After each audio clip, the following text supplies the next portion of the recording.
Tell that they are. But Ddc Skool of Thoughts. Yeah. Kubatirana, techisisana, techiyambusana.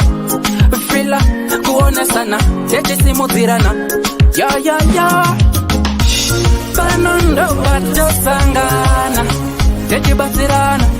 Panondo patokumana, techisisana. Ddc Skool of Thoughts. Ddc Skool of Thoughts. Yautete wachimonyo pila icho kwadi upenyu uyu unoda kupanana miwono. Yeah. Kubatirana, techisisana, techiyambusana. Pila kuonesana, kusimudzirana, nekukurudzirana. Yeah. Panondo patosangana, techibatsirana. Panondo patokumana, techibatsirana. Ddc Skool of Thoughts. Ddc Skool of Thoughts. But Ddc Skool of Thoughts. Real life matters now. Mondays and Fridays, 8:30 p.m. UK time. Live here on Facebook. Ddc Skool of Thoughts. What? Ddc Currenters. We remain committed to helping our customers stay mobile. Dinomatika paguta, parar, mukuta. Uyakuna, Ddc. Fana kuna, Ddc. Tenema feel seva. 4x4 family car. Tenema feel seva. 4x4 family car. Unotipata apa. +447961803546 or +263773791 and last one +263771257 your big up daddy T.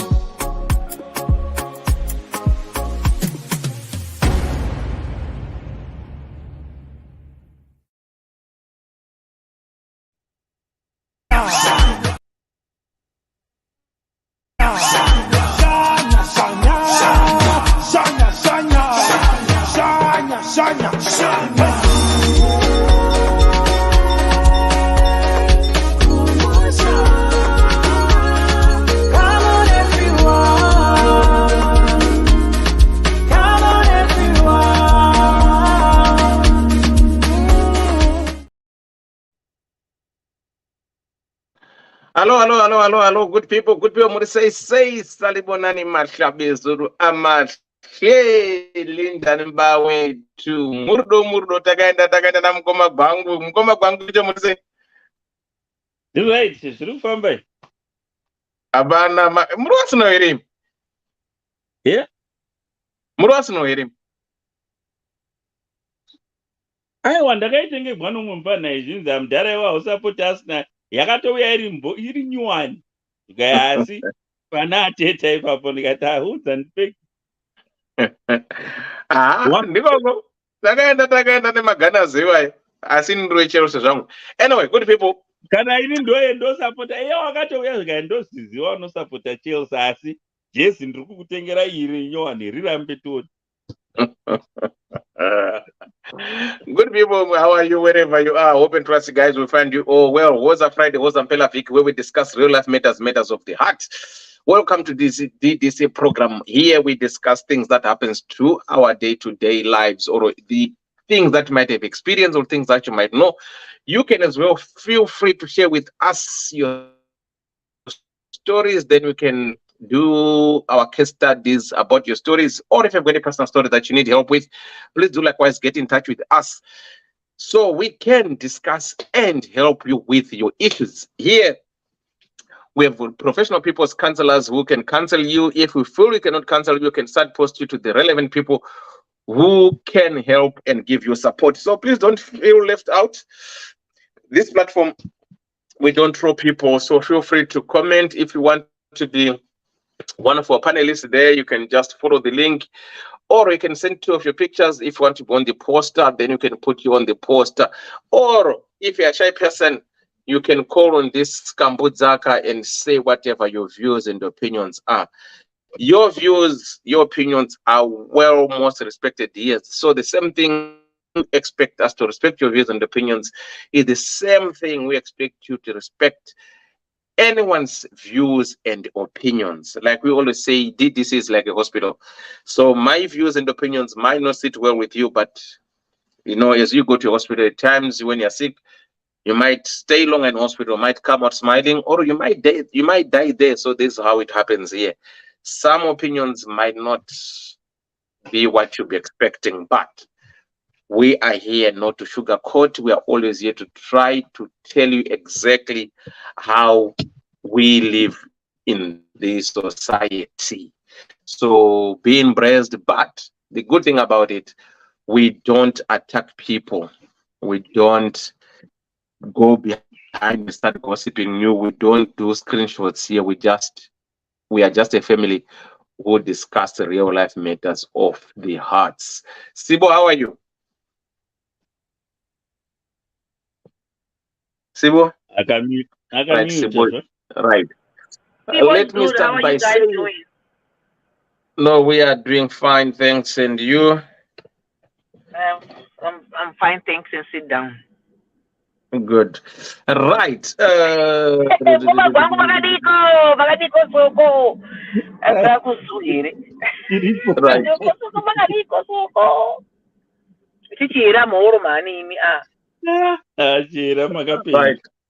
Dr. Love, Morogo's gonna say. Jiribo, kunokuri right, ako kutono racheti kwa kuda kutanga. Zaga. Ngoma matawili, kukutono kupi ngoma matawili, ni kupi kukutono la imi? All right, hold on. Itai Soga. Let me do what I need to do first because I haven't eaten. Then you can interact managing the search caption and everything. So let me just try to greet people quickly. The most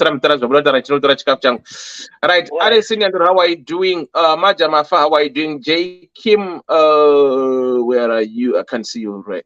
Where I've seen J Kim somewhere.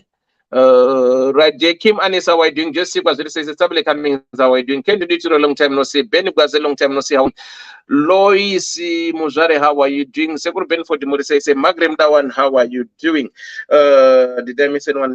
Ben Gwaze, how are you doing? Felisa Nyari, long time no see, how are you doing? Lucy Kotowa, how are you doing? Stable Cummings, how are you doing? KDK, how are you doing? Maja Mafa, how are you doing? Trudy G, thanks for watching. How are you? I hope and trust you guys are doing good. Lara Mchengu, how are you doing? Magrem Dawano, how are you doing, guys? So, for those who are just joining us, if it's your first time coming here, please do likewise follow, like the page, and share the page. Tonight's program sponsored by Ddc Rentals. If you've got a friend or you want to travel to Zimbabwe and Zimbabwe want to do whatever you want to do, please get in touch with us as Ddc Rentals. You make your journey or your holiday memorable by providing you with good, reliable cars. And on top of that, we can deliver your car to your place in Harare, or you can collect your car from the airport, or you can just come and collect your car from us. You get your car with a full tank, and in return, when you're returning our cars, we expect you to return our car with a full tank. There's a deposit of 300 that you pay, which is payable when you return our car back. And on top of that, we need 300 kilometers a day that you're entitled to use for free. When you exceed your 300 kilometers, you pay 50p per kilometer. So let me brief it this way. If you book a car for 5 days, that means you've got 1,500 kilometers that you're entitled to use for free. But if you exceed 1,500 kilometers, then you start to pay 50p per kilometer. We have got cars for $45 a day. We've got cars 4x4s for $70 a day. We've got family cars for $150 a day. So the choice is yours. Just get in touch with us. We'll give you the cars. You can log on www.ddccarrentals.co.za or when on our Facebook page, Ddc Carrentals Facebook page is there. or you can just call me and ask Dewa, I need a car. How do I go about it?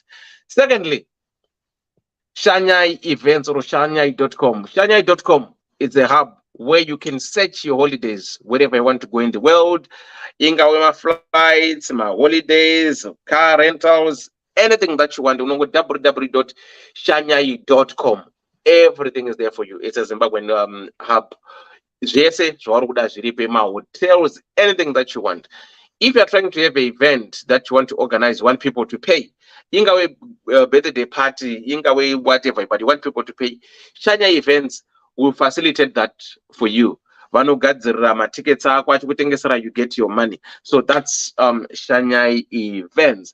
Kana unoda maflyers, unobata Mukoma Simba Graphics. That's what Mukoma Simba does. Ndo basa rawo vanogadzira maflyer, pamphlets, whatever, my business cards, munobata Mukoma Simba Graphics, munoita semunduudza kana muchida. Kana uri kuda kuita party, unoda graduate, wedding, funeral, memorial service, whatever that you want to do, munongoti Dewa muri kupi ndini DJ Dewa chika, mungondibata tinoridza until cows come home. Right, kana unoda MC, ndakuita futi MC wacho futi azvimbonetsi izvo. Kana unoda kutorwa mapictures, unongondibata futi tiita sei, tongwenda takaita murudo takaita sei takaenda. Kana unoda biltong, unongenda pa www.florencemeets.co.uk. Musise Florence wanokupa biltong renye rakaita sei rakanaka. If you want to explore the Europe, unobata chimudhara chinasi namukoma gwangu vane kuita zvezvavari kuda. Right. If you want to advertise or running a business, being in back home, kunoita sei, this is the place to be. Just get in touch. Twitter say totaura natakadaro. Right. And they could see our own. Where is this picture? Right there. Divorce and separation workshop. Our own Mambokads, Amunozia, Mary Mambokads. She's doing divorce separation workshop on the 23rd of September. It's free entrance, but what she wants you to do is you pay your £20 deposit, which is refundable, but nowhere. Refreshments, entertainment is there. So please, my divorcee, Varipa separation, Vagarambka, Varada healing, Varada Vita say, please get in touch with Mambokads. The workshop is there on the 23rd of September. I think 3 days ago, she did a live on a page discussing about this. So please go and support her, follow her page. I don't know which days she does the talk shows of the divorce and separation, but what I know for a fact is she's doing a workshop on the 23rd. I think she's got 20 people, so I can't remember, but the best, all the information is there. But what I know is you pay your £20 deposit, which is refundable when you get there, but refreshments, drinks, even though my refreshments, actual food, entertainment is going to be provided. Can't remember what the time is, so but everything is on the flyer there. So please get in touch nani na Mambokadzi muite se muva support. Waenda ku Zimbabwe noroda ku Zimbabwe uchidapo unogara pakanaka masofa ayo. Tinawo masofa manyama ari paruwa unongoribata Dewa ndoda masofa angu from UK. Just get in touch, buy yourself or buy your family some sofas. Kana usikadi color yo tine mamwe ayo nyama unongotibata futi tokudzatenda pakati unovhyo masofa ako, we deliver these sofas to you. Kana usikadiwayo tinokupa ayo. Then kuri kupisa kumusha mazuva ano icho chando icho firiji iyo zvese izvo murudo takaita sei takaenda. So that's what we do here at Ddc Skool of Thoughts. So Ambulon Rufus says, Rumbili, how are you doing, my dear Lizzie Perry? How are you doing? Mugoma Bang, do you get a Cecilia Ciliachi? Chachwayo. Right, more says, Dimunum Gona. Celia Chachwayo, Zurufamba Eroko. And did this even Murdo, Takaenda, Celia, say. Trisha Kuman, how are you doing? Right. Saka mimi zvamno mboita chimbotamba ine vanhu because I haven't eaten yet. Saka ndambodisa chikafu changu ndio ane chikafu cheta sei tosimudzira nyaya yedu tichienda takadaro. Saka makuda mboita nezvaichiita izvo university nzwi. All right. Zviri kufamba here uko kwamuri mese. Ndiani ndiri kuona Bra Benford, Lois Mzare, Lara Mchengu, Ambulon Rufu, Joyce Sikwa, anaswanza kumbononoka panhasi akasira kuuya. Kwakaipa nhasi kunenge panenge pachanaka panapa. Tadiwa Chipato, unenge mwana wekumusha kwangu. Ndotarisa stadium yachona. Anyway, ndiani umwe futi. Shava Matienga. Zviri sei. Mauya achari kumhanya, vamwe vangafunga ndavadarika because ndakavamaka. No, handinyanyi umaka vanhu zvangu. Kana wangonditadzira nini hatongobudirana pachena totaurirana ndozoita vana mukanya. Hatiuyi usiku wakarara, tinouya masikati tichiridza uwi. Right, ndiani mumwe ndisati ndataura naye apa? Vachera makadika muchiona vamwe vanhu ndisati ndaona ko munongotaurawo ikoko na uyu mufana uyu ndiani? Dr. Love. Dr. Love. Yeah, munongotaura tichinda because vamwe vanhu ndesingaoni mauya acho ari kumhanya plus age wise futi. Tiri kuchembera asi vamwe havadi kubvuma kuchembera. Trudy G. Yes man. Zviri kufamba here. Ndiani umwe? Shamen Vampe. Oh. Zviri sei. Inda makada kutora zita reRwizi Limpopo.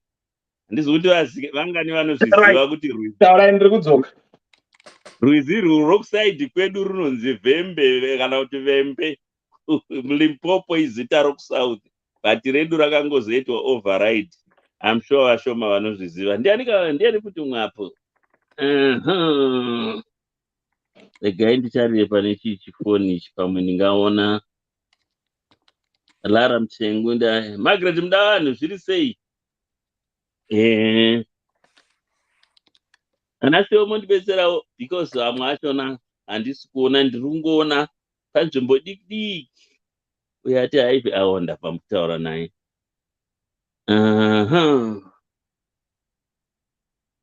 Right. Chava ndamuona. Hadhauti wamboenda kundotsvaka chikafu, handabasa nayo.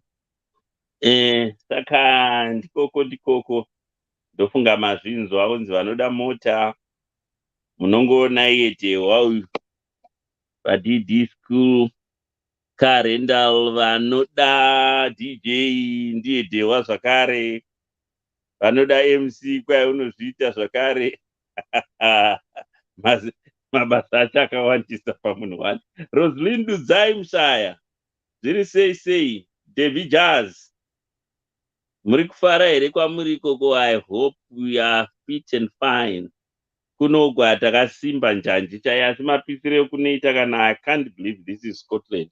Mawindo ndakavhura ese ende ndapfeka kabudura nhasi.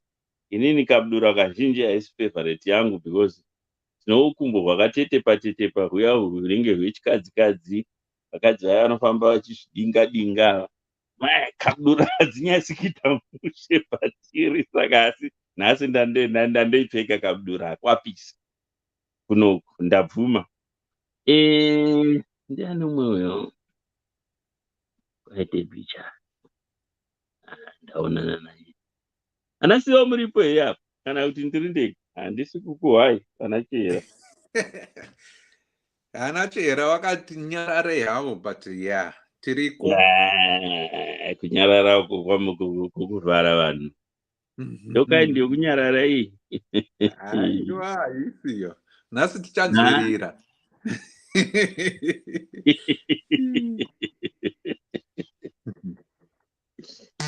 Hapana chakaipa kusapotana guys. Zvinoita izvozvi kana ukasapotawo Dehwa zvinenge zvafamba. Pachuche ndoda kutaurira one vanhu acho ndingangoti kuna vaya vanoita mabhizinesi.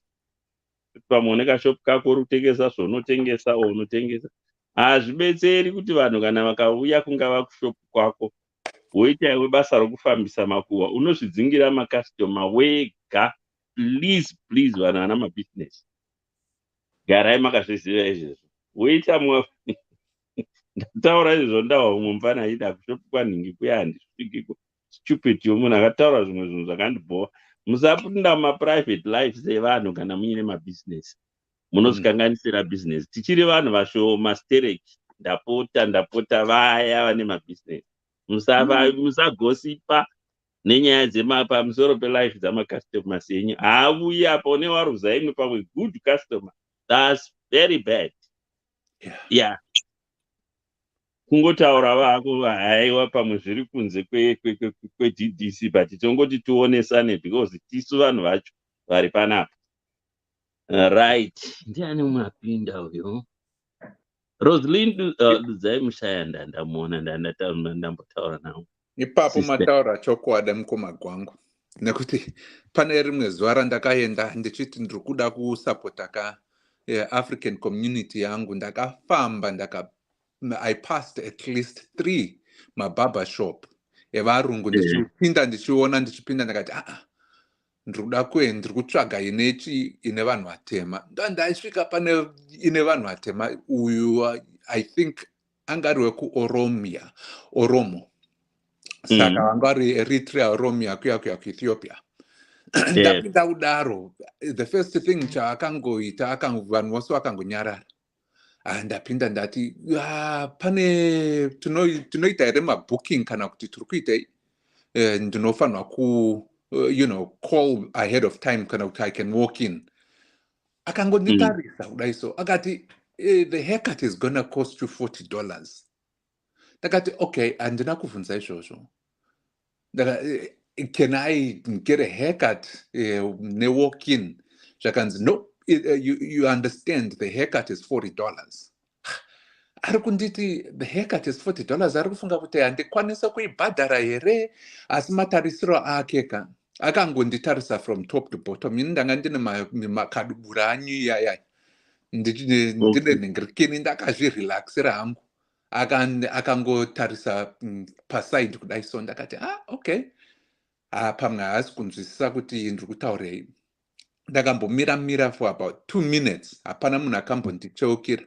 Ndakati okay, ndanga ndichiti ndiri kuda kungogerwa hangu whatever price you will charge, because ndiri kuda kuita kushandisa mari yangu kune vanhu vatema kwete kuvarungu. Akangondinyararira ndakabuda ndakaenda kune varungu, and usually my haircut ndinobhadhara $100 kuita haircut yangu. Iye $40 akafunga kuti handiikwanise, ndokubva angondi ignore ipapo. Ndakati okay, ndakuenda kune varungu wangu achindichaja $60 moiyoyo, asi the reception yachona ndiyo yakamukanganisa until today, and this was like 4 months ago. Today, when I get my haircut, ndinopfura napo ndichiziva kuti it's $60 less. Asi handichadi, even if it was not the same person angaripo akandifinyamira, handichadi. Vanhu havambozivi chinhu chinokanganisa business. Ukaona waita business warekera wakuaccommodata vanhu vese because uchaseva even umwe munhu usingadi, but don't show that person kuti wewe kana kuti wofambisa makuhwa, especially a private life yavanhu. Vanhu ava unozvidzingira macustomer wega, and it's not something chiri good. It happens to both men and women, but handizvo. Zivai kuti amene kuti munomboita iyo public relationships here pamunotanga iwo mabusiness enyama. Uzokaona munhu woti achaindi a very good customer fanika mupana naye mazira andaimita very good customer kumunhu iyeye wendiri kutaura, but akati akakwani uko aiwa ukandini I won't go there. Chandotsvaka zvetiri kuda kundotsvaka kuna akapedzisira aenda kuna mama machapati. It's very bad. Vakomana nevasikana ngatiregei kuzvikanganisira. Let's keep macustomers edu iwawo. Ini panoti wakana anga achiita zvembanje amaindiona pano what for? But tangoti wotiyambirane ndoziva kuti vamwe venyu papapa vane mabusiness, but musakanganisa vanhu vanenge vachikubatai zvakanaka. Okay, right. Ndiani mumwe taonana Anlifa Banda Odikes Mashu Story Nashila Mkonyo ndiri kufamba here. Ndiani mumwe futi wendisiri kuregera Oina sei makadii yenyu. Inga tataura tati chiignowa kuti ukafanika musalad aona sadza rori kweza achiti handidyi neoxblood shoe polish chibva tanyarara hedu. So ndizokufamba nelaptop yakakonesa mumota izvozvizvi ndosvika ndikakata ndosvika marai manje ndobva ndakonekta chaiko saka ndiri kuita ma-up and down ndiri paroad. Right, aiwa takunzwisisai. Aita basa. Ndiani umu mune zvomunoda kuda kutaura here? Vana ava ira iyo avo vachihera iyo chira ndinabvudza hangu mukoma Matavira kuti kwavo kwatonhora zvarini. 55 degrees. Mukoma Matavira Nhasi kwaita 61 62 degrees saka yei. Really? Yeah, kuri kukwira hako but yeah. Muri right mimi chikutambira kuma triples. And I think in the pa 90. You don't go 80 but shoot I am 108. Yo, where? Yeah, muri kupiswa. Miraindi Morose ndiani kwai Kendi Dutiro. How is it, Juliet Ngandu? Yeah, most of them don't say Juliet Ngandu. Indian Blajafe. Tatsikwa nenengo panapa. Blajafe timparusa zviri sei. Kavari kuti kwai a bit of English ndiani kwai Milka Njeri Kingori. I am sure that one must be Kenyan if I'm not mistaken. Regis Mushininga ndiani futi Enisio Eni Takambani vagwangu vari panapa zviri kufamba here. Zvakaoma. Yeah, plus chimwe chinhu chendoti chandandakoshuwa kutaura kana munhu let's say zvakaita dhewa izvezvo ane business remakara kwete kuzoenda nokuseri uchida undoti handiri friend yako. Guys, we don't operate like that. Kana iwe chaiwo hama dzako chaidzo dzeropa waita shoko handifungi kuti unongouya uchingodzipa zvinhu. Guy, let's try and understand zvimwe zvinhu. Kana munhu aita kabusiness kake anoda support, but kwete kuti unongoenda uchindomura. Hamene kuti tinombozvifambisa sei zveshtuka vanhu. Maybe kujaira zvinhu zverekera, kujaira zvinhu zvemashortcut kana kuti zvemukoto. I don't know kuti tinombozvifambisa sei. Ukatarisa 9 out of 10 vanhu vanowanza kutsotsowa mari unogona kumuudza ndine mumwe munhu andakapa information yakanaka kuti shamari kana uchida rubatsiro gori kuda apa urutsvaga basa kunana Canada inda unowana information kuCanadian embassy. But here for whatever reason akasvika ndokuonana narekera nauyu nagadhi wanga ari pageti ndoku hamene zvakataurirana nagadhi zvikaenda kugadzirira ndokuzvigwa mari. Gadhi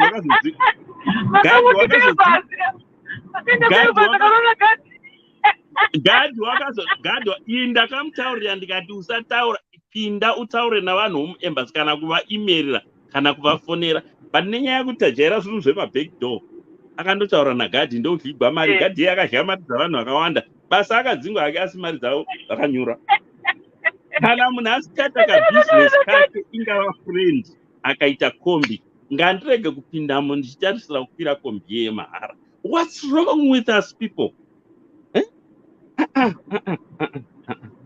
Let's support each other. Why we are used to free things. Akanoona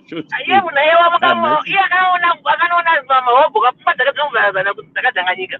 Unoenda show company yemwe kune ofisi zoona una mahobho ofunga kuti kuita paperwork.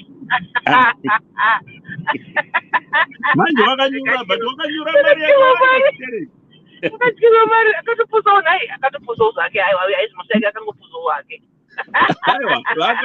Vakawanda vanozviita. I know behavior yamagadhi because ndakamboita gadhi inini. Aifanira kuti ningi ndiani pano. Aifanira kuti naiwe ningi ndiani kuna gadhi. Ningi tisaka ningi ndama office yake ndeipi. Aiona kuti gadhi utaiwa ndipe mari ndokugadzira. Mukoma jabe. Tewatatsikwa neimwe nhengo pano pana black shortcut ichafetu parusa ndawo. Okay, what is it?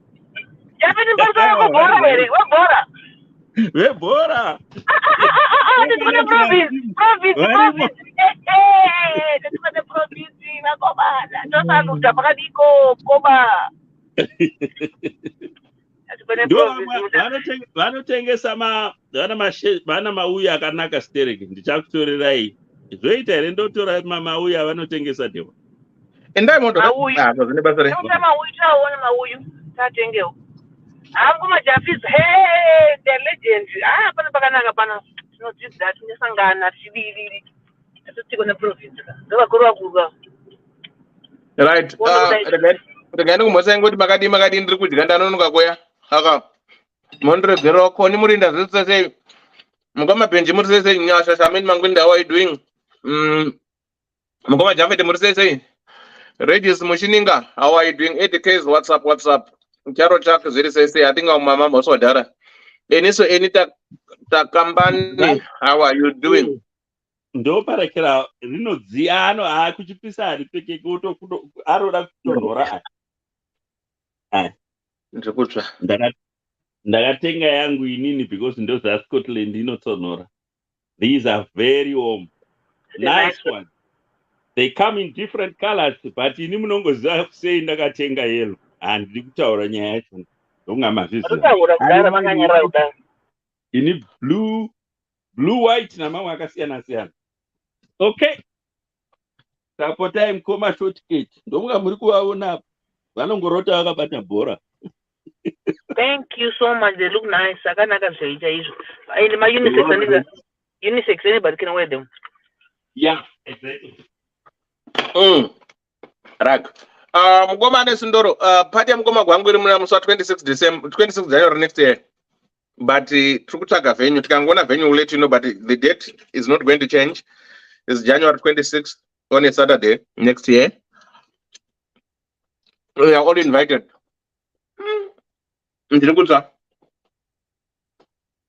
So regarding what the tindokeza tichangopinda muri sese tindo tiri bozo sese. Seranyon, how are you doing? Lesokotokwa ziri sese. Right, I think Messi mambo marisana vanhu vari kumusoro kwandi mamurisa kana ana milk and dairy. Ngoma chamurisa 1-1. Achipinda vabuda dadzokudzwa muruswa. Anna Milka, a bit of English, please. Milka, she's from Kenya. Milka, how are you doing? I will try and to mix English and Shona. So it's better for you to learn Shona as well. But anyway, Karibu.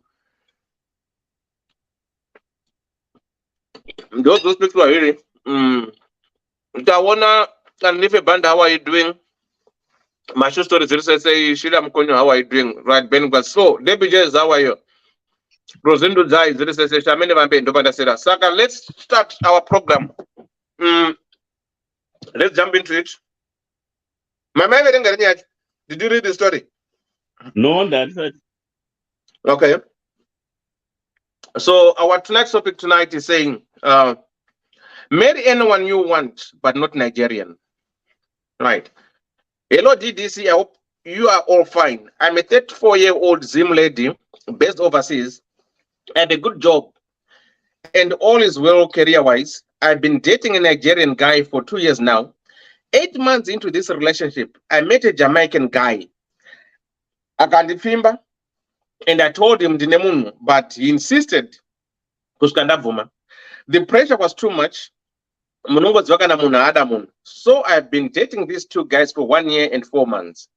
Dambudziko, I want to settle down, and the best one and I equally love them, but there are some things which I can sacrifice. That makes me love the Nigerian guy most. He is an engineer, and besides his loving, caring, and pabonde, and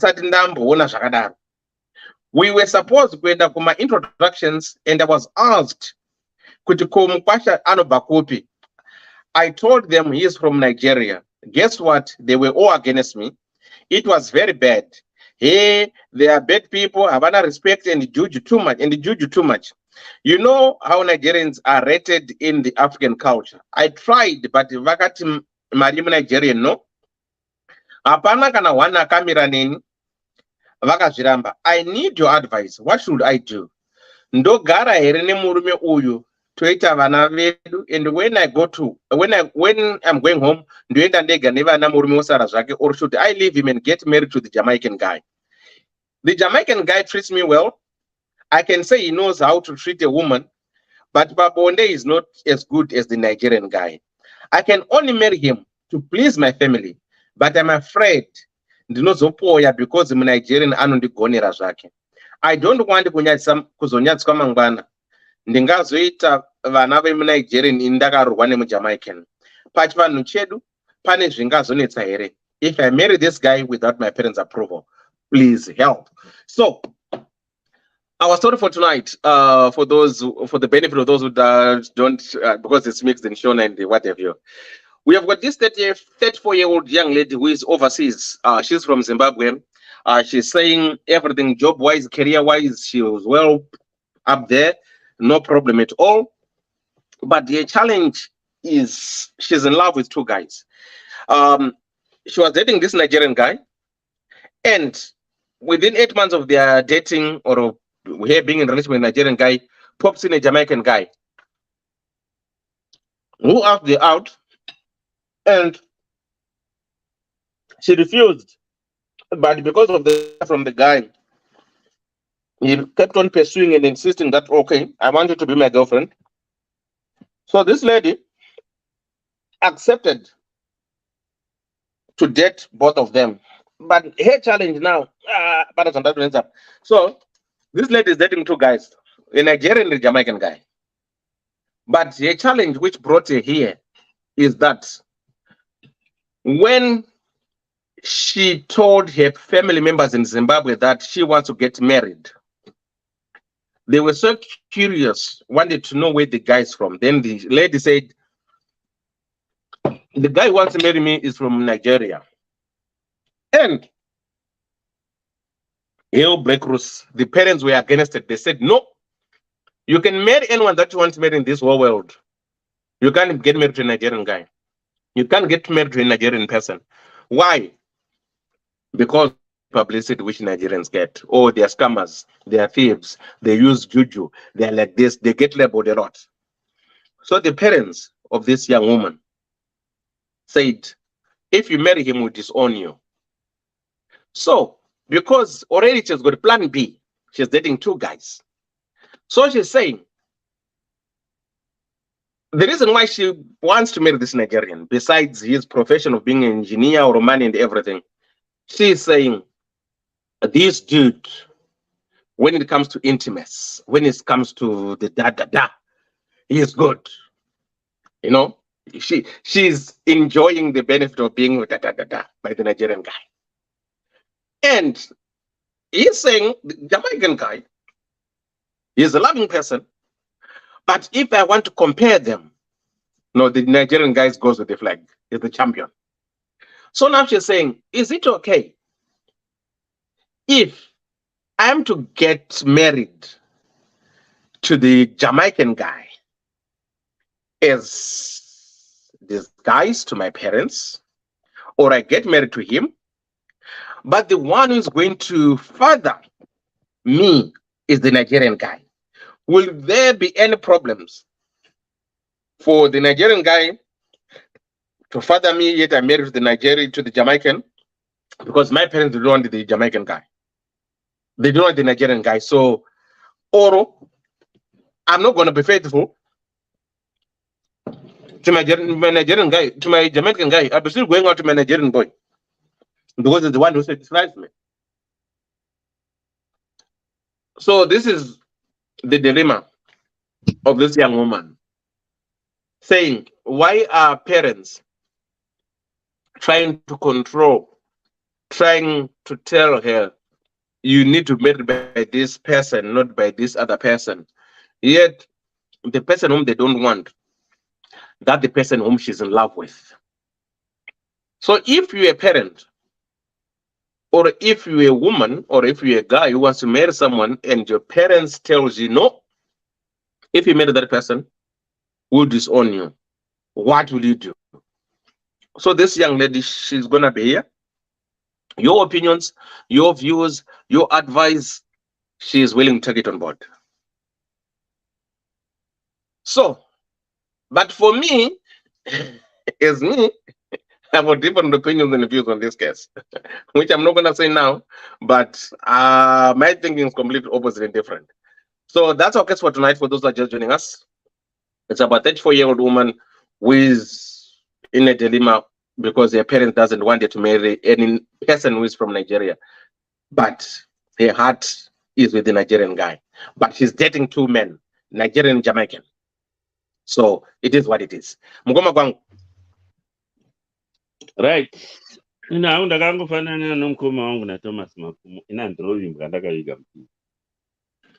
Right. Pavanhu vese vari kudheta makuruku. Majamaican ndo mamwe akaita kuti tisanyanya kutrustwa chaizvo munomu nenyaya yekuti iyeyo kuda mashortcuts and all the stuff. Anyway, katakukombeya vanhu vaviri ivavo. Aiwa vakomana vapafufu ava. Majamari nani. Right. Ndakasenza navanhu ivavo for over 10 years. Ndamuno muUK. Plus ndakavaziva ndinavo bamunini vandakambosenzera vaidhila navo. I know those people. Masosi. Ndofunga musiri kurememba oya umwe anga neimba amene anga atenga imba kuna Samuel kuna Borodero akabva akamedza mamandrakes akazara mudumbu akadhuka asati asvika akazosvika muHarare. Chete tinokasira kukangamwa ndarekera mazimba. Nemwe vhidhiyo yandakatumigwa one of them vakatsotsa umwe munhu ndoku Mexico kana Colombia mari online. Vadaro saizvozvo iye ndokubva azvirealiza kuti ndadii ndatsotsewa. Saka akakwanisa kuvati no shamari uya kuno ndokuisira tiketi rendege uya kuno tine rimwe dhiri retoda kutsikisa. And he took the bet. Paakasvika akatogwa. Unoziva zviya zvinoitwa nguruve zviya zvokuti kana muchire zvinoitwa navanhu kunana Asia zviya zvokuti inoboogwa napanapa yeisuwa parekera yosungirigwa padanda so painenge ichitenderedzwa ichidai ichifuta. That's what they did. I couldn't look at that video twice. Since vamwe vedu ava vakanzako. Ndakaisa ndegwa nomurekera, ndakaisa ndegwa nomuno naivo vakomana these fufu boys. Vanhu vaya, yes, they can spoil you kana vane zvano. Ukaona ukavapa gango vakariravira. Vakawana zvavari kuda. Ndinavo vamwe siso kuZimbabwe vainditaurira manje it's only 2 months ago. Vakatsotsoka nomuNigeria vataura izvezvi vakuda kundoroorwa vakuita sei apa vapuwa nhumbu. Musi wokuti vaunganidza vanhu. Can you give me money? Mari kaya kundokuroora handina kana sendi. Asi kwavanga vabva kwose uku wanga uri muchechetere. Those people are crooks. Ini ndaiti chinhu chendotaurirwa naivo vakomana vefufu kana tiri tese I always take it with a pinch of salt because vanokusiya mumadhaka. Yeah. Yes. Mishonga iriko chaizvo kwavo kana kunana Cote d'Ivoire wako inoita kuti rekera idzi dziite kwazvo dzikure and something like that. But zvine danger. Hatisi kukurambidzai. Ndonga ndakambokutaurirai nyaya yemuzimba wandakanzwa wakandobatwa namadrugs kuizi China. Akaenda padeath sentence. Navo vanhu ivava. They can do vanokusiya mukati memavhunze omoto wamarasha. Asi masisters edu, some of you munonyanya kuda zvinhu material things. Mukatarisa papeji pangu nhasi ndaisarekera yandakati yes ukapindira murelationship material things 9 out of 10 relationship iye hainakidzi. Tsvagai rudo kwete material things because ndakaona some of our sisters easily fall victims. Vakaona zvinhu izvezvi. You should be careful. Imbodai mambotraya kutsvaka rudo kwete zvimwe zvinhu izvi. Because mavada vanogwangura mangwana vofuma ndaona ndoni ameno ndiani anyora mumacomments kuti gofuma vane diabetes. Then what? Be very careful. Ameno kuti ikoko iye zvandakambotara last week kuti kwedzinorobwa matumburira ndo kwedzinomhanyira. Mashaiwa here mamwe marudzi imo muAfrica. Muna marudzi akanaka like varume vokuTanzania, very good people, even vakadzi vacho, very nice people vanhu vokuTanzania. Asi munoda ipapo munondorobwa zvitsitsinho ipapa apa muchirobwa uyu mauyu mabhine nerekera nesvimbo kana kurobwa magokora nesvimbo. Pane video yakambobudiswa paandijeni. I tried to look for it. One mumwe wavo achibhozha kuti haiwa tinongovatora zvedu tovashandisa todzokera kuvakadzi vedu. What achitaura ega ende indakasenza nawo, they always say kuti maZimbabweans ma-easy go. Hatisi kutaura ngano, tiri kutaura chaizvo zvinobva mumatehenya avo, kwete zvedu zvefirimu. Itai asi munoshema. Munomwe vabhozha muna akazobuda muna handichatauri nyika yakaenda. Aiti murume wangu yanga asingambozivi kuti vakadzi vanotengerwa mabhuruku. Uyu muNigerian unotenga wakazodai. Wakati asevwa apedza zvake kuseva ndogoti ambora ndobvasiya. Fufu boys, they can do it. Yeah. Vakazviona kuti no, vana sisi they love money and they love their money. Ukaona chinhu chindoda kukutaurirai ende without fear of contradiction. Ukaona muNigeria akakuspenda 2000 for uri azvanzi uchenjera kuti inodzoka yava 3-4 o yakapetwa 3-4 mari ye hamwe aiwa vakomana vaya ini ndinovaziva, ina handidi hangu zvokudila navo. Ukatarisa kutandi image yedu chaiyo yechibhoyi inji yakameso. Makaona masungirwa vakaitwa kuna United States. Ndaimbori nevidhiyo yachona navakomana verekera veFBI kurekera yokusikama vanhu iyi. Asi hazvanzi dzedu dzimwe dzenyu, because munozoti kwaita generalize. Vamwe venyu musoro yenyu yakaoma sezvinyamukoho mungatsamwa yenyu, asi ini ndotsemura hangu chobani. Nanimboanziri munhu ngativenge, but mangwana wazoti paya vagwangu vanenge vakambotaura ndakatsamwa hangu. Handizi kuti zhara yenyu zhara rudzii yomunomanyira kwani. Apane mari vanasisi havadi and hamumbotarisi zvakawanda mukangoona chete paita mari. Sorry. Pane umwe hama yaex wangu wakambotaura zvinzi vedweka madire etinoita mota madzimai ndofunga kana peturo ikangodigwa mudhishu tikawa munhu wacho we go crazy. Kusaziva kuti munhu wemota unobva panapa akaenda kuGlasgow agobva agoenda kwaBadini achindogwangura, but munhu une bhasikoro cannot do that. Motikari idzo dziyamasiti fanika hako mazuva ano aibheurwa iri rinoita bedroom igorobwa kwake igozofafaidzwa mumushonga wokuti musanhuhwa pemu. Mazuva avo kwakuchine pemu idzi dzaimbokanda kamweya idzi. So majama avo imbanje hati ipapo hatirambiye, vanorova zvavo mbanje dzavo, but zvimwe ma-scamming skills ukatarira scam yose iri painternet 9 out of 10, not 10 out of 10, it's the fufu boys. Kana mwana womukoma weshamwari yanga aimboenda he's late now. Shamwari yangu one of my best friends ari kuZimbabwe akaenda iko kunyika kwavo ikoko.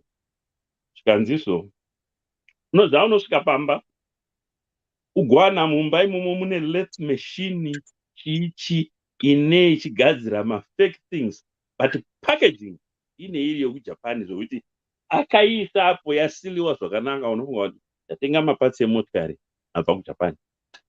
Pamba apo 500 meters boom, hapana chipati chiya chadambuka.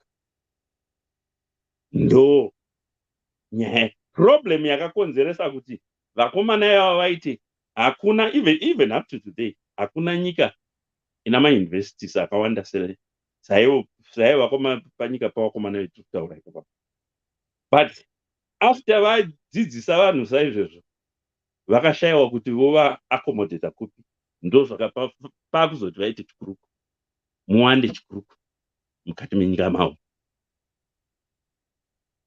Government yavo yakacreata that scenario yekuti vazosvika pakuti mazara munyika nemagraduates haachina zvokuita.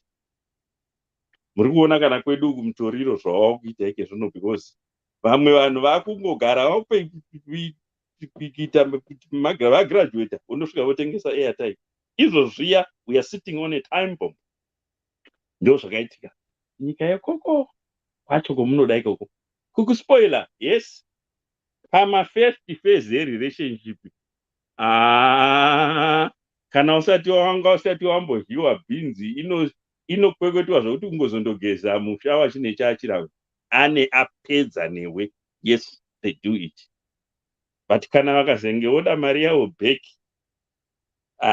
kuna mukadzi akasitoroka ari kumanchester andotoreswa loni shasha ndobva andotora zvaye mukadzi wacho. Izvezvi zvetiri kutaura hatisi kutaura zvimwe zvinhu zvamakore I think is it last year or 2021 I can't remember. Vakasitoroka mai shasha ndokuzondoudza mukadzi waaitaura naye pafoni kuNigeria achinzi ndoatete anga ari mukadzi wake muno munhu wendotoziva wakanzego futi big nyashi sisi vacho naivavo, asi vaingonzi haiwa tiri kudai. Mukadzi wacho aizviziva kuNigeria pakauya munaitoseka namama dzimai ari muno arigere muno maedhenbura hatisi kutaura mumwe munhu ari kuti aiti aiwazi vaya mai vana magaro wina murume wangu paya akanga achiva vachiseka kuchechi munhu mukadzi wacho ndotomuziva muno hatisi kumbokutaurirai ngano dzachuro nagudo itai navo vakomana ivavo, asi muchachema. Izvo ndokuudzai kuchema chaiko, this I can guarantee you muchachema navo. Majama anotugudza mbanja anodzimuona uyu mudzanga achisvuta ende zvichiwanangira this is good stuff man.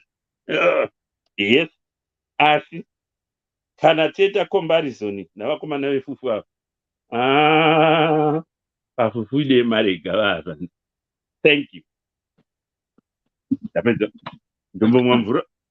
Thanks mukoma gwangu. But in the end of the question that I want to ask you. But I ask them. I'll ask you when everyone is spoken. I've got a lot of questions that I want to ask.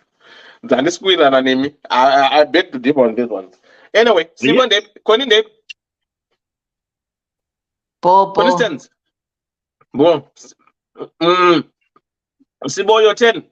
Then Dr. Love, then Sibo, then Con.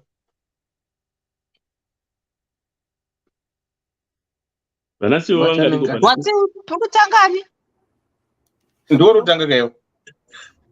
Sibo done. I think maybe network. I mean, that's opened after Sibo.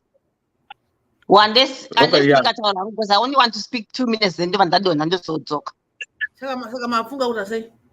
Munenge makutondi kumbira onenika ndiri paperi I want Dr. Love. Ask for Dr. Dr. Love. No, ndagara ndiri point. Hello. Kenda funga nima muskundiona kana muskundinzwa. Ungada kuti Sibo taura. Ndikadza kuti Sibo achapinda kati pamata. Okay, ndakutaura. Kuti Sibo taura. Umaita basa. Abvunza kuti chimubvunzo wake. Hanzi ndoketa upi ndosarudza ani pamuNiger apa nemuyo, but kune ma-situations ambota before kuti kuNiger uko ma-parents are against it. Ndiwe kuti akanaudza vabereki vakati tiri kuzvinzwa akazodai tikazwa vabereki vake vapinda papi pakudaro. Pane zvimwe zvinhu ma-blessings anongobvawo vakabetserwa vakapiwa simba naMwari rekucreata rekuti vakuconceive vanofanira kunge vanewo maconcerns kana kuti vanewo chekutaura even though pakupera kwezuva kana kupera kwemwedzi kana kupera kwechi munhu wacho ndewako. Asi kana zvanetsa futi unogona kudzokera futi kuna mai vako kana baba vako kana ani whoever anenge obviously tinotodzokera dambudziko, be it anything. You go and vent with your mom, you go and vent with your dad. Kuti baba ndozvaitika kuzvikuitika kumba uko. Saka kana vakagara vakuudza from the get go, mwanangu hatisi kuzviona zvakanaka apa, sometimes zviconsider nokuti andiroorana ive matongo ekaukamaiite chekaukama nasi Friday anditi tatotanga kutochidza kanaka.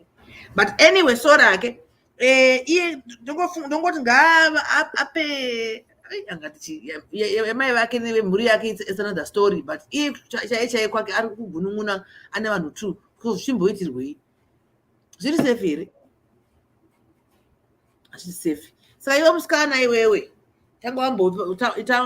tanga wambogambula wamboita chinhu kunenge kwawira head kana tail ndikoko, because you are decisive. At the end of the day uchangoita zvaunongoda nyangotika kuti siya muNiger. Vanhu vari kutanzi muNiger ndiye anoita, saka tamba naye anokuitira, but kusazochema nesu kana naye kana newe kana vabereki vako. Iwo ita zvaunofunga kuti ndozvinokuzokuindira muupenyu hwako mangwana. Because ukatika kuti vakandidai vanadewa ana mai vako vakazondidai mama dai pasina dai sondigere, nokuti zvinowanikwa sere kuti munhu waunoda kana kuti waunozongwasarudza kuti hauchamuda unokazonzwa kuti akaenda unanasivo ndo vakubhama kuti akubhama asitirova maprivate jet nemunhu wako wakwasiyei muNiger kana kuti musvina kana kuti machimweni hatizivi. Saka you never know. But anyway, it's always a hustle and a gamble and adventure. Nobody knows what tomorrow is going to be like in their lives. Although it's planned, you can plan, do that plan kudai, but mangwana azvizikama.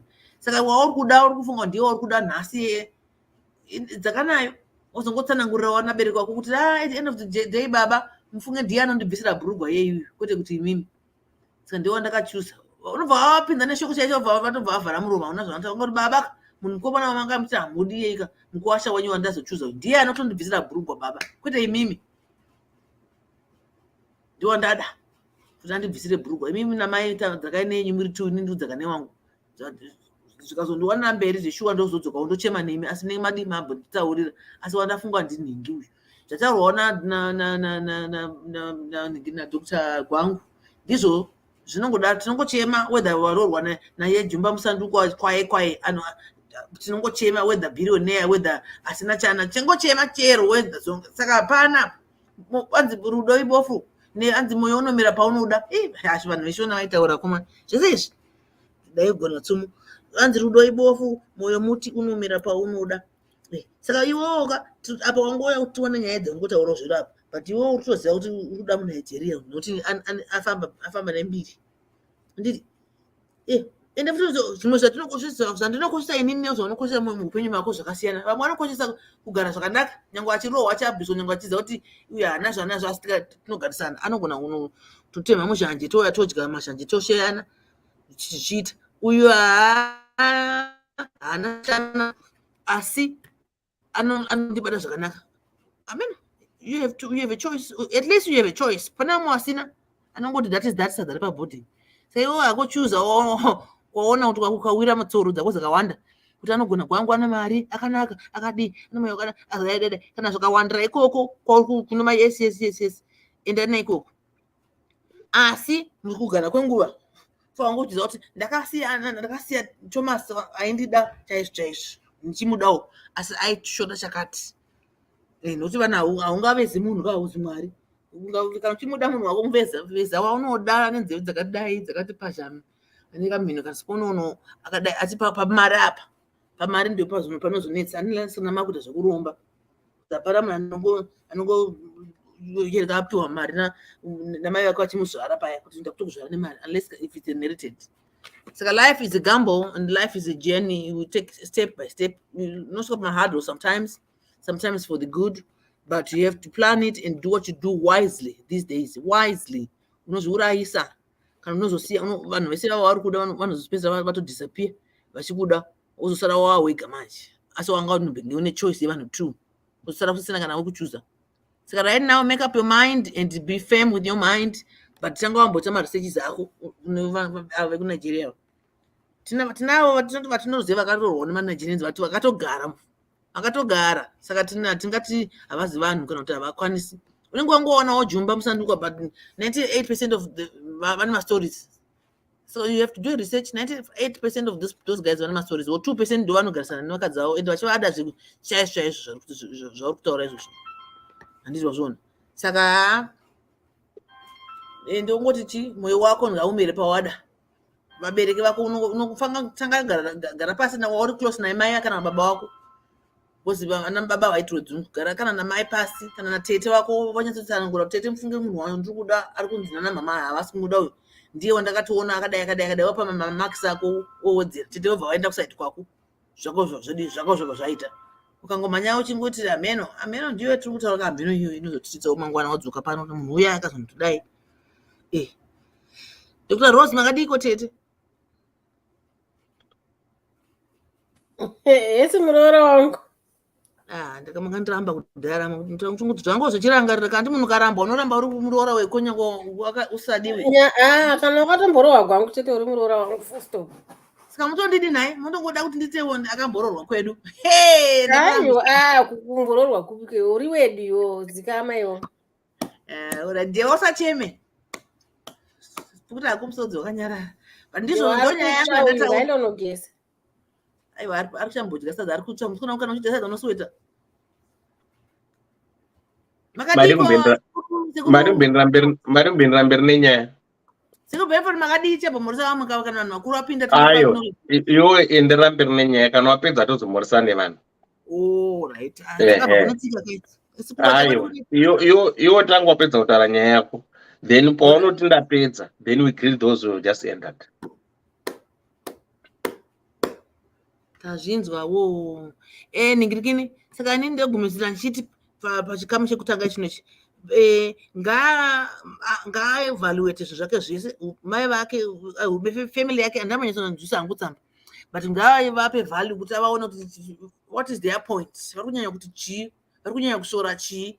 Iye obva achitarisa kuti chaari kunyanya kuda pana Jimmy chii, chaari kunyanya kuda pana Thomas chii. Handiti kana kuna Thomas kwakawanda tumatsapa tochibage toita tochiverenga kuti 1 2 3 kana zvakawanda ikoko chimhanya ikoko kuti ndokwauri kuda ndokune zvakawanda zviri yes wodiwo explainer. Kana ari asiri kudiwa namama kumba wobva wanotaunsanangurira natete naiye wobva wamuudza kuti shamwari panapa I have to go and talk and convince mama because vanga vati 1 2 wazororwa nemunhu asingazivi kuti haasi kudiwa muchikumba kwavo.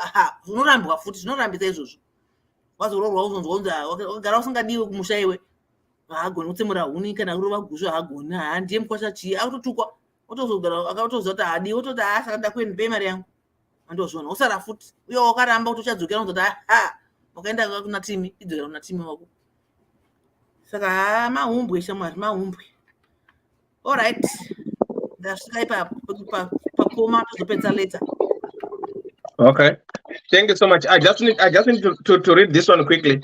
Masibanda Murisei, Sekuru Benford Murisei. Ndep shiri Good. Sekuru Benford Murisei. Good right, mukoma dewa Murisei. Bo, and I mute. Alright, Ndabwisai.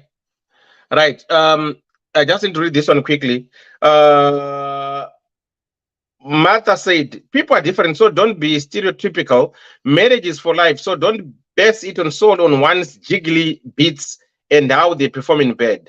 The heart wants what it wants, but we have got to be extra careful when it comes to matters of the heart. It's wise to make a logical decision, not an emotional one.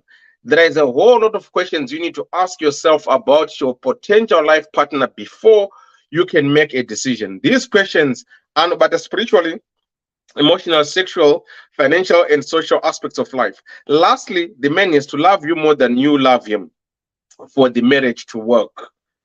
That's Martha there. Thank you so much, Martha. Ndasangana this one. Ndichada chibira ndichiverenga mamwe ma comments. And you and them say she got all the time in the world. Dating 2 men at the same time. I need some notes. Mukoma chara chak said mwanasikana anenge ane speed heavy anokurumidza kuenda pa test drive. Shivaendemera sei sister ava vanozvigona sei zvekumhanyisa tsuro mbiri nhambo imwe chete. Right. Dr. Love muri pamberi pakona ndika Dr. Love. Shila Mukonyo say marriage isina hama hazvibude. Right. For those who are just joining us, welcome to the show. Welcome to the program where we discuss real life matters, matters of the heart. I'm waiting for Dr. Love to come, so let me just do a quick recap on the matter. Then we can proceed. Huh? Yeah, hold on 1 second. Then you can proceed. Our topic tonight says, marry anyone you want, but not a Nigerian. Hello, DDC. I hope you are all fine. I'm a 34-year-old Zimbabwean lady based overseas. I have a good job and all is well career-wise. I have been dating a Nigerian guy for 2 years now. 8 months into this relationship, I met a Jamaican guy. Akandipfimba, and I told him dinemunu, but he insisted because we can have woman. The pressure was too much. So I've been dating these two guys for 1 year and 4 months. Dambudziko, I want to settle down, and I equally love them. But there are some things which I can sacrifice. That makes me love the Nigerian guy the most. He is an engineer and married zake. Besides, he is loving, caring, and pabonde and sandambo wona zvakadaro. We were supposed kuenda kuma introductions, and I was asked kuti Mkwasha anobva kupi. I told them he is from Nigeria. Guess what? They were all against me. It was very bad. Hey, they are bad people, havana respect, and juju too much. You know how Nigerians are rated in the African culture. I tried, but vakati marimi Nigeria, no. Amakana wana kamera neni vakashiramba. I need your advice. What? Ndogara here ne murume uyu toita vana vedu, and when I'm going home, ndoenda ndega nevana murume osara zvake, or should I leave him and get married to the Jamaican guy? The Jamaican guy treats me well. I can say he knows how to treat a woman, but pabonde is not as good as the Nigerian guy. I can only marry him to please my family, but I'm afraid ndinozopoya because I'm Nigerian anondigonera zvake. I don't want kunyadzisa mangwana. Ndingazoita vana nemuNigerian ndakarohwa nemuJamaican. Pachivanhu chedu pane zvingazondinetsa here. If I marry this guy without my parents' approval, please help. Right, that's our story for tonight. We've got this 34-year-old young lady who is overseas, well-established, career-wise, business-wise. He has got his own monies, but she's been dating a Nigerian guy for 2 years. 8 months in her dating with this Nigerian guy, she bumped into a Jamaican guy, and the Jamaican guy asked her out, and she told the Jamaican guy, you know what, I'm seeing someone. Then the Jamaican guy insisted, you know, men are hunters, men pursue. The Jamaican guys pursued and pursued and pursued until this woman said, okay, that's fine. So this woman saving 2 masters at one go. So now, these 2 masters, they both want to marry her, but they don't know each other, that they're being double-crossed. So she told her parents that she wants to get married. So the parents asked before the introductions, who is our in-law? And the daughter said, your son-in-law is from Nigeria. That's where this whole palaver, which brought her here, begins. The parents said to her, no, we don't want Nigerian money. They are evil. They are crooks. They are scammers. They do this, they do that. No one highly speaks of Nigerian. So if you want, do it by yourself. Here, we don't accept him.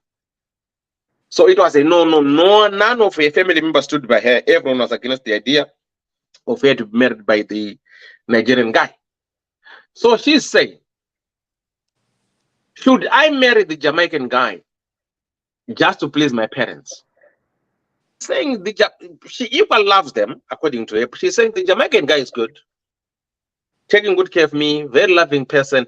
But if I'm comparing their performance when it comes to sex, the Jamaican guy is below par. The Nigerian guy does it better than the Jamaican guy. So she's saying, if I'm to marry the Jamaican guy to please my parents, but I'll find myself cheating, which I don't want to bear kids of a Nigerian guy who are going to be raised by a Jamaican guy. Or I can get married to the Nigerian guy. When I visit Zimbabwe, I'll just go there by myself and my children without the husband. Is that healthy? So she's saying, if I'm to marry the Nigerian guy, will there be any challenges in future to go against the wishes of my parents? Or I'm going to marry the Nigerian guy, the Jamaican guy to please them, but at the end of the day, I'll be still going back for more sex from the Jamaican guy. So that's our story for tonight. Your views, your opinions, the young ladies in the comment section. So you feel free to say whatever you want to say. She's here, she's listening.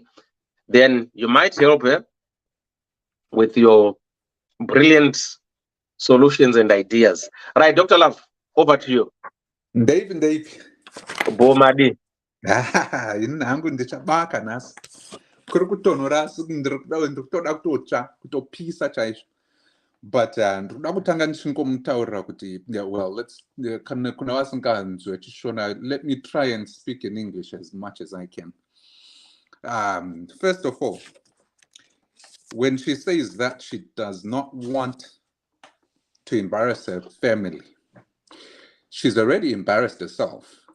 The fact that she's got two men that she's dating and bedding as well at the same time for the last 1 year and 4 months is rather ridiculous. But who are we to judge? On the morality side, whether we believe it or not, whether we want to actually concede kuti we as people tunoita zvinoda kufadza nyama dzedu.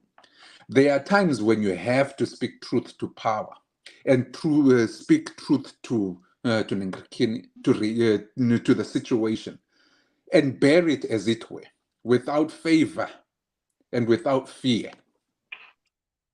And this is what I say, and this is my opinion. On a morality level, wakatonyadzisa, you are an embarrassment not only to yourself but to your parents and whoever it is that you know.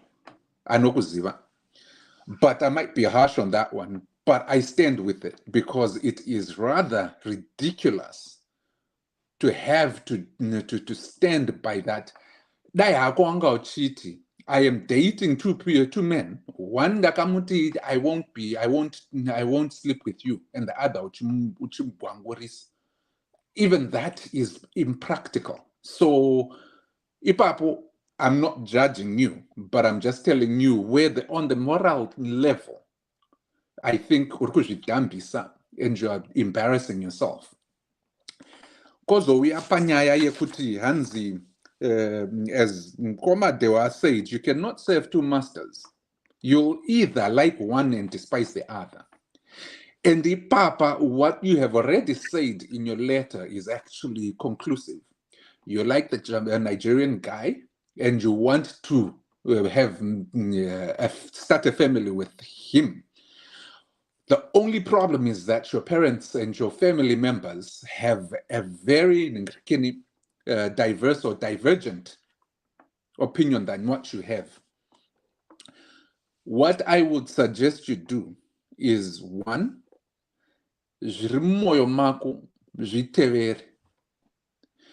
what you are going to do with where the heart is concerned is what you need to do. Zvibvunze iwewe kuti moyo wako uri papi. Where is it that you feel? Nakuti, it's an emotion, this thing here chauri kuita. Where is it that you feel you will be more alive, more comfortable, more accommodated, if not more with this guy? And you can see, Kuti, I can grow old with this person as a life partner. If it's the Nigerian guy, which I with by all indications, that's why you are leaning, that it's the Nigerian guy, so be it. but go into this relationship with eyes wide open. And this is why. If your parents, not even one of your siblings or family members, are for this guy,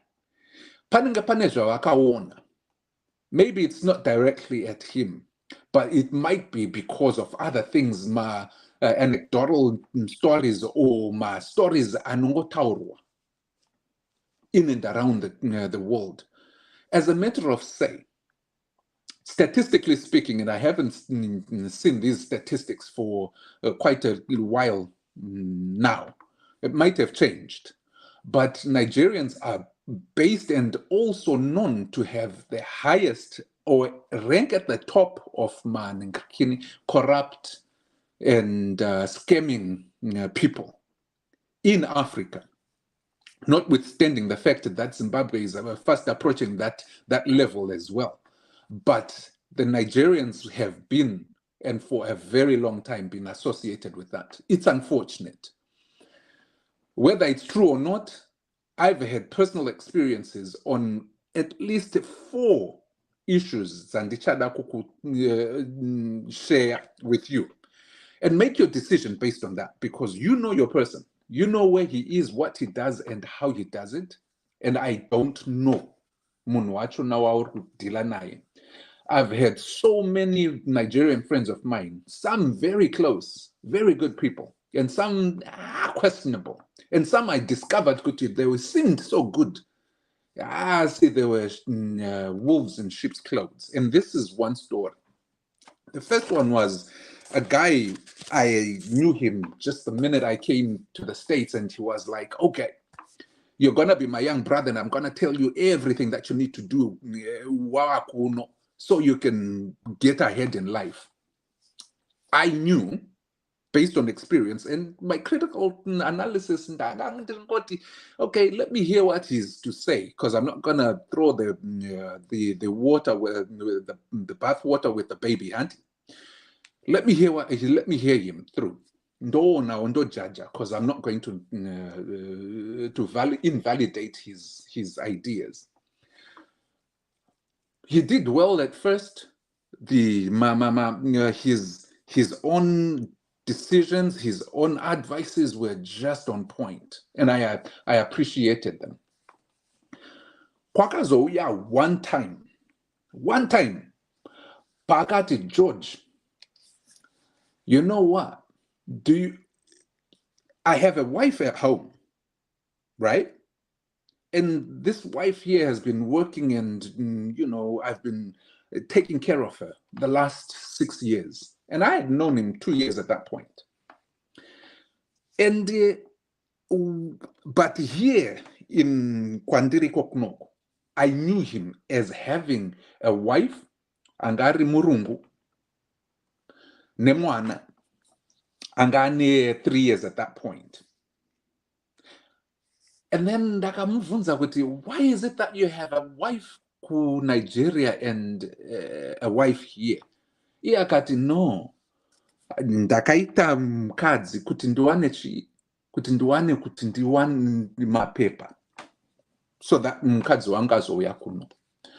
I don't think this is just isolated to Nigerians. A lot of other African brothers and sisters do the same. I think avavengere ipapo, or I think avashorevo ipapo. Ingenious yavo was that. But what really got to me was this. There was another friend of mine, Angari Mughanaian. I didn't work through I went through an H-1B visa process. If people know that H-1B visa in Kini, because I was doing my sciences at that point, STEM. So I was lucky enough to get into a company that sponsored me. And from there, I worked my way through and got myself. But what he then said was this. I was dating a girl at that point. And this girl was an American citizen.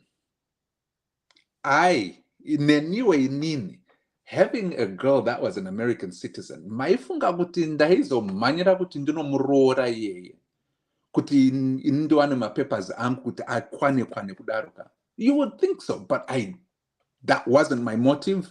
Neither was it something that I cared to do, because I was okay kugara kuno kana kuenda ku Zimbabwe. I didn't even care. But what he came and approached me and said was, because one of my Ghanaian friends was in a dire strait, so he had just done a stupid thing, drinking and driving, and got caught. And around that time, they were now looking at ways of validating, are you a citizen since you have an immigration or are your papers correct? At that point, akandivunza kuti, why don't you have your girlfriend mskana wangu inini aroore shamwari yangu yekughana kuti mukomana wekughana agare pamba in the country. And I was like, what the heck? You would go to that extent kuti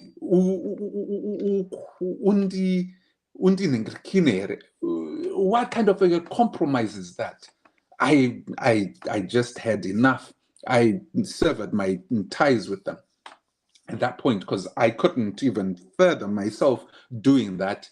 Mskana wangu vanga at their back, at my back, behind my back, vangoto da kugadzira that sort of that atmosphere, so that ofimba oitei, and then a questionable thing, as it were. Kuti mskana ondiramba inin. If I said no. So I had caught that onto that more so than anything else. And they were willing to go beyond that unscrupulousness. That was the first time this guy specifically, I'm Nigerian, would think and come up with that kind of a scam. And actually, and he was in the process of doing so. He had told me, Kuti, one of his friends had married his own sister in order to get my paper. And I know it could be a big deal to some of us that but to them, it's part of life. That's how you get to the next portion and to the next level. If you have that kind of attitude, if the general population has that type of attitude, it means their moral compass is lost. And you'll find it hard to see someone with restraint, especially in those terms. And but maybe you guys might be able to. The second ndiye ma 411 aya, like mkwama gwangu vataura kuti there was a stint that happened in the FBI, ma Nigerian akabatwa, ma Ghanaian, ma Congolese, chi. This happened to me. Driving hangu ndichibva ku gym, and I was so relaxed. And all of a sudden, okay, maybe I've got a broken tail light. I don't know what the case might be. The guy Vandi miso Vandi registration and license, please chi. And then he was like, that this guy has been reported as stolen. Oh, is that so? So registration yanga uski wona. Shakanzi, no, it has been identified for on a special chi interest, and it was just for cautionary sake. Could you come out of your car and step on the side? Can I call my lawyer so that he's on the phone while you are proceeding, and then I can be covered? I can see why I myself. Oh, so you have a lawyer. Why do you have a lawyer? Any American should have a lawyer, at least, because you never know. he was like, are you guilty of something? I just believe kuti I can protect myself, and I'm one person that's an international, I'm an immigrant here. So I believe in protecting myself legally, and my insurance, health insurance, also my insurance, but I need to protect myself. And I'm just that cautious. Okay, mira, motkari 6 dzemapurisa dzakauya, and almost 12 mapurisa, ma-officers, akandisurrounda. One akabudisa gun yake, akandipointira. You know, I looked at them. So what the heck is happening here? Jakans, do you know that your car has actually been identified with a person of interest? Okay. Do they have this name? Jakans, no. Jakans, so why would is this the model of the car or the registration? Because it's registered. This guy is registered in my name. I completely own this car. I'm the only one that drives it. And I've never given it to anybody to drive because this is my special car. Akati, for some reason, our system is slow. But we haven't pulled out the registration insurance yako and confirmed that. So it will take a moment. An hour and a half later, they had called FBI, probably, whoever they were trying to call. Ndangandato iswamuma in handcuffs.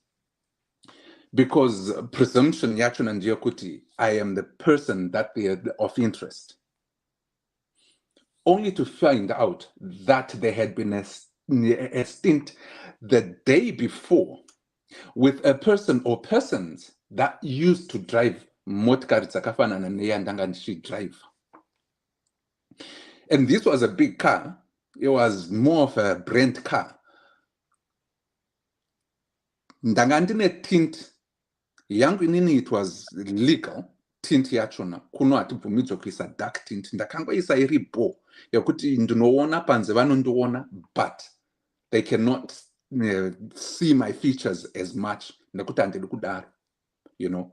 Ndinongoda ngozviwandira.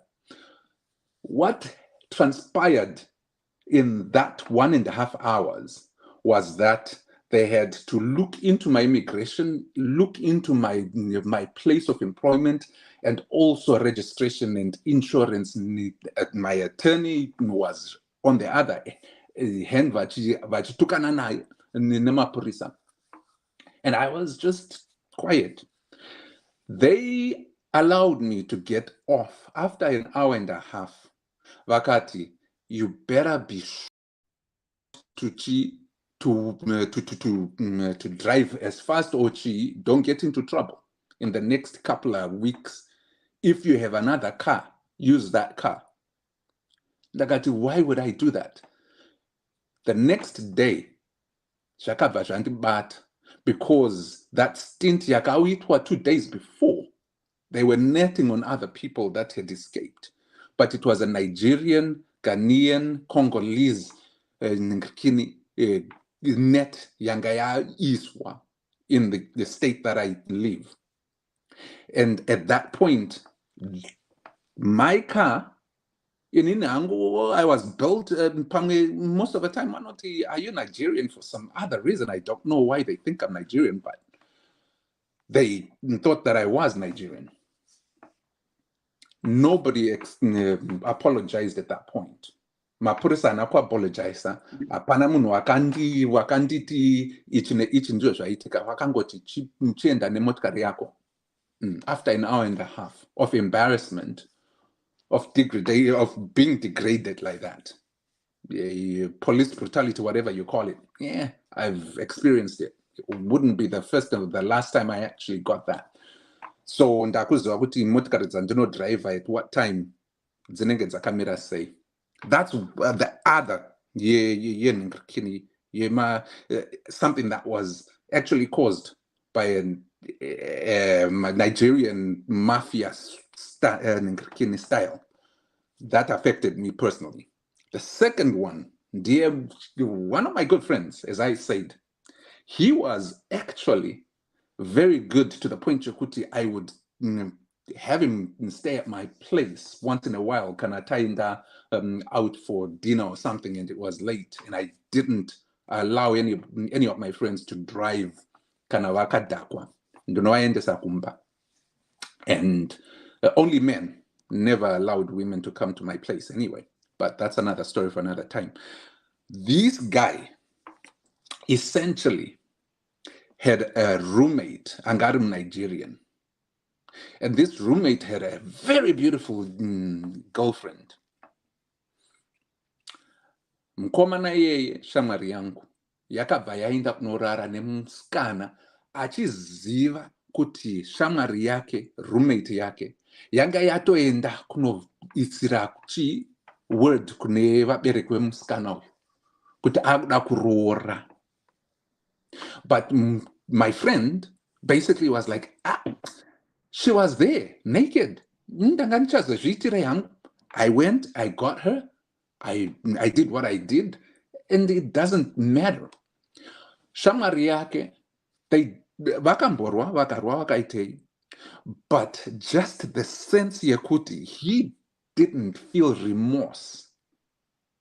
Akati, this is something that in my culture shouldn't be an issue. And I couldn't understand why Chichinzi kana arimskana tunongochinjana hapana chiripo until arorwa awane ring if again. Maybe as men do that other cultures, but I would want to believe if you have a girlfriend that you know our fiance, you would respect, especially if you are roommates. That moral compass maybe it's just a Nigerian thing. Because ndakavunza masomali shamari zangu makenya mai akati no, this is something that we wouldn't care to indulge ourselves in. That's the other thing. The last thing, iye mkomana yeyuyo shamari yangu yakabva yaenda kunorara nemusikana wefiance ye-roommate wake, once told me kuti George, in kukura kwangu kwose ndaisekwa ndiri kubhoda nekuti kukura kwose kwandakaita vamwe vangu ane mazhambara eblambi. Inini hangu ndanga ndingori neaverage yakungoti yaingosvika kuma 4 inches kana kuti 5 inches. Asi ndakazodzoka pandakaenda kumusha kuNigeria, ndakabva ndapinda nekuburkina faso ndichipinda muBenin, ndakanotora inonzi guchu rwangu. Pane zvandakaitwawo nevanhu vanoziva.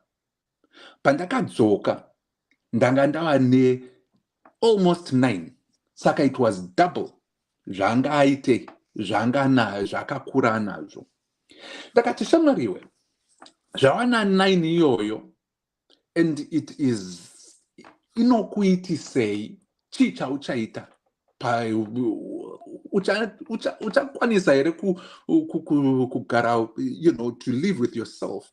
And kune vakadzi vakawanda vanoda hombe, asi kuzokurisa nekuzoningirikina ikoko unofunga kuti vangazvifarira here izvozvo. Akati haiwa, ndiko kutonyenga kwangu ka mazuva ano inini iyeye musikana fiance iyeye ndakangomubudira ndichifamba hangu muningirikini living room, iye akashama ini ndakashama, akaona kuti ndakatakurei akazvifarira. Saka to me it means kuti ndizvo zvinoda vasikana. He had to invest in that, and he had to pay a little bit of a good sum, about $500. Ameno pamwe ishoma kana kuti yakawanda, but he did that. Akanditaura kuti the diet yatinodya, the things zvatinonzipiwa isusu tichitaurirwa tiri vaduku, ndezvokuti tinodai. Ini ndakangozviramba ndiri muduku, asi ndakuzviona kuti zvakaita sei zvakakodzera kutevedzera. Ndosaka ndakuda kuitei ndakaenda kunozvitora. At this point in time ndakufara. I had a story related to this. Yekuti kwanga kuri kugwanda here kana kuti kumwewo. KuZimbabwe ikoko kune South African akaenda cross a border kuenda muZimbabwe kuenda kugwanda ndokubva anopiwa mushonga wekuti chinhu chake chikure. Asi chakakura kusvikira mukadzi wake iye aikomplaina akuti handichakwanise, hazvichanake nekuti zvakundirwadza. The reason why I say these 4 stories, some that were personal and some that were anecdotal, is this. It might be that their culture and their way of thinking mindset for so long has been determined by their push and move to success. Kuda kuonekera, kuda kuonererwa. And I would not belay that same attitude to Zimbabweans, especially at this point in our juncture. Kuti takuda kuonererwa, takuda kuonekera, takuda kuita mashortcut akawanda. And those shortcuts will lead us to a lot of other things. And I will not blame my Nigerian kuti akatanga akutozviziva our PhD in yoyo, that morality. It might be a new cultural moral foundation yavo. Is it good or bad? It's an individual choice. For Zimbabweans who are facing these same issues in same situations, what would you have done? Mukadzi uri kuda kuti mukadzi auye from Zimbabwe kuya iko kunoko unorora here kuti mukadzi wako azouya. And let me just say this. Nyaya yekutanga iyi mukomana akabva aite akaramba mwana murungu. Go ahead, Mama Borona. Okay. All right. Yeah, we can hear you now. Saka the first story yandataura iya. Mukomana uyu akaramba murungu wake. Aramba murungu wake. Akaunza mukadzi wake. Akauya. Remember, panga pane mwana one uya angane 3 pandanga ndasvikapo ndakumuziva. That kid grew up and he was 19 at that time when he eventually moved in with baba wake and stepmom. And the stepmom was so hard on this guy, this young boy. I'm 19. Akamuka one day akazvisungirira in his bedroom kumba kwa baba. The toll it took and the devastation and the tragedy that culminated in it all. Uko stepmama kati zvandibvira pano, good riddance. Baba hapana chawakataura at that point. Something that could have been very special. Somebody that could have been a good young man with a future, cut so short because of our own consequences.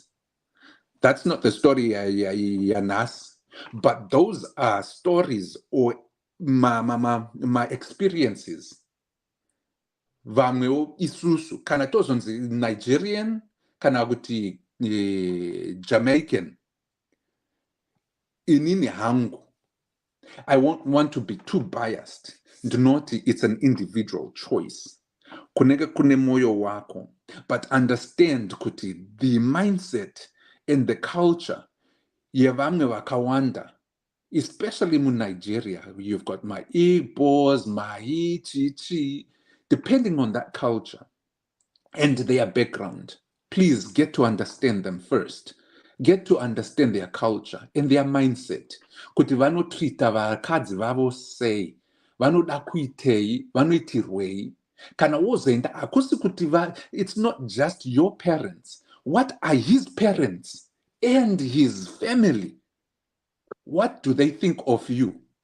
Kana vakakunakiraka chienda kumba unoti aiwa mama baba ndanzwa zvamataura all your fears. This is why ndinoda murume wangu, because hadai, and prove it to them kuti he's worth the second look and effort kuti vaite sei vamugamuchire.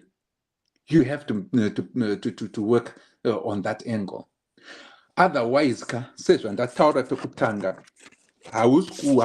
don't think kuti uchazonyadzisa, you'll embarrass your parents. No, you won't. You've already done so because you've got 2 boyfriends that you are bedding.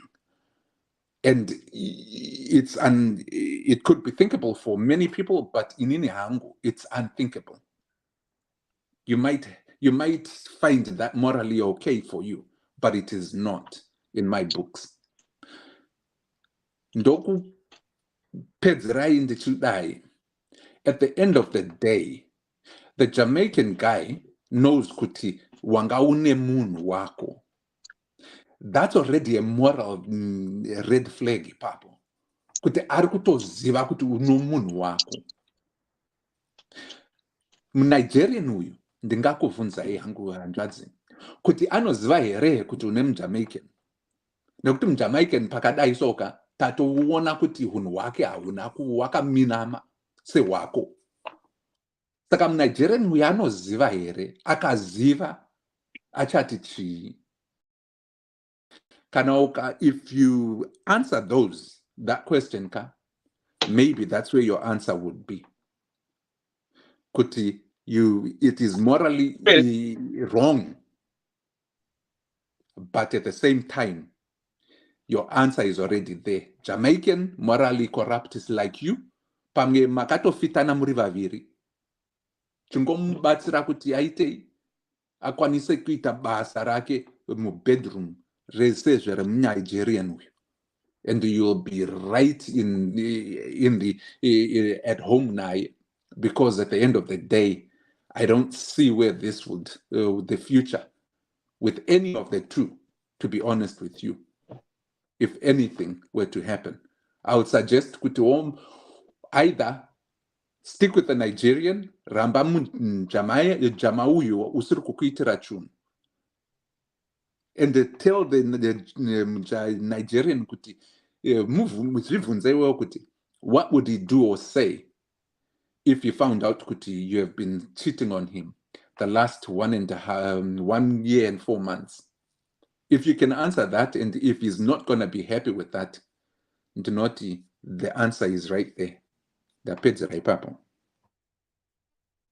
Thank you so much, Dr. Love. Thank you so much. Thank you so much.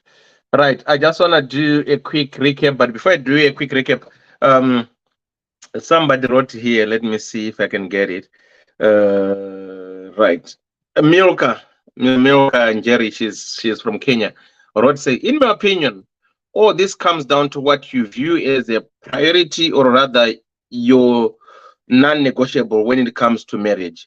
From these beats I've gathered, the lady in question values sex which she gets from Nigerian, which could be flirting towards our old age.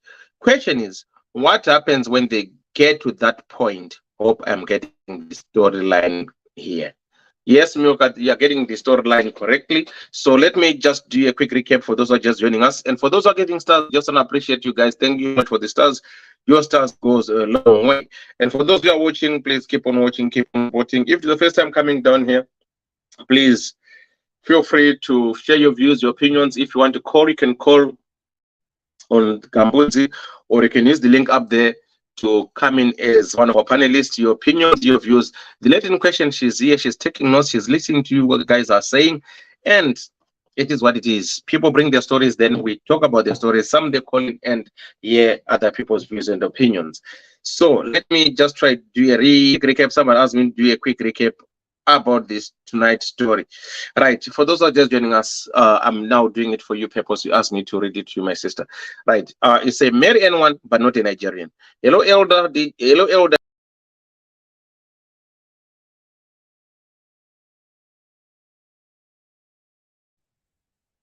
Wava ungodonhawo futi unge munhu ari kufamba nemudonzvo.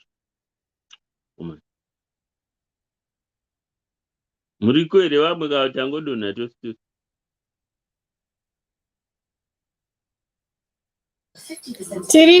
Tiripo.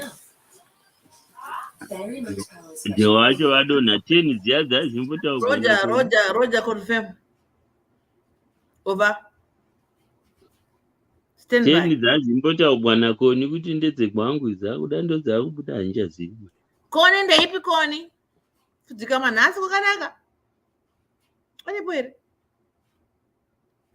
Unenge wadonha Koni wacho? Adonhawo. Koni abva atanzi ari kuenda kunodya.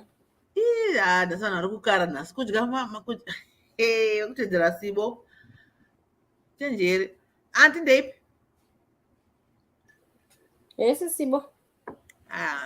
Ndasina kunyatsonzwa katsamba ndangori wawata. Imhirika ndikuverengere tsamba muna kuiona here muchanetsa ndakaiona hangu but pekuti anzi ndinozoona zvinondiwana here panyaya dzechivanhu handina kupabata ipapo.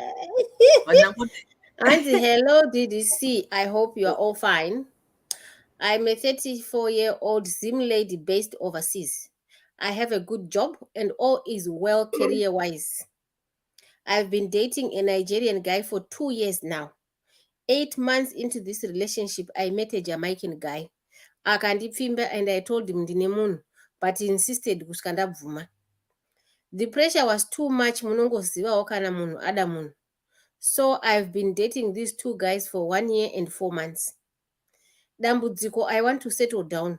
Vese vanoda kuroora, and I equally love them. But there are some things which I can sacrifice. That makes me love the Nigerian, the guy, the most. He is an engineer and ane mari dzake. Besides, he is loving, caring, and pabonde handisati ndamboona zvakadaro. We were supposed kuenda kuma introduction, and I was asked kuti komukwasha anobvepi. I told them he's from Nigeria. Guess what? They were all against me. It was very bad. They were vakati, hey, they are bad people. Hey, they are bad people. Havana respect and juju too much. You know how Nigerians are rated in the African culture. I tried, but vakati mari yemu Nigerian, no. Hapana kana wana akamira neni vakazviramba. I need your advice. What should I do? Ndogara here nemurume uyu. Toita vana vedu, and when I'm going home ndoenda ndega nevana murume osara zvake, or should I leave him and get married to the Jamaican? He treats me well. All I can say, he knows how to treat a woman, but pabonde, he's not as good as the Nigerian guy. I can only marry him to please my family, but I am afraid ndinozongopoya because mu-Nigerian anondigonera zvake. I don't want kunyadzisa mangwana. Ndingazoite vana vemu-Nigerian ini ndakaroorwa nemu-Jamaican. Pachivanhu chedu pane zvingazonetsa here. If I marry this guy without my parents' approval, please help. Saka auntie, apa tingati according to the letter, she's much talking about this Nigerian guy, breaking about the Nigerian guy, and it nganyanya kurerekera straight ku Nigerian guy azodai anogona azodai azongopinzawo aka ka Jamaican apo wake, but zvinhu zvese ari kufairwa nemu-Nigerian asiri kudiwa kumba, kana just because haasi kudiwa saka anyanya kutaura nezvake. I don't know, it's a question that I'm asking. So ini zvangu, I mean, dai ari mwana wangu auya kuzondudza nyaya dzakadai idzi, or mwana wehanzvadzi yangu, because I'm sure my daughter would not tell me that she's been sleeping with 2 men for 1 year, 4 months. Mashura chaiwo. Anyway, ameno vana vemazuva ano vanoita matest drive. So zvakawanda zvataurwa nditi, I think we are all focusing on the negatives of vamwe vanhu. Handiti kuti ma-Nigerian akazoipa, majama vakazoipa. There are also good people variko. Vatoriko vamwe vanhuwo chaivo vanhu vanotoroora vachitogarawo nevanhu. Handiti vari ma-Nigerian, vari ma-Jamaican, shamwari dzedu dzatotamba nadzo dzimwe ndi maNigerian vakatozvarwawo mumafamilies kamuna mai nababa vanhu kwavo. However, handiti mbiri yavo kunyanya ndo yemusikanzwa, both Nigerian, Jamaican, vese vane mbiri dzavo dzemusikanzwa. Handiti misikanzwa yavo besides izvo zvekuti vanonyepera kuroora uku, voya voroora uku, voita sei. So inini maybe I would focus on this girl kunyanya. Zvema boyfriends ake izvizvi my opinion is that uchimborara nevarume tu honestly varume vanonyenga and anoramba kunyenga chete kusvika wabvuma. So isusu taakutoti here kana dai uine mukomana wako kukauya umwe akaramba kunyenga chete kusvika wopesera wangobvuma. Ndozvataakuita here ladies? I don't know. Kungoti isu pamwe taachembere zvedu. But just because munhu akunyenga kazviri kuti saka wotomuda zve. Apa akutoti I love both of them. Amen. Amen.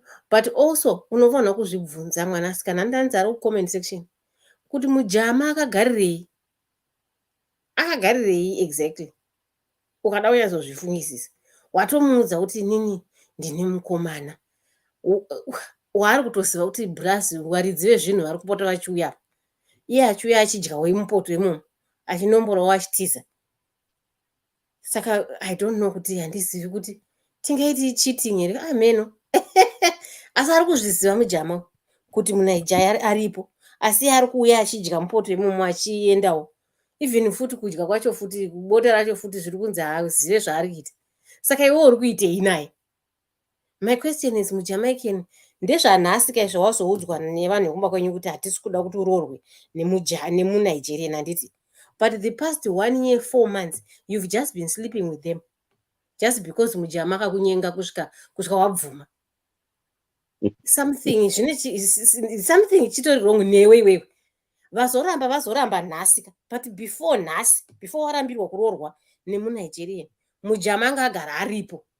Asi dai uri kuti kune mujama ari kundinyenga muNigerian aripo all this time, but mujama ari kundinyenga ndakuda kuda hangu iyeye ndoramba muNigeria, tingadai tiri kutaura dzimwe nyaya. Manje apo wakagara uri kutongozviita. Saka I don't even understand kuti muJamaican iwo pfungwa dzako akagarirei. I don't understand because iwo wacho futi wakagarirei nemujama wokuti bota racho aziye zvaari kuita. Mari yacho it seems like hapana chaombopembedza zvitwa nasibo, hapana chaombopembedzawo chemujama kuti mujama ane mari kana kuti ane basa. It seems like mujama haana yake, ndiwo anga zvake ari kungofambawo. Iwo ndobva wangoti sezvo aramba achingondinyenga mva wamuda. Handipana chandaona chawambokuza kana chawamboti kana hendisamowo zvayo, hapana kana chawambotaura nezvemujama. Uri kutaura zvemuNigeria ndiwo uri kuda.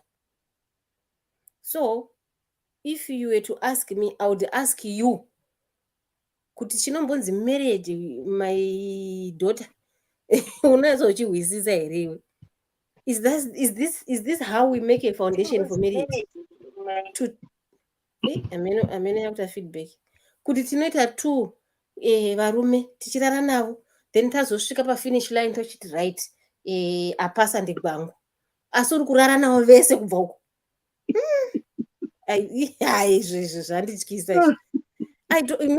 Ndosaka ndati sibo inini we are in our late 40s, so I don't know tapa 45 handisati ndambozvinzwa.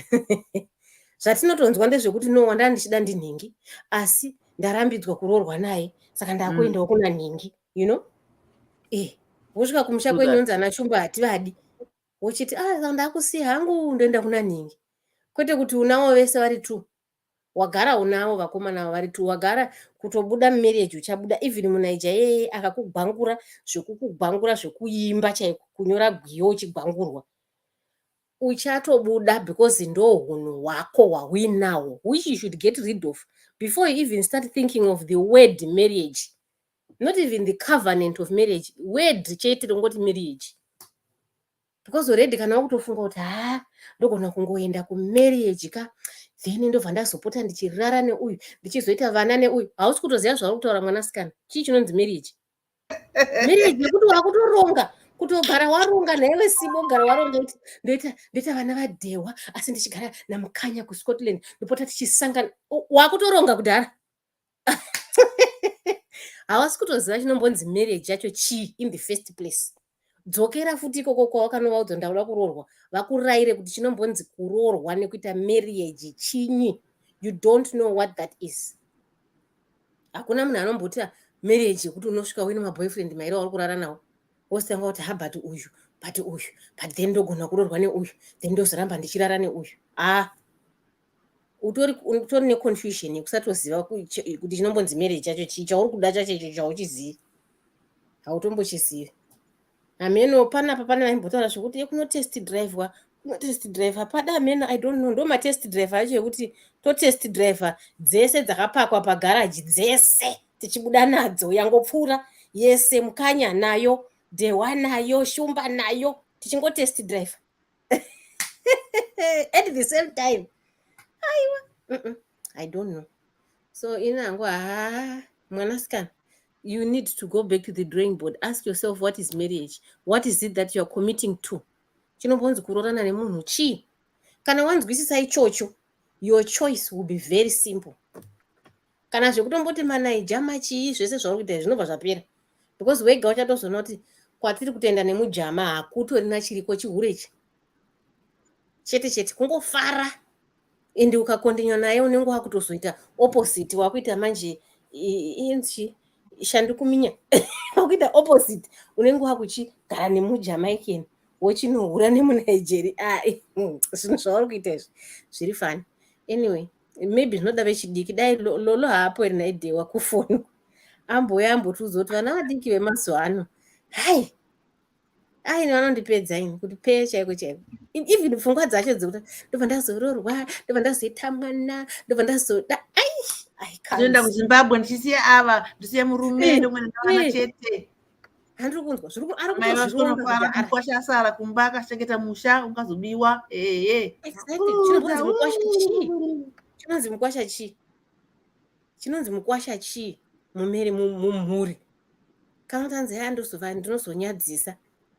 Wow, zvatotaura naDr. Love kuti kana kuri kutonyadzisa utonyadzisa hako kungoti vanhu vasati vazviziva zvauri kuita musi wazvichazozikamwa but wega unofanira kunge ungozvinyarirawo wega ungoti izvi zvika zvandiri kuita izvi hazviite zvakanaka. Ende marriage vakatomboti vada kuroora vakomana because kana ari munaija futi time kana atozviziva kuti pane mujama ari kupota achiuya 1 year 1 year 4 months iye kana atozviziva muNigerian anogona kutoisawo accelerate yekuti dai ndaroora apa ndiwane pamwe atoda mapepa kwauri nezvinhu kwauri ende anenge asina basa nazvo zvekuti kune mujama uko anenge achiziva kuti mujama ariko mheno zvakewo ikoko inini chandiri kuda mapepa zvataura naDr. Love mapepa kana mari maybe you are sponsoring these ones at least muNigerian watava nemari zvino mujama anenge angouya achingodya wake akatongosvika muzhanje wakanuna achingozunza because hauna kana kumbotaura anything muJamaican except kuti anonyenga kusvika wada ane patience ndo one virtue yemuNigeria yemujama yawataura ane patience but patience dzacho tsitsi dzake ndedzei zvakafanana munhu anorara nemukadzi wemunhu ungorambwa nemurume boyfriend iye anokutiza because zvinongonakidza zviri mukuchitsotsi ingomuudza kuti muNigerian haasisipo nokuti vabereki vangu varamba kuti andiroore mujama anotiza mujama ari kutofara kuti kune ari kutenga mafuta achiita maybe muNigerian kana ane mari vaNigerian tinovaziva kana kuri kuchengeta mukadzi chete vanozvigona pamwe uri kuchengetwa zvekuchengetwa mujama ari kuya achidya mupoto yomwe munhu maasiri kana kucontribute. So anyway ipfungwawo dzangu idzo but my darling izvo zvauri kuti hanzi marriage haunyazoiziva baiwe zvokunzi hanzi kuroorwa kana kuita marriage is a covenant. You don't just say ndozoda dhewa then ndozoita mwana nabhangu then ndozombo iweka don't be funny. There's nothing like that. This is not a marriage you want to get into. Uri kutoita hako zvemarelationship zvemujondo ndononzi mujolo manje wauri kuita uyajola sisi. You are not in any marriage. Kumberi kwazvo hakuna marriage bako hakuna gauni retiri kuona ba mujolo ndozvandikutoona hangu kuti zvemarriage apeno veage dzenyu maybe vakambouya wanalo lombo titsanangura kuti pageneration yavo hazvina nebasa. Amen. I don't know, but for me, you are very far from marriage, and I can assure you, please. Vanhu vacho vari kutamba navo vesa wavanza vachidescribe na Gwangu, vachidescribe na George mujama maybe because ari kuziva kuti pane umwe muNigerian akakubata kahe. I tell you, Oga, will organize you. I can assure you, achakugadzirisa akasakurova kana kuita zvimwe zvinhu anonokufikisa chete unogona kudeportwa chaiko. Those ones are very dangerous people to double cross. I can assure you. Kana uri nesipini chaiyo inoenda anokutsvagira chete agokukoromora from behind. Be very very careful. Shamini atonyora vari kutokuudza kuti mujolo yanyisa sisi uyu vanhu watamba navo dava vari maZimbabwe. Unogona kudigwa mbama chikapopota chikaenda. Zvino idzi boys dzawatamba nadzo idzi tinozokunzwai. Anyway, ndimbomwa hangu mvura ndaona sekuru Benfield vauya. Thanks so much, Wasibanda. Kule, what's your take on this one? My network is playing up. What is it? What's up? Muneka eko zonyi bata orai. Alright, ndiri kudriver but it's fine. Regai nditange nokuadresa nyaya iri kunzi maNigeria iyi. Ndanzwa mungoma gwangu pane pandabata vachiti kwanzi kune vanhu vakanaka kuna Tanzania. Handinyadziziva context yavanga vachitaura, ndabatira pamusoro. Dr. Love went at length to give my examples Nigerians and stuff like that.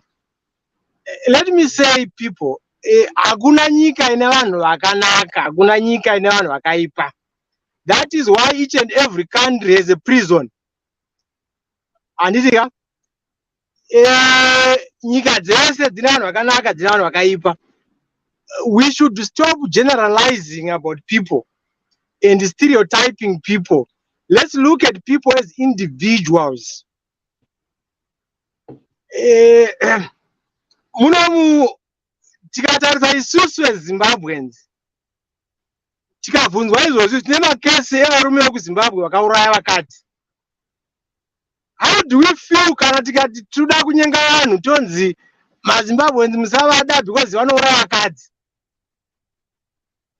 We know kuti haisi tsika yedu. We have a few individuals vakaita those incidents. If you look at Nigeria, it's a much bigger country than Zimbabwe. In a probably 300 million people, is we about 14 million people. So it makes sense kuti tinzwe macases akawanda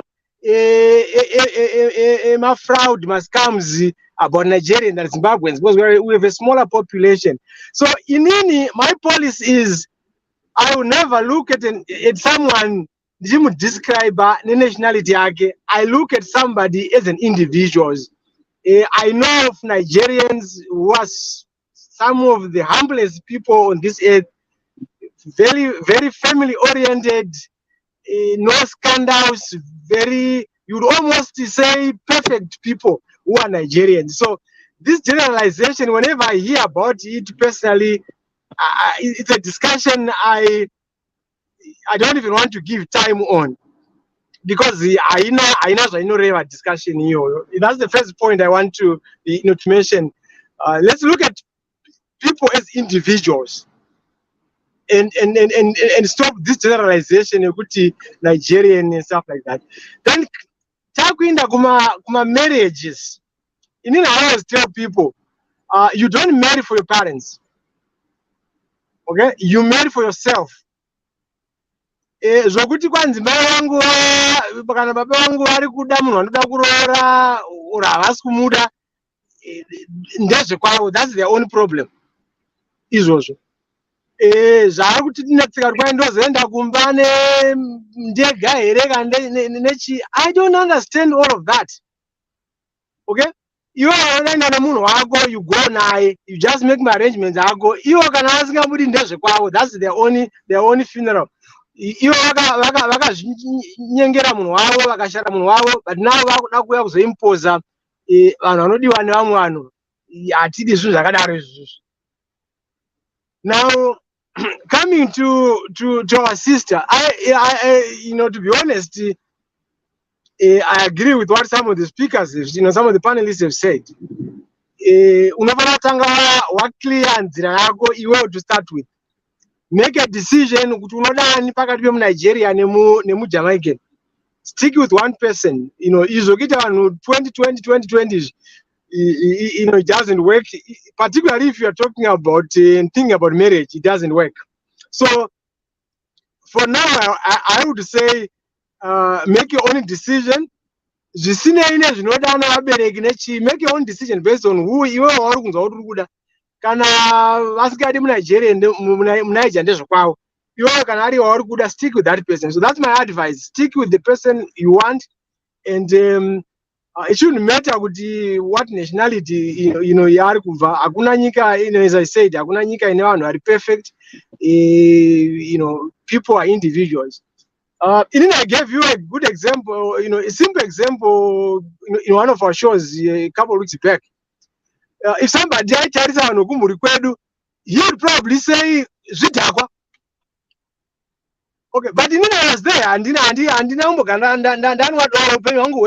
so you can't say you're gonna benefit for zvidhakwa, therefore you miss a good person, and that typifies life here once we start to generalize about people.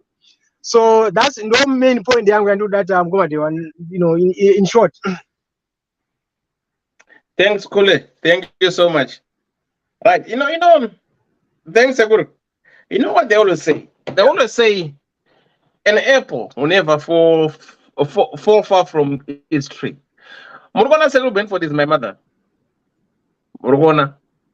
So I would say it's taken all the way that I wanted to say, but I'm going to add to what Segur Benford had said. I think generally we as people, we have got an issue of labeling people, stereotype, and all this kind of palaver. Nigeria has got 214 million people. And in all fairness, Segur Benford had said, each and every country go to, there's a prison or there are prisons. Each and country or village that you go to, there are graveyards. People die. So for us to, I'm not generalizing, our generation, we G50s and going and above, or 45 going and above. This thing of making our kids to do what we want, yet as soon as we choose to marry or do what we want, why can't we give our children the privilege to love, cherish, and enjoy with the person they love? Some of us, with all what we want to do, we are divorced. Why did we get divorced if we met the right people?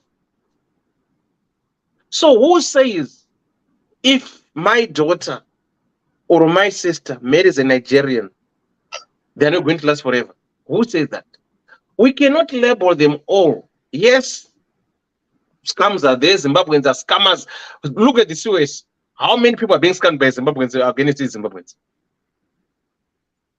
I will say, like what Segur Benford said, I think it's high time we let our kids do what they want and stop generalizing and labeling people because of the wrongdoings which were done by somebody who is not even them, and say, oh, one size fits all, they are all the same, they're all the same. To be honest, I've got a problem with that. They're not the same. And secondly, but now I'm a little bit muddled and confused. People say dating is not marriage. You can date. That's why it's called dating. You are free to date whoever you want to date. If it doesn't work, I think the difference is our generation, speaking of my generation, maybe if we want to look back, most of us, our generation going backwards, our marriage was marriage of convenience, whereby we didn't date. You went with your girlfriend to a movie. The next thing, past the curfew at 6:30, she got home 7, go back to where you were, and you got married. But kids of today, they date. When they mean by dating, they explore. They understand what love is. They know what they want. Sex is not love, and love is not sex. Yes, as much as people might say, oh, why is she dating too many at the same time? This is wrong. She's dating, she's not married to anyone. She's got a plan B in place. This is not working. I thought maybe this is going to work for me. It's not working. Now she has left no choice. If the parents have told her, okay, marry a Nigerian, we are happy with that. Truly speaking, this Jamaican guy will be out of the equation. But this Jamaican guy is now is not being used for tokenism as a scapegoat.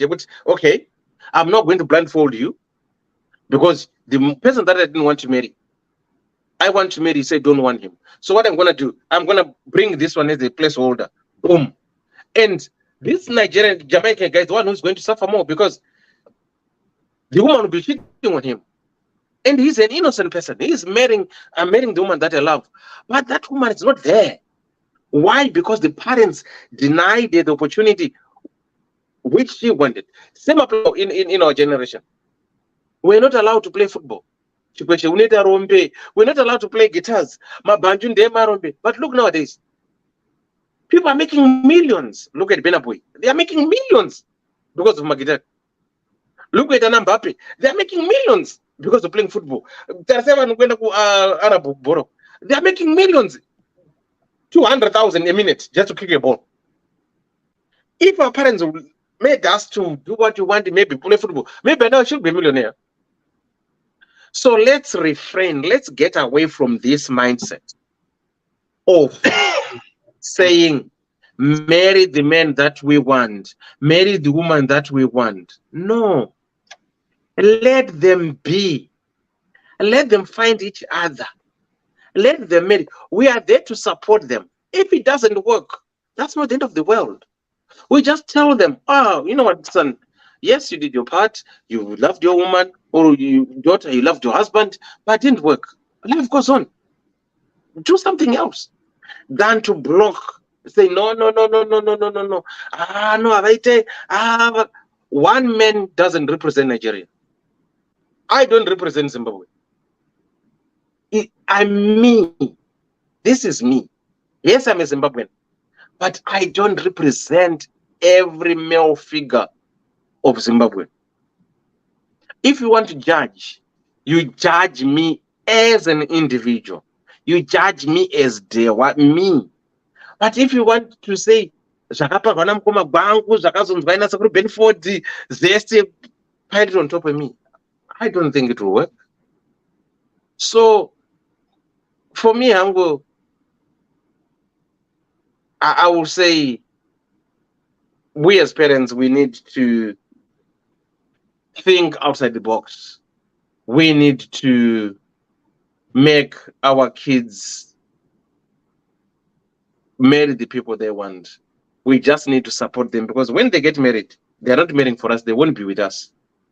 They'll be running their own families, having their own houses, doing what they want to do. They are now parents.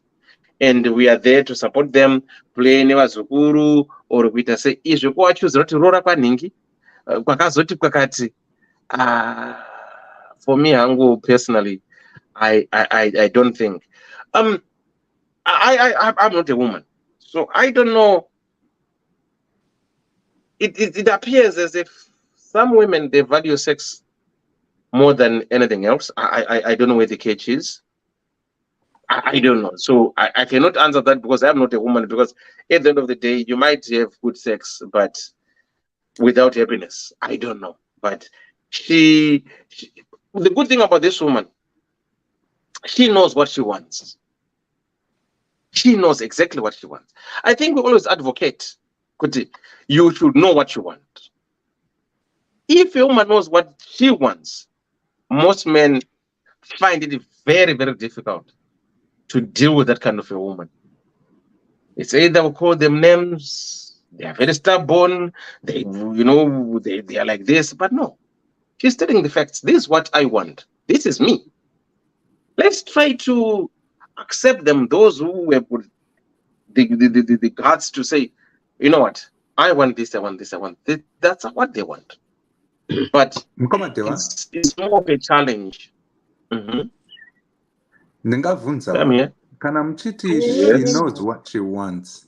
Why is it that she has two men? That's a person really double-minded. As now, no. Exactly. No, okay, let's put it. Can I ask you a simple question? Okay. What is dating? Makupinda pa debate satataura sequences. Sorry, Connie. Connie, right? Dr. Pause on that one. Connie, go ahead. Ndanapez, go ahead. Okay. Thank you so much, Nkoma Benford. Nasi ndawira nawo zvototika.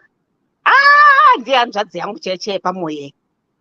Yazosamaliza zvanadewa, but Benford yasopinda nemo. Zvakachida kutaura exactly word to word. Ndimai vangu. Upi Benford? Ega. Anoera chiko. Moyo kandela sekuru wangu kapa. Oh. Aiwa. Saka nangu zvangu mutonda doctor zvangu ano moyo for this week ndiri kwekoko. Totally agree. Problem atiri kuita. This a generation kubva kunana mbuya, kunana mai kusvika isusu. Yazotaura ngomadewa kunzi ma G14, ma G50. We should allow our children to choose what they want. Kana vauya, mai vakauya, mwana akaenda nemujama wake. Ndiye warikuda kuroorwa naye. Though I don't agree. Okay, let me answer the question. Okay, let me answer the question. What is dating? Right. I would not say this lady has to date everybody too. Dating is a stage yekuti muchiri kuzivana. It does not include sex. Those stages dating, yes. Dating does not include kupanana weight. Yes. Dating is going out. Tobvunza na mutupo, tobvunza na zve background, wakakurira kupi, wakazodini, ukazodini, profession yako unoshanda kupi. That's what dating is. Then ndazokufanira dewa onditi ndikukuda kachimuko. Into that aiwa unibo. Hande nacho. Then you get into a relationship. Makuchipana na zviweti after that. Because what happens is mukapanana zviweti when you're dating, you get into a relationship for the wrong reasons. Right? I'm scared now. She's in that relationship nemijama for the wrong reason. Ananeta ndofunga top priority yake yes uko top is sex. Because tirikunzwa majama, not Nigerian manager, they're very good in bed. Not all of them. Unengwa ngosangana one are good. Vanavo variko vamwe nezvigwisi.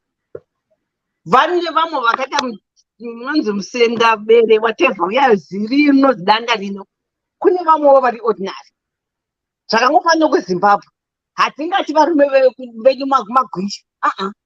Tine mhando, 6 types of men. Same neikoko kumanaija kwacho. Saka I don't know why vachizopiwa mbiri yekuti anokrenka shaft. The thing is, we got it all wrong with that. I don't know. I've never met him German. It's all natural. Natural here. But you know what I've realized from my circle in Nigeria? They started watching porn back in the 80s. Muruma 52, 53. I used to watch porn during high school. Meaning that was early 80s. And isusu porn takazoiona manje vakataka kupinda muuk kudhara takakura even in the 80s and 90s. I remember my brothers angu I subscribed to that magazine and the horoscope here. That was as far as it got. And then kuma early 90s, I remember my I watch my porn. That was 1995. But I remember it was World Cup. Yeah. Saka zvinhu zvakazoya late kwatiri. But atese unogona kusangana futi naye muZimbabwe nanyasogona bonde zvekuti damn it. Zvakangofana nemanager. Saka there's no difference. No difference at all. Kunguva pambiri, hamunoti mbiri yacho yakazobva kupi. I think pakangosiyana is when the treatment that they give to their women. Kana uchimpa bonde, in return, anokuchita bobo. Azvina kumbonzi I love it. Mu Niger, ukamupa bonde, unoitirwa zvinhu zvese. It's just like, it's not an agreement, but that's how they are. That's how they express to say thank you. On. Variko futi uti anogona kuchovha Georgie all night long, but hauna kana senti raunopiwa. Hauna kana chocolate raunopiwa.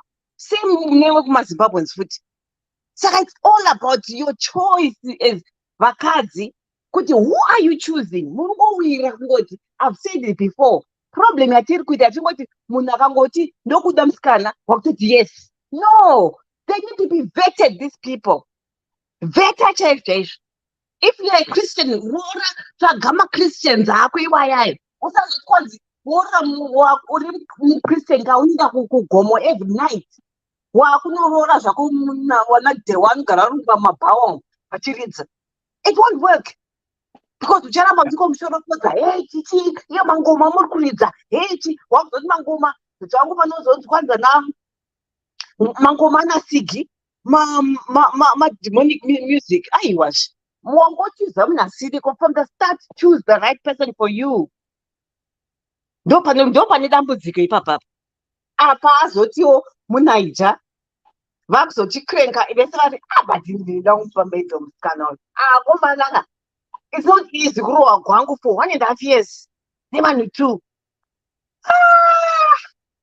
How many is to church money 1 with I 1 is too much. How much to over 2? No, masingagone futhi. Huh? Ndati umwacha anza agoni futhi saka ndoshata ari kufirei. I disqualified both of them. Though it's not about race or anything. It's just about my choices. Tamskana. Hapana wandiri kuona zifuti anyasopuwa description. Maybe it's how she wrote the letter. Tingango disqualify yake. Maybe it's how she wrote the letter. Ndiona kona sikagona explain ashini. So I see so much information ukuthi tichiona kuti ndeupi ane marriage material aripo ipapa. So far hapana. Tangonyorwa unzi uye is an engineer and then futi anodurwa damba refu nechimwe futi chipi futi chimwe chandapika aiwa anotenga ke magifts but aiwa kuma Nigeria zvo magifts ka aiwa vanodura havana kuomera enyazoti kana payslip yake ichiuya nhasi kana iri 10,000 zati uripo ipapo pamari yake. Zvino muzimba achada kumboti chichi. But it's not about variko maZimbabwe anogona futi kuita vakadzi. Vanhu vavhurika meso mazuvano. But it's about choosing waunyaziva kuti uyu ndiwo ndoda. Handagara ndakakuudzai kuti ini munhu anoita zvedoro nezvebhora chichi. I don't. And I don't date such people. Ndogara ndati pakazongoya nyangu wandada nyangu akanaka sei. Akangondiudza kuti zvana Liverpool, Manchester chichi. It's total no. I don't want. Zvino murungowira. But what I can say, if it was me, marriage is not guaranteed. It's not going to run after 3 weeks. It's about having fun during that time. Fully married. I would go for the Nigerian. What I hope, but pane manageria ndonzwa veku-UK yuko nemanageria ariko kuamerica kuno total unotofunga kuti masi managerian kune 2 macountries anonzi Nigeria because they're totally different people. Ukaona managerian ari kunoka imi ungasodeta ake mukwasha wangu very good people, very good. Kuzoti umajama ari kunoku vomana ndo vanhu vanopiwa ma-PhD echihure manje majama zvavanoita manje vajama vakadzi nevarume vavo as long as sekuti ini ndiri mujamaican ka ndine boyfriend mujamaican anogona kundihurira zvemhando ipi. I do not say anything because hanzi kukrenka sharp vanogonawo futi iwo wekumujama futi. Saka vakadzi vavo havana kana basa nyonge tikaita fight tikaita 6 ipapo hazina basa as long as ndine share yangu ipapo ndiwano equal time yangu akauyawo kana ini masaturdays ndichikrenkwawo usiku hwese ambo ndikazonzwa kuti kona keresi yako togona kudhumana mutown havarovani. I don't know why but zvangu haiwa apa hapana comparison apa vanhu varume vakangofanana same fanana vese same ndatenda hangu. Wapedza ere timbotaura zvitu ndoda kutaura. One second.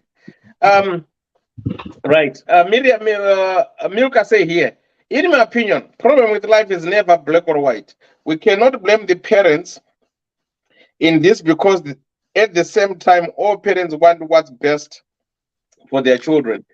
Problem is, especially in African culture, there is no open communication between parents and their children. They probably see something that's amiss but don't have the guts to be vocal about it. Hence, pick the Jamaican, not because he is perfect, but they are making a pick out of the choices they have been given. Sorry, another point. Sorry. Another point. Yekuti, it's up to us to teach my relatives edu atakasiya kumshow. Kuti kwatiri, just like me anditika mu New York muno. I think there's about 3 or 4 or 5. I don't think one should 10 single men ari muno. Zimbabweans. Saka una choice than to go outside. You know, because wachenda kumba nem black American wangu. You know, you have to teach your parents kuti those really cool in through my conversations. Because I don't mazona kuna aniko. Not mama kunoka kuna maZimbabweans and sure hakuna and variko vacho futika maiwe zvangu vamwe maSRB vamwe vakangopata kunge mbodza hakuna kana.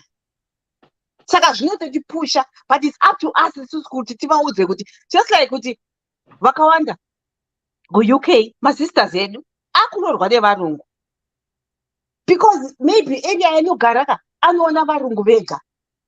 Saka you can't close that door kuti haiwa maZimbabweans arikupiko. Just be open-minded and date whoever. Murume. This is how we were raised. Raised into this culture yekuti like they were mixed people. My Ethiopians, my Nigerian, I started dating Nigerian. I've dated 2 Nigerians in my life. Perfect, good guys. Well, but I'm sure right now they're still as gentlemen as before. Nothing changes. But make sure that you choose wisely. No background yemuno.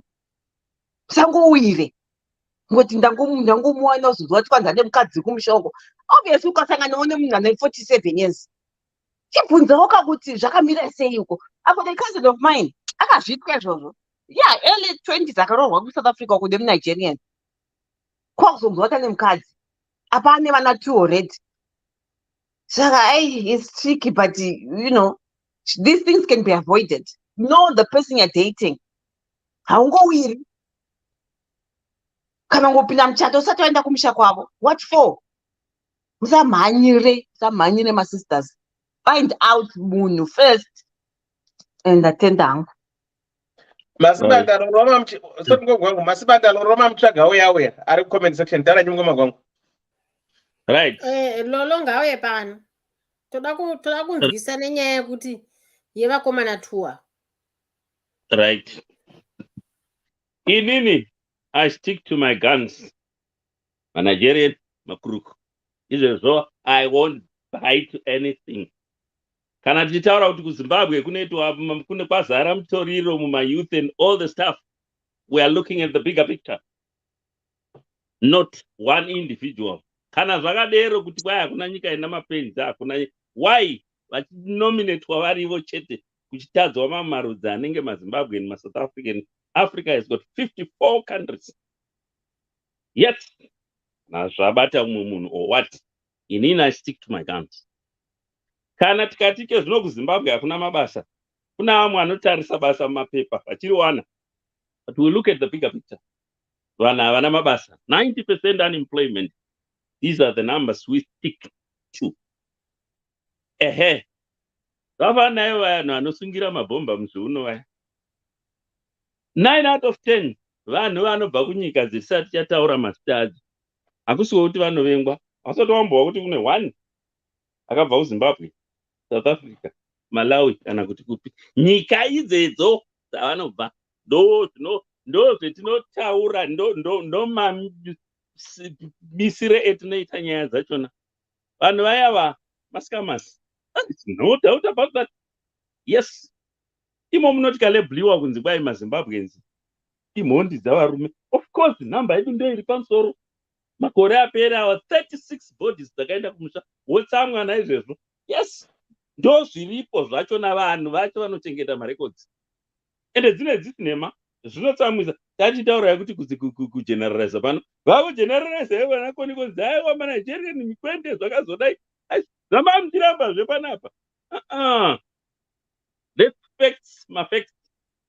Isu vamwe haida hatigoni kurova mbwa takaviga mupini. Vanhu vaya ndivo Makrugu akaonekwa nasekuru wangu. Baba vamudhara wangu vakati Makrugu awa muzukuru wa. Ndiwo Makrugu etiri kutaura. Vafambana vaya vane chisoni. Ambo munhu wokuEgypt kuti wanzi wazodai wazosikama. Variko hatisi kuramba. Variko muSahara Desert mugwenga hamuna sora. Asi hazvirei kuti unoshayiwa kasora apo neapo. Ririmo ndosaka mangamera achigarako achifura. Mune mvura but inowanikwa pamaoasis. Let's not hide from fact. Guys, kana takuda kuti tirarame munyika chaiyo. Vanasisi vedu vamwe vacho, yes, vanoda material. Ndataura ini hakuspoira. Muno mukadzi wendiri kutaura iye waitaura wokustroka wokumanchester, waitaura nomukadzi wacho pafoni vachinzi ndovatete. Muno ari muno mazano ndonzwa kunzi unomboshanda ari kuEngland achiita malivhini. Waita izvo, waitaura nomukadzi wacho. Mukadzi unoseka titoseka namadzimai kuchachinzi. Ati murume wangu anoda nyasha. Gozi. Mukadzi wacho akatakura. Kwete zvefani. So, ngatirege kuda kuumbiridza. Chinhu chakaipa tichida kuchiita chakanaka. Matorana navanhu vaya, be careful, be very careful. Yes. Dziripo dzimwe nyika dzekuti ukaenda unotongoziva kuti vanhu vako they are bad drivers. Imo muno muna mabad drivers. Inda kunana Greece. Unongofamba uchiona pano pakaiswa zvimaruva, apo pakaiswa zvimaruva, because vanodriva nyemba. Zvinowanikwa. Imo muno ndagara muno iye ino nyika ino. Ina vanhu vanodriva motikari zvakanaka. Because you rarely see accidents. Muno tichikombera nedzimwe nyika. But hazvirei kuti ma-accidents, they don't happen. They do. Asi in general, takutarisa the general. Kodekera, aiwa, muna vanhu vanofamba nemotikari. Zvinenge zviri nani. So, ina hangu, I stick to my guns. Wati ndiri bora ngoma nekuti ndastika kuma guns. Then fine, I accept it. But inini ndinoramba ndakakoka dzangu futi. Vanhu vaya ndivana bora ngoma. Ndakasenza navo, ndakavaona ndichiri kuZimbabwe. Bora ngoma chavo handakutanga kuchizira muno muUK, ndakachizira kuZimbabwe. Asi muno ndakazoshanda navo futi. Ende tikavanzwa vachitaura voga, vachiita mavhidhiyo, ende kautisenza navo vanotaura maZimbabwean easy go vakadzi vacho. Watch out, my sisters. Indai muchiziva kuti muri kudhilana vanhu vakaita sei. ndongandapedza. Right. Mngoma Power muri sei? Evidence. Muri sei? Unotamba here babo. Bo muguru madi. Bo nguwa gwangu muri chani. Mngoma gwangu ari chonjo. Nice one. My sisters munotamba here muri sei? Mngoma gwangu ari kurira kumeneko. Hey, ndiri kuona kuti nyaya yacho waibata chaipo pahasha chaipo. Mungoma muri sei. The sisters muri bohere CEOs. Chabwino nditu. Nice one. Kona ari kupi kompeso wangu. Tete wangu wamazhiwayo, vana vachera, dzimai yangu, vana ndiwawe varipo era munotamba era. Tiriyo makadini. Aiwa, tinobonga. Tiri watano. Ndinda kutaura here kana kuti pano umwe wari kutaura. Ndimi. Ikandangosvikira nayo nhayo yedu wengoma. Dzakaira yekuba ndiyo. Tati timbonzwawo vamwe vachitaura semunhu asvika nguva dzaenda, asi sezvineiwo ini zvangu handina knowledge yakanyanya nehama dzedu dzepawest apo, asi muzvishoma zvandinoziva ndezvekuti vanhu vane rudo chaizvo rwokuti vanogona kuita madzimai avo kwavari kugara sekuno, kana vari kuchando voita mumwe mudzimai wavo kumba. Haizvo havana dambudziko nokuzviita.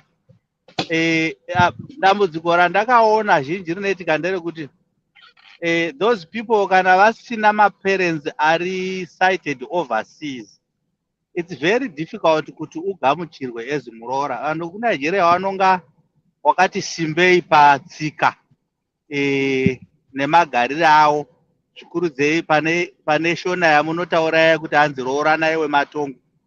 Nyaya iyonayo inorarama zvikuru pahama dzedu idzo dzedu. Saka it's one option iyoyo yaanofanira kuziva kuti in as much as iye achifunga kuti unogona hake kuroorwa nomujamaican agotsvaga vana nomunigerian, ndizvo hapana chakaipa, asi kuti iye unonga asiroga.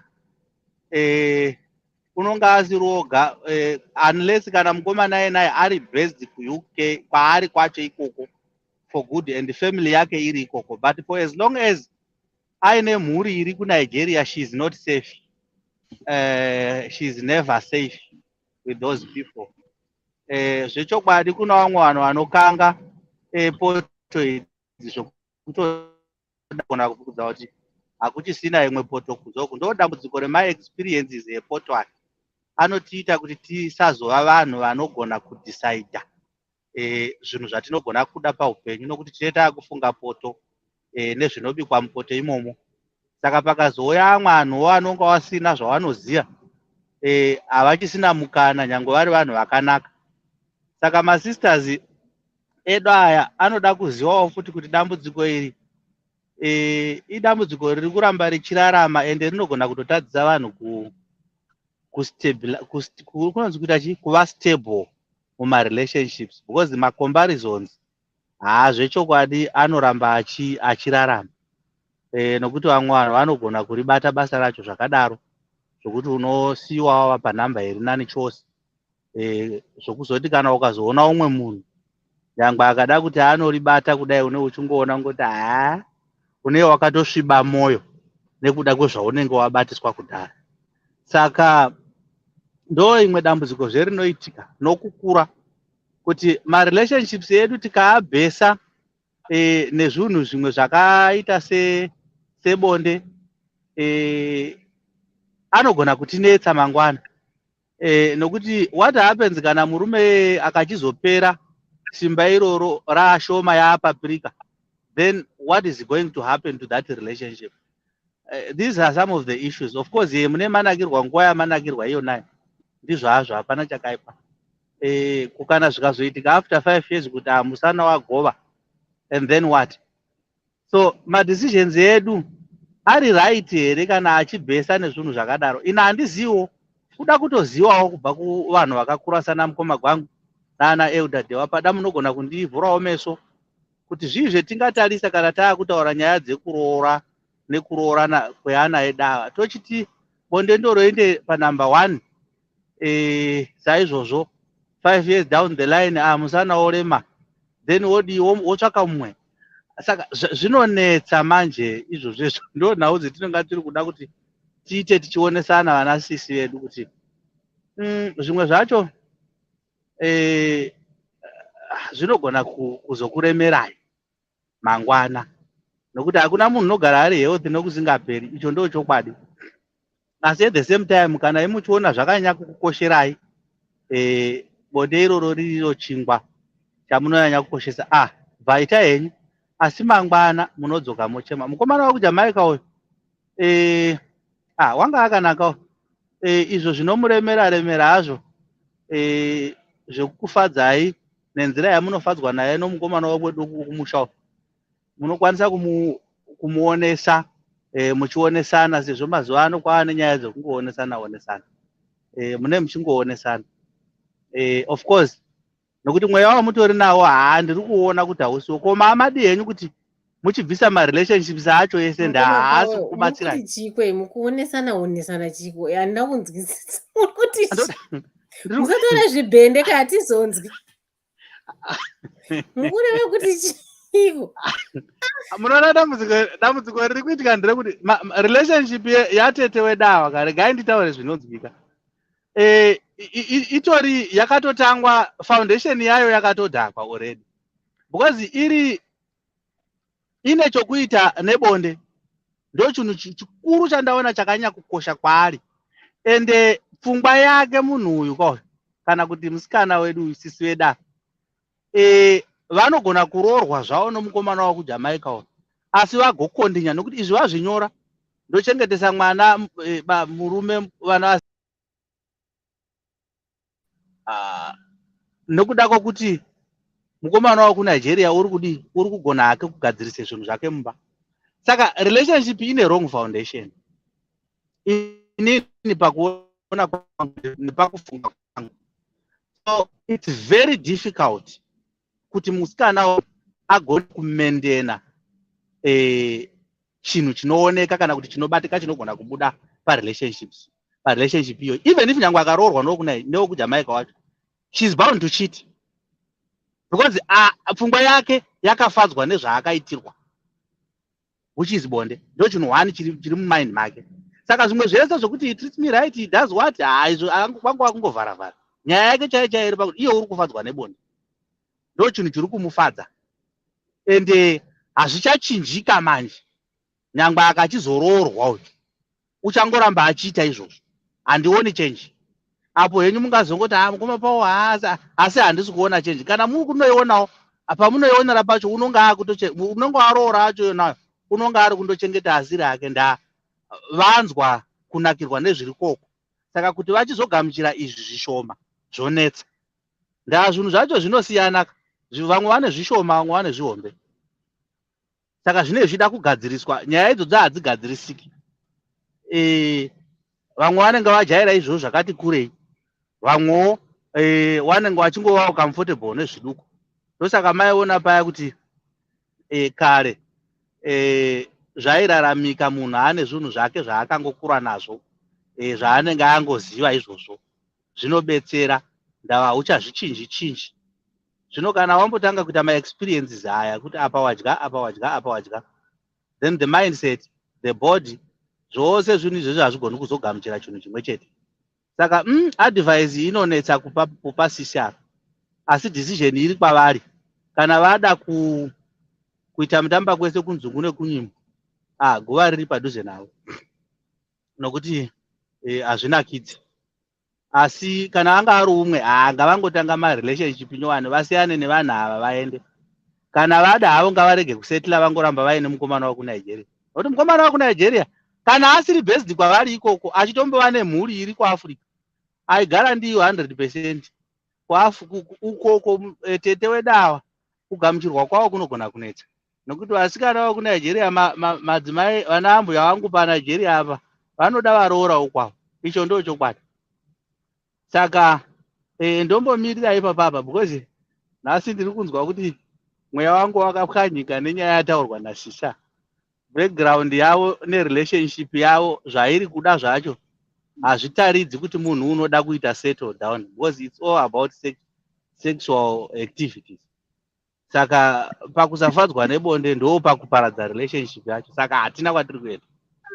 Havana relationship yavangachuza, to be very honest, because either way vanozongodzokera mukuraswa kana kuti mukurasika nokuti zvinenge zvisingavafadzi. Saka the guy uri kuvafadza kana ari wavanoda, well then she has to consider kuti muri haina basa. Saka vanenge vakutongoita zvavanoita, orega kuroorwa, orega kuenda kunonyepera mwana wavanhu wekujamaica, ngaasiyane naye. Watomuudza pachiri pedo kuti shamwari tiri kundoita hedu asi hapana chiroba, until vaita reconsider zvavanonatsoda chaizvo. Kana mutambo wemanheruru wavanonyanyouda unogonekwa nomukomana wakuNigeria, ngavambomira zvokusetla kusvikira mhuri yavo yazogamuchira mukomana wakuNigeria. Ini ndo mazwi andingagona kutaura mumapfupi. Eudadewa iri mumaoko menyu. Thank you so much mukuru. Naye madzimai dambobvunzo kana muchiti murume anogona anenge achimboita mugoneri kuchezvezvo. Mungangonipindura ndangonzwa kuti kugona kwacho how do you measure it? Ko switi unoiziva waniti inonaka inoshata. Unosvitswa chaiko chaiko. Takasvikako kwacho ndekupunze kundasvika. Chimbonatsundudzai. What confuses me? Mira unzokoni. What confuses me, right? Unonzwa umwe achiti it's not about the penetration. It's about the foreplay.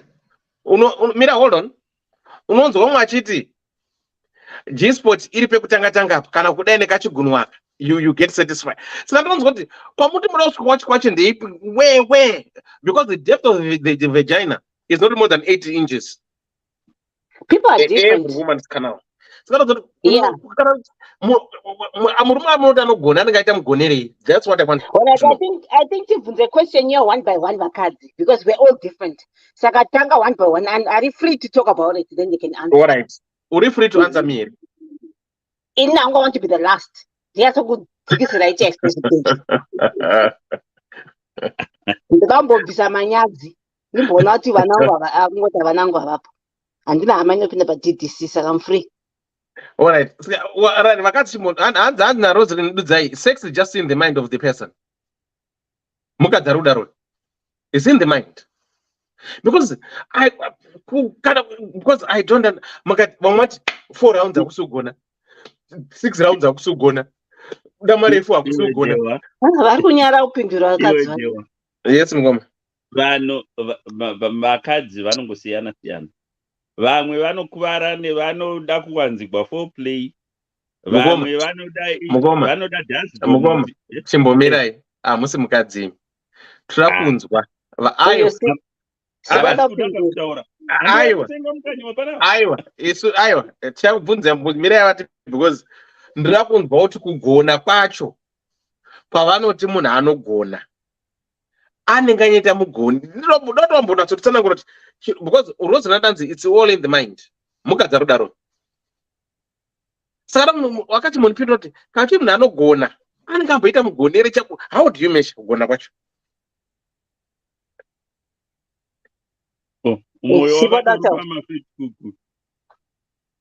Sibo, go for it. Unenge wagonekwa mugoneko unenge wanzwa wega kuti apo ndahlosodzwa apo. How?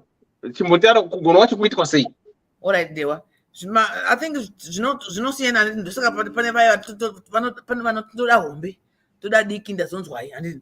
Saka kana ukasangana neya unoprefer kuti iyi ndiyo yangu obva wakonononzwa makonononzoro acho ako iwewe zvakasiyana. Ini makonononzoro andinoda nemakonononzoro anoda anti kana kuti koni anogona kutosiyana. Nditi vamwe vanoda parapata ichingopinda ndeyeshugunde ina ndizvidi izvozvo. Vanozviona kuti tinoda zvakasiyana but ukaitwa zvaunoda iwewo Maitirwo wacho ekuti unosara wasarenda kuti ndazomuwana pano. Zvaunoda unenge wandiudza here kana kuti zvauruda musoro mako iwewe? Aiwa. How do I know? Unogona ndio tingazivi kana tasambusangana Body language. But body language ndipata pepe kana uchinakirwa unyatsoza kuti kana munhu akubuda mufomu. Sometimes body inongo ziconnecta yega unongoswedera kana unongosuduruka wega ausunde munhu autauri futi unongosuduruka. Imi varume futi munoziziva munogona kuzviona kuti panapa munhu pick up because kana kamutambiro kana kamugamuchiro kacho kananga akuita kana kasiyana nepawambingi wadi usaseke kana ndiri kupindura mubvunzo wako wabva uruseke hazvina kana sense. Sorry. Hauna kuneka video pane musikana akamboita kavideo achiti I'm going to use my hands achiti munoti hanzi aiwa kana ndakagamuchira makundikanganisa ramai muchingoti atozvona saka pane vanoda kunzi kuda vanonzi saka zvakatosiyana ona munhu ngaaziye rhythm matters as well. Iwo wakunakirwa manje nokuti wapika pawapika iwo manje but inini pandapika nepawakupika manje zvasiyana zvokuti ukanditi ndachimboda pa ndogona kutokubata ndogona kukuti dzora magiya kana kuti ndokukanda uku kuti aiwa changwa ngatirangidze. Saka zvinodibana nemunhu zvinodibana nepanenge abayiwa because ukarohwa paG-sport ka unotondadzungudewa. So ukanzi pakaG-sport pane mebe kuti munhu imwe chero zvinosiyana hazvina language cheche yekuti unogona kurohwa paG-sport iwe unogona kurohwa G-sport wobva wabva. Saka ukada kuti uchidzokera paiba wachakwanisa kudzokera pawanga uri but ndinofara my goodness abvireiko handiti zvatobva zvasiyana but wambondiri ndava nanzwa vakadzungu saka ndogona kukudzosera kuti dzokera pawanga uri apa saka ubva uri papa saka tinotaura kuti vashamaramba uri papo handiti iwo bva waramba kuti boba mabreak mbichana haikona kumhanya ubva kuti na kudaro ndovana kukanda mudenga kusukira kukanda futi ndiwe tinosiyana ndikati pakamera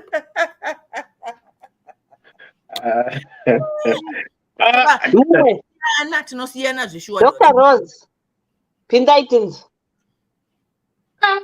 mamunzwa wangu gwangu akutsanangurirai wani kuti zvinoitwa sei awa tinozvinzwa todaiwo ataura izvozvo ndizvozvo babai maryiwayo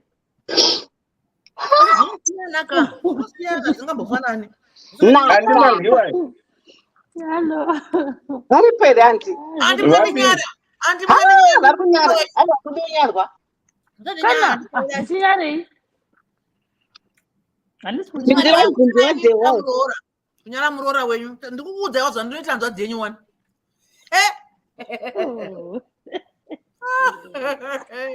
zviri pano ndewazorora onai pindurai mubvunzo tete hanzi ndirimo zvangu akuti pindurai ndozvatozondipinza pa kuti ndipinza ndatoona kuti kana hama we ina hangu kamaonera andinoita zvinongoenderana nemunhu kuti zviri kufamba sei mulife yako. Munomboziva here kuti kune vakadzi vanongoti baba vanoenda kujoni vodzoka after 1 year voongorora musi uyo vodzokera vosiyiwa vane nhumbu. Saka vakadzi avo munotaura kuti kana taakutaura nyaya dziri kutaurika panapa vane vachifunga kuti chiko kwozouya zvinhu izvi. I just think naturally you do experiments. Vamwe kutongofa usina kutoita maexperiment acho because unenge wakapinda pamwe murelationship yamusina kumboita maexperiment acho. Nokuti tarisai muone munhu uchiri kutanga uri mhandara uri jaya, zvese zvamuri kutaura zvokuti ndikakukanda mudenga ndikadzokera newe ndikaita sei vakwakusina. Saka zvinhu zvinouya kana kuti zvinongofomatwa zvamunoita muchifomata mauye enyaya mafoni. I think zvinhu zvinongouya zvozoti manje zvochienderana nedesire yemunhu yekuda kuva nemunhu. ndobvumirana one pataura sisivo kuti munhu zvoenda nekuti wasangana nezvinhu zvakaita sei. Zviya zvatinozonzwa vana mukomadhewa vaya kuti madhishi zvikazodai pamwe wawanza wazosangana nechaichai wauri kuda uchadi kumuregedza because ndiwo wanzwa kuti apa ndasvika, but ndofunga kusvika kwacho kutenderana uye muchitaurirana uye muchiudzana kuti kusvika kwacho kuita sei, because kusvika kwacho vamwe havasviki, vamwe vanosvika, vamwe vanoburuka, vamwe vasati vasvika, vamwe vanosvika, vamwe vasati vaburuka, zvese zvakangopindana. Saka it depends. Vamwe votoburuka, vamwe havana kusvika, vamwe vosvika, vamwe havana kuburuka. Handi munoona, saka kuti uzive kuti kusvika kwacho kudini kunotozozikamwa nekuda kwecommunication, muchitaurirana imi pachenyu kuti nai bedway. Saka zvinofamba sei?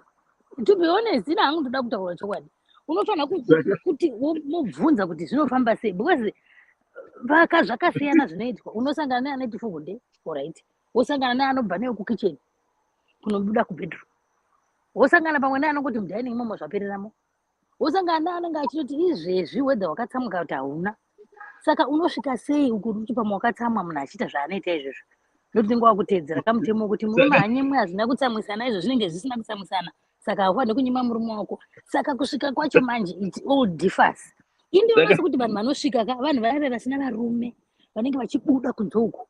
Unobatwa nanhengi, uzonobuda mangwanare, unobatwa newe kuti ndo vanhu vauya nekutipa confusion yekuti kusvika kuita sei. Tete Maria. Ndotokuudzai. Aiwa, tinosvika every day. Kusvika chaiko. Mirai vapedzeka kutaura. Munozviziva here kuti kune vakadzi vari kurarama nezvamunoti madora zviya kubva upenyu hwake achirohwa nemurume wake ane 40 years 60 years, vana vatokura vane vazukuru nedora rake mumba, haazivi chimwe chinhu. Saka hasviki here. Kuzoti vamwe vanoti tosvika taona kuti patoita dzinde pano ndokuti tisvike. Saka masvikiro akasiyana depending nokuti iwewo munhu wakasvitswa nani papi sei nguva yawo. Ndokusiyana kwekusvika kwacho, because tikada kutaura kuti ngatitaure level yekusvika. Pamwe 2 out of 10 vakadzi ndo vanokuudza kuti kusvika kuita sei. Vamwe hapana. Hakune usingazivi nekuti pamwe uri kungoita usingatozivi kuti zviri kubvepi zvichiendepi. Because as women chaiyo zvinotokutorera nguva kuti uzoziva kuti zvinhu izvi zviri kufamba sei. Otherwise kana usina partner iri laughing inotogara newe pasi yotanga kukuudza masweet nothings achaiwa yayo kusvikira zvinhu zvacho zvaita. Otherwise unotongofa. Vangani uraiti tikada kubvunza kuti vakadzi vakaenda through inonzi orgasm yatinogara tichiresearch, vangani you find kuti maybe 90% yevakadzi havatozivi chinonzi orgasm. Truly speaking, ndakuda kutaura chokwadi chaicho ndikutokuudzai, because vamwe havazviresearchi, havanei nazvo, chavo kungozvarisiwa vana wozvara mwana wosiya mwana uko, woyamwisa waenda kubasa wozvara mwana wosiya mwana uko. Vari kuda zvepleasure manje vanonyatsa kuziva kuti saka masports acho anobatiwa papi, ndibate apa ndo vanosvika kuna na orgasm ikoko. Wedhiroro ritori vocabulary, mukatoribvunza kune vamwe vanhu chaicho mupinde muzvina umu, vakadzi vanenge vachipinda muzvina movunza kuti orgasm chii, vamwe havatozivi. Masters for auntie, masters. Havatozivi because vari kungoedzwa mafugunde emba imomo, baba vanonga vafugunde, ozonofara kunze uko, ozochitanga manje kusiya mukadzi paanozoriona kuti murume uyu saka ari kuda chii chaizvo, ndopotanga kuresearcha, ozoona kuti apa panobatwa naye, pakuda kuzovaudza kuti ndibateiwo apa pazamu, baba vaya vakuti wakazoona kuti wakazonzwa kupi izvozvo. Handiti munoona automatically hauchatobvunzi, uchabvunza chii? Kana watovhunzwa mubvunzo iwe wakutongonyarara, vakuita zvavanoda, iwe kunongomira kudai woita zvavanoda, vopedza voenda. Ndo zviya zvandataura kuti vanosvika vanoburuka vasati wasvika, vamwe vanosvikawo usati waburuka. Saka ini ndo contribution yangu. Munoreva kuti rekera dehwinde anorova dhoo rekombi musati maburusa mashamba enyu namanhanga. Ehe, unenge usati wamaburusa, unenge uchiri pakati peconfusion, nekuti kushaya kuti uripi, kushaya kuti ufamba sei. Handiti baba vaya vatopedza but kuvarungu manje tichizonzwa varungu vanenge vakuudzana kuti I'm coming, let's come together, tongozvinzwa iri vocabulary hatizi kuti come together kwendepi izvozvo zvino ndo zvinenge zvakuda kuti vanhu vachitaura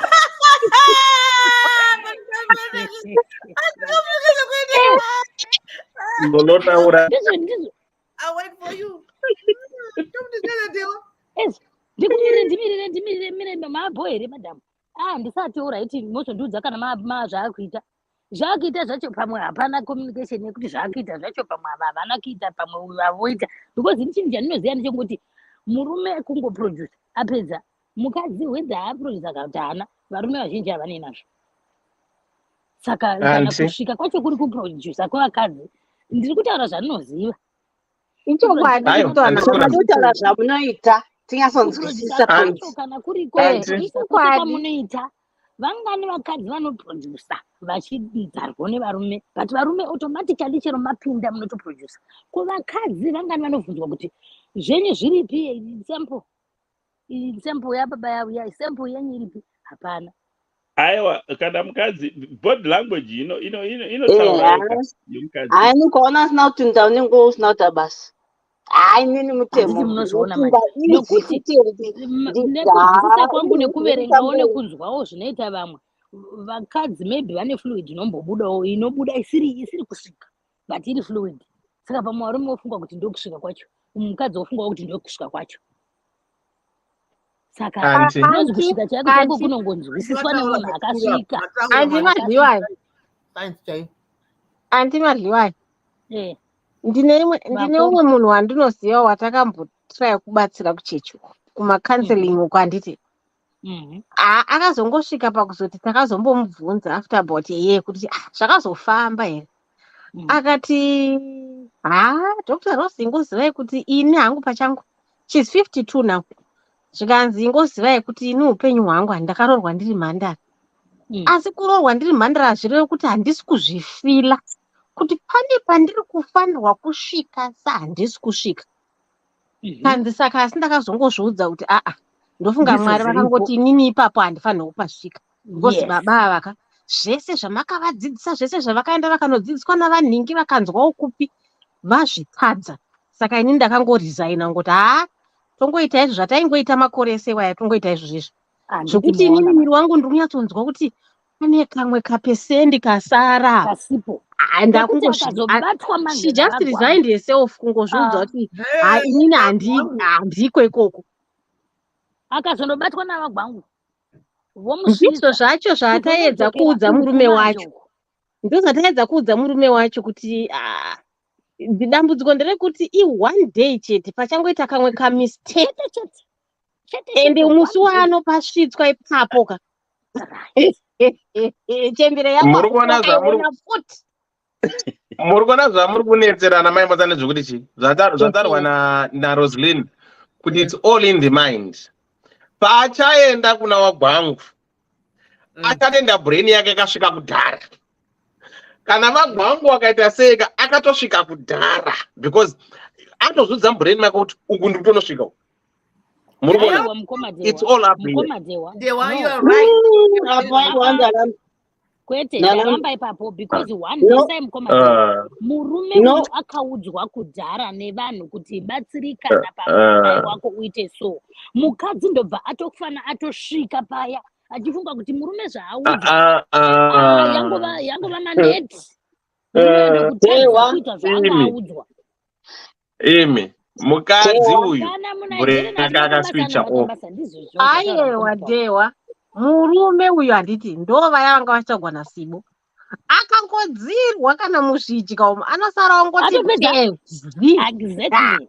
nyange ukaita sei nyange hanzi ndakambo zvese zvavaiudzwa they've tried vanhu vekuti vakambogara kana kugermany vakaenda kumasex therapist echirungu aya kumaboy kwese vakazvitraya futi but blazi he can't akangodzirwa akangota kungotoibwa naye kana neruoko chairwo blazi vakangonzwa kakudzirwa zvatopera zvapera it's not about size kana kuti chii saka zvese size hanzi zviri right but Dr. Rose You should know better. Could this guy suffers from premature ejaculation? You should know better than this. Kwese vakatenderera dewa. Saka, Pavaigara saka kuGermany ane vakaenda condition. kumasex therapist Hold on. wechirungu handiti kuti Hold on, Dr. premature Ross. toita sei. Hold on. Saka, we are dealing with somebody who has got a condition. And it's different from somebody who doesn't have a condition. And let's put aside the condition. All right. We are in a condition. Let's talk of a normal person. I'm not considered to be normal. And we are in a condition. It's a different thing altogether. Can I get a therapist? Whatever. That's the problem. Then he's anything that he can do. He can't control himself. That's why this woman, okay, I'm going to resort with what I have, because as much as he wants to, he can't because of the condition. Then Dewa ndibobvunza iwo mukadzi wacho muombe kana kuti mutete. Vaombe ndo vanoita zvekuperera pakati nepakati. Yeah, because kuna vamwewo varume vasingagoni kudhila nomunhu kana ari munhu uya wekuti wakati samukei and all the stuff. Vamwe varume zvinova nesi, to be honest. Hatidi kunyeperana. No, but it's different because we are gonna kuma specialist, kuma sex therapist. That means any premature ejaculation. We are in a condition. It's different. This one is izvo zvondazvinzwa, but ndiri kuti sometimes vamwe vanonetswa nokuti mukadzi akasimba. Zveshuwa hakuna vamwe varume vanonetseka nokudhilana nemukadzi akasimba. Kozouyawo tumasportical vamwe zvinovaitira mushe, because zvinosiyana. Ndosaka ndada kubvunza kuti munhu akamboita sei.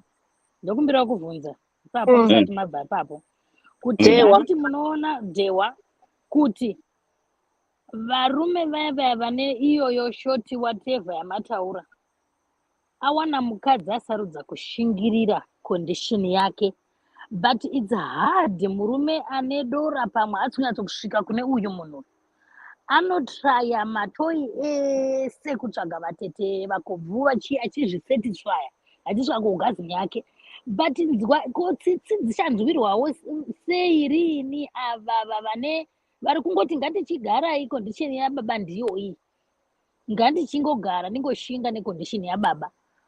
Vakadzi hakuna anovanzwira tsitsi idzodzo zvokuti saka wasvika kauti hauna kana usina, inini kana ndisina kugutsikana ndonotsvagawo.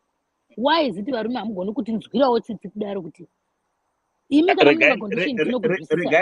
Regai ndikupindurei vamahiwa. Mungafunga henyu kuti pamwe hamuwigwi tsitsi. Zvaiitika kudhara is only kuti ike zvino vanhu vazhinji. Apa ndakutaura kwedu ini unu kumasvingo. Do you know kuti mukadzi aiti zviya kana asingasvitsi zvakakwana, kana maimuona achimuka very early in the morning fanika kumusha achitsvaira chivanze achiimba, kuzviita for 3 consecutive days, vanhu vana sekuru nevamwe vanhu vechikuru vaitotanga kuziva kuti mumba mune problem, then votora muregera vobika vachiisa imwe mishonga and all the stuff.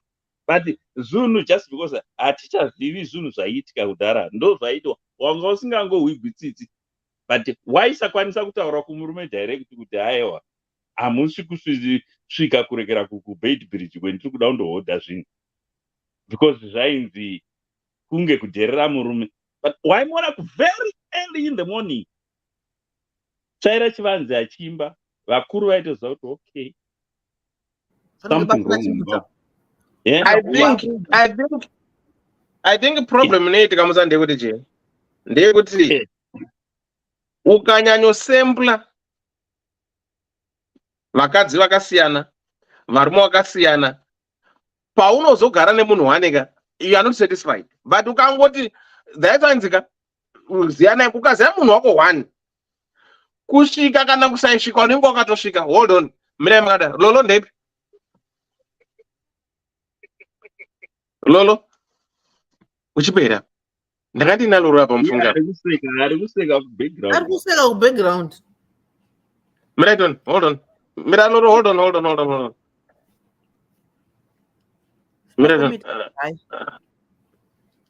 Lolo Dave.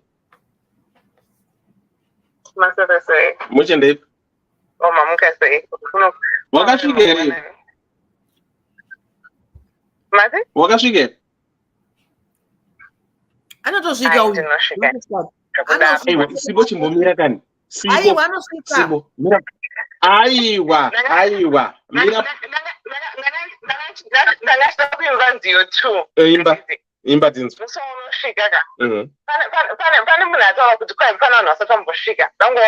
One day when the glory comes, it'll be yours. It'll be yours. And then he went, I've really on my song.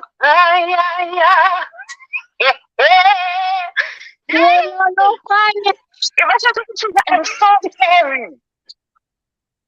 I am so sorry. I am so sorry. Mature ejaculation to a drama. For me personally, me as Lorraine Mukundu, motherfucking Mukundu, when it comes to having an orgasm, it starts with the conversation I'm having with the person that gets me excited with the person.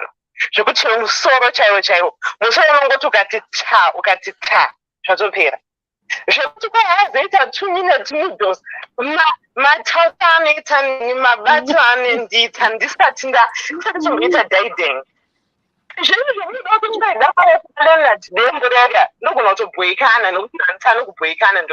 I get bored very easily. But I do not think that you're going to impress me by spending 10 minutes on top of me or under me or whatever. I'm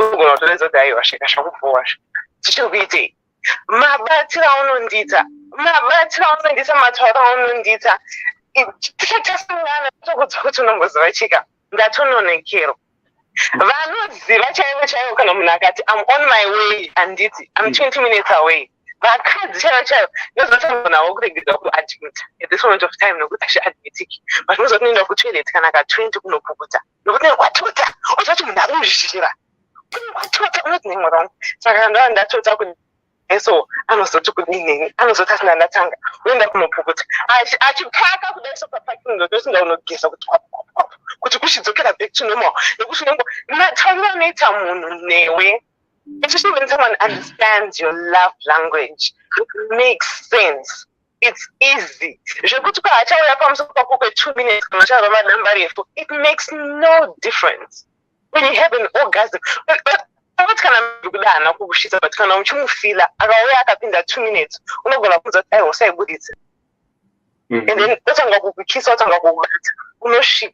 A pizza. Yeah, pizza.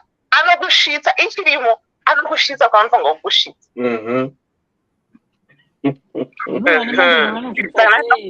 When you put it, I can't do shit. I say, can I wash shika? What you can never know, so.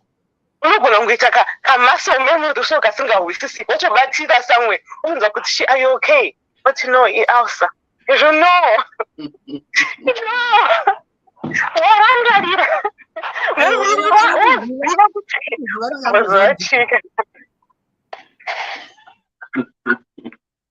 I already did that.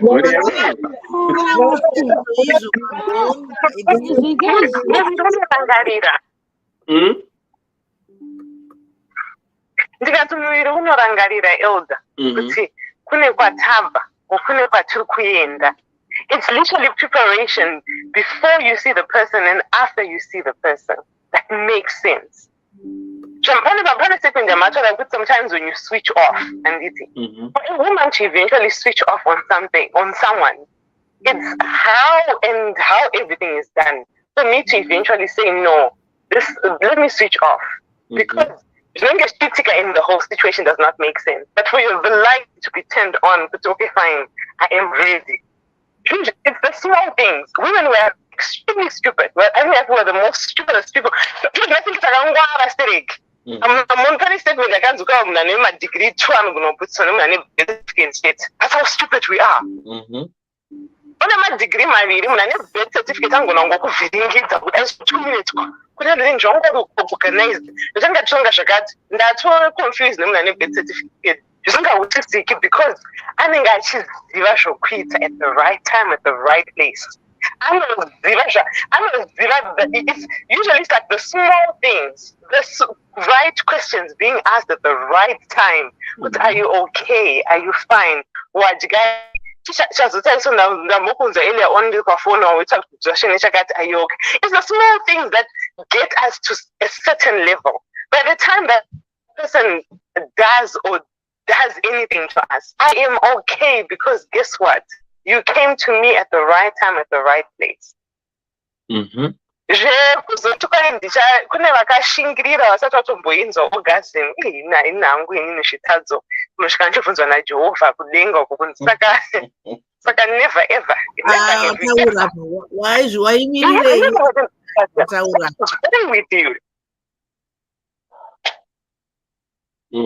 inini ukanzwa unoda kusvika uzandoti chi taura tinzi lolo iwe uri lovei lolo ukazada kuti bhebhi vhura chivhura ndakusvika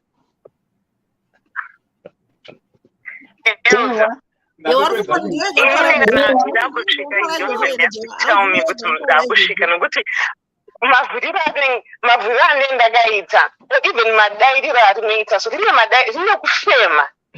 rinokufema nokudairira kana sotombodairirwa naro masa vakuti musikanzwa chikosoda kutombovharwa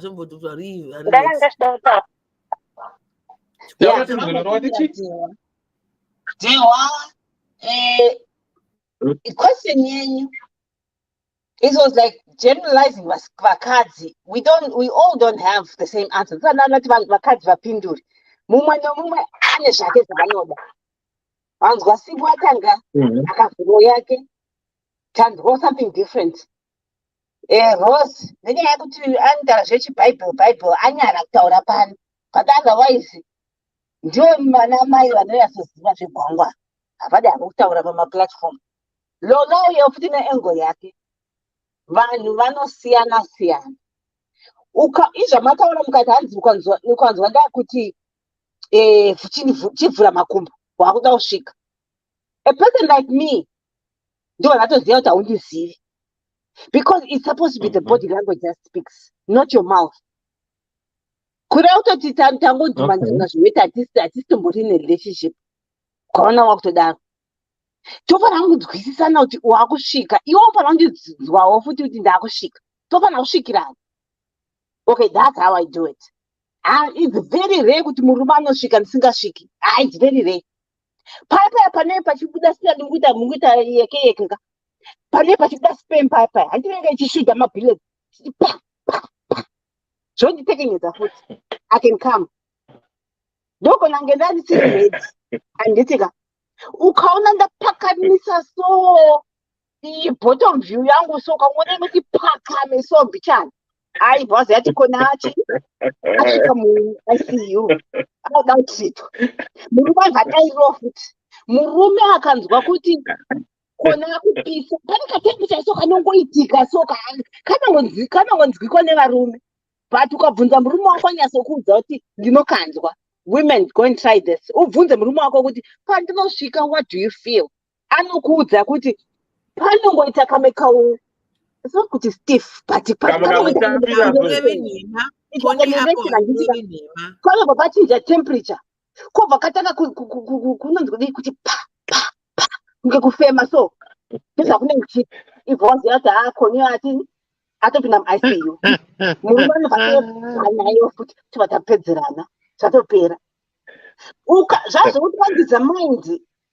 Zvinonyoshanda. Because once you use your mind to have sex, ndokunorana gwangu indichofunga zvangu dewa. Because you have controlled your mind to think like that. You have to know. It's nogotangira kure. Lolo ataura zvotangira kure. Zvinogona kuti makuseni just that message yekuti good morning babe wasvika kubasa boy here. Tatotanga already kwangu ramanheru. Masikati anogona kubvunza kana towabvunza kuti did you have your lunch? Manheru, how was work? Chichi muchibatsirana even kugezesana and everything. ziya what turns off munhu wako. Inini don't zvazvo kuti unombosvika kumboda bhorowa 1 2 1 2. As long as your armpits are okay, I can do it. Kana armpits ako ari bwa never. And I don't like dating varume munhu wapwa shame. I don't, because it's a turn off already. Hapana kuti ndichazombodi hygiene has to be on top. Sana zvinosiyana siyana. Inini ukasabata mazamu, it means watofela energy program iyoyo. Disqualified. Ziva how to play with my breasts, because my breasts they are very sensitive. Ndosaka ndikabisa varume mahugs. Ndikakupa hug ndikagumanisa chest yangu nebreast yangu pane zvatonzwa. This is why I avoid. I know myself. You know. Right, Connie. Right, watsetsa. Ndofunga Eldad wapindurwa. Zvino inyaya yekuti munyori wanga ane nyaya yake. Haana hake kunge atsanangura kuti mabatiro anoita mukomana wekumusha basa ndo mabatiro anoita mukomana wekuisland here. Ndofunga ipapo ndo paari kuda rubetsero. Nhau yenyu mimi yakanaka yakadaro. Nemanzwisiro andaita according to my explanations apiwa naKoni. Koni ane zvakewo zvinonatsokumuitira. Then siwo une zvakewo zvinonatsokumuitira. Zvimwe zvacho zvinogona kusa-apply kuna Koni. Kureva kuti the most important thing panhau dzese dzegwangu idzi, pane ka-communication karipo, kamwe kacho kasingazi kemuromo, but kanotova ke-body language kana nguva yebasa yakwana. Saka zviri kungodudza izvo kuti Elder, kana muno umwe mubvunzo usina kupindurwa, apa ndofunga mapindurwa. No, indanisa zvangu mubvunzo zvangu, ndakangonzwa zvangu pakusvika. Aiwa, nyaya inonetsa ndeyekuti handi munoona dambudziko rinoitika ndeyekuti imi ndimaisimbotauura nyaya yemabhanana nemadora zviri zvinhu zvinosiyana. Zvinhu zvese izvo kana mukabvunza munhu wakaita samukoma gwangu unogona kuti hazvina basa. Dora kana bhanana zvese zvinongoshanda, kana gaka handiti zvinongoshanda. But kana munhu achinge azoita experience yataurwa yasisa avavo, handiti hatichaziva manje kuti apa iwo uyu wekujamaica chanyanyoita dambudziko idora here nyangwe ari sweet, kana kuti chii chiri kuitika, handi muri kuona. So these things chazvinoita ndezvekuti the more yaunoincrease body count yako uri munhu wechikadzi, bonding yako inogona kuzonetsa manje, because vanhu vaunozowana unenge wakuda kuzama kukombeya kuti uya unenge akanga ane pakati rebei, but uya manje uyu wakanaka, uno rudo, is sweet, is everything, but padora apa handi muri kuona nyaya yacho mafambiro ainongaika. Ndo zvinhu zvinoconfuse vanhu vechikadzi panyaya yekuita machoices ari right kana vambodya, especially kana vakambodya madora nemabhanana nemagaka akawanda, zvinonetsa. Right, Mama Power. Hold on 1 second. Mirai, Lolo Rivera. And what check about this letter? I'm would say Vaberiki market. Yeah, as what they were over to the no, I'm the one. It's what's your take on that later? Nigerian, Jamaican. That's what they was trying to ask you. What do you think about it? What's your take? Lolo? Lolo angari pafoni atoenda. Unozilaenda mukoma pawo ndiraiti ngojecha ramamti mwaya mwati. Mukoma Power vanhu vanga vari kunakigwa mucomment section kwakuuya netrack yejecha. Yes ma'am. Kuti ajecha. In a good way. Not in Nigerian. Elder in DDC. I hope you are all fine. I'm a 34-year-old Zimbabwean lady based overseas. I have a good job and all is well career-wise. I've been dating a Nigerian guy for 2 years now. 8 months into our relationship, I met a Jamaican guy. I can did Fimba and I told him, but insisted kusvika ndabvuma. The pressure was too much. Munongozivawo kana munhu ada munhu. So I've been dating these two guys for 1 year and 4 months. Dambudziko, I want to settle down, and vese vanoda kundiroora, and I really love, I equally love them. But there are some things which I can sacrifice. That makes me love the Nigerian most. He is an engineer and animal zake. Besides, he's loving and caring. And pabonde, and zakadaro. We were supposed to end up with my introductions, and I was asked kuti komkwasha anobva kupi. I told them it's from Nigeria. Guess what? They all against me. It was very bad. They are bad people. Havana respect and juju too much. You know how Nigerians are rated in the African culture. I tried, but vakati Maria Nigeria no. Hapana kana one akamera nini. Vakazviramba. I need your advice. What should I do? Ndogara here nemurume uyu toita vana vedu, and when I'm going home ndenda ndega nevana murume osara zvake, or should I leave him and get married to the Jamaican?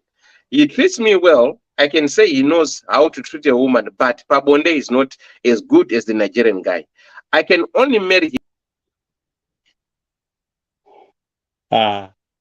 Achitiwawo futi. Pananga chikondi nyaka anozongoaisa ngagara aripo. Vanga vachitotaurirana zvetsamba kuseri kuuya vangokondinya kusazvinonzi ndanga titese kuseriko. George azoka. Mukoma Paul vachiripe. Varipo. Ndakateerera zvangu koni. Okay, ndada kupindira kuya pamati pamhando yastatement yekupedzisira yamati mukadzi anenge atestika zvakawanda haazozivi something. That is not true. Okay. It's not about taste. It's about body language between the two. Indogona kurarama mimese mimi one day. Mese muri 4 varume in one day. Ndichatunda kune mimese because of that body language. Ukamese mese muri kugona basa renyu. It's not about body count. Never about body count. Even I think we got a statement from Bible commercial sex. Because they've told their mind, they've conditioned the mind not to put that come feeling or anything. They numb themselves. But it's also broker. It's not about that. It's about body language. I'm really too easy. So it doesn't work. Hello.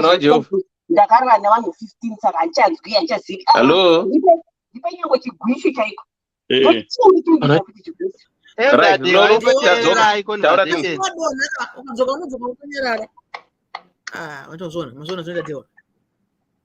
Lorraine. Yeah, what's your take on this story for tonight? Okay, before I answer the question, I don't know someone who said anything, Laura or she, what. I think in my explanation, I didn't mention size. And I find it so weird by men who are so insecure, who think saying body count is an issue or anything. Yeah. Like literally, I didn't say anything about size in my explanation about having an orgasm. And for someone to mention body count, you literally you got to show your insecurities to someone who you don't even know. It's most probably not even going to fuck you anytime soon. I'm so sorry for my language. But I find insecurities ridiculous. I say even when a pre-ejaculating problem can actually make you have an orgasm. It doesn't care about size or anything. I didn't say anything about body count between all the 200 people I've done with. 100 were amazing. I didn't talk about body count. I didn't talk about size. I talked about the chemistry and the communication that happens before you have sex with someone for you to get an orgasm. So, just before you display your insecurities about women and women who are okay with talking about sex, check yourself with your insecurities. To talk about this woman, and Ddc, for me personally, we come from a family backgrounds that are different. I could never do anything to disrespect my parents because I love my parents in so many ways. And if my parents disagree to a decision that I have, I will either fly to where my parents are because I do not stay in the same city with my parents, I'll fly or even go and visit them to say, okay, fine, this is what is on the ground. I personally have stayed in Nigeria. And guess what? When I was staying in Nigeria, I was not dating a Nigerian. I was dating a Zimbabwean who was working in Nigeria. I stayed in Nigeria for a very long time, and I met amazing Nigerians. I met Nigerians with respect for women. I met Nigerians who are totally different from some of the Nigerians that we were exposed to in the world. I personally could never date a Nigerian because I'm short-tempered, and that's usually, even if I go to their parties, I end up having fights with them because of my temper and dating. So I could never date a Nigerian guy because I'm very short-tempered in so many ways, and I get irritated very quickly. So I could never date a Nigerian guy. I don't have a problem with them. And when you find love with the perfect person, and who you feel is perfect for you. But now, if your parents have got an issue with it, and okay, fine. And also, especially with Nigerian guys, you usually have to do a background. When I was in Nigeria, I did Lagos, I did Abuja, I did Asaba, I did Onitsha. Onitsha is like one of the rural places of Nigeria. And you find men who have stayed in Canada or anywhere in the world, and then they come back home and they've got wives with 3 or 4 kids. Do your background check before you sacrifice to this guy. And do your pros and cons. Are you in there just for the sex? Because, okay, what happens if he has a medical condition, or on a sugar, or he has an operation? Are you going to be, or he has even an accident? Are you going to have a problem with him not satisfying you with sex? Sometimes about the long run. Someone who you can communicate, someone who you can grow old with, someone who you can build your life with as a human being. Because, okay, fine, I want this person to be there for my life. I want this person, no matter if I'm having a bad day, can I call this person and can they be there to listen? And when they listen to me, do they listen to what I'm saying, not what they want to hear? If I'm having good news, am I able to call this person, and would they be able, even if they're having a bad day, would they be able to celebrate my good news, no matter what the situation is? Because it's an issue of communication. If it's the Nigerian guy, sit your family down and tell them. If it's the Jamaican guy, even if he doesn't satisfy you sexually, you now have to communicate. Like I said earlier on, it's about communication. That person doesn't have to do anything for them to make me happy. I can have 3 orgasms in one round. That is because of the person and the communication and the chemistry that's between me and that person. If she's with the Nigerian guy just because of sex, then she's going to have a problem, because what happens if he can't provide the sex for her? Or if he now gets bored with everything, or she gets bored. But if the Jamaican guy is providing the security, the love, the understands your love language, even if they do not understand your sexual thing, is you can work around that. Hence, we've got sex toys left, right, and center. Hence, you've got things that you can do to spice up your relationships sexually. So I don't know if I've answered your question about this woman. Yes, you did. Thank you. You did answer me. Right. The floor is open to everyone now. Interact time, China Magada. Remember that guy on that tower panyaya yangu. And let me first respond. Kuni arch rivalry wangu Nkoma Benford. Vanongouya achingondituka vachindipa nyaya yandisina kunombotaura. Mirai ndizvipindire ndoga ndichiti. I have never generalized. I talked about 4 instances. Here my experience, Angu. If you ever heard what I said those experiences could have molded my view on those particular people, quite all Nigerians. So I did not generalize to all Nigerians. And I started by saying, statistically speaking, it has been proven that Nigerians in Africa have been known to be more corrupt than any other African country. That's a fact. That's not my opinion. If you have a problem with that, go with the people that studied that statistic, gathered that information. It is very unfortunate that Nigerians have to be labeled that way as a stereotypical notation, but they can do better by proving themselves otherwise, because most of the time they are fulfilling their self-prophecy, most of the time, because they are being caught in those situations. That's my submission on that one. when I ended up ndati, if kune musikana uyu, if she has many things about her possible husband, Nigerian uyu, she should actually try and educate her parents and her family about this Nigerian. Kuti vaonewo a second opinion, kana kuti a different side of this man, because as an individual he might be one of the best person for this woman, and kana akaenda iyeye Nigerian iyeye, she might have a bad experience with marriage. Now the question yandanga ndichida kupindura hangu about the idea yekuti ari kunakirwa nebonde, more so the way I've actually listened and heard this story, ari kunakirwa nebonde nekuti ari kucompare bonde pane munaija nemujaimaken uyu. Saka to her that's her priority.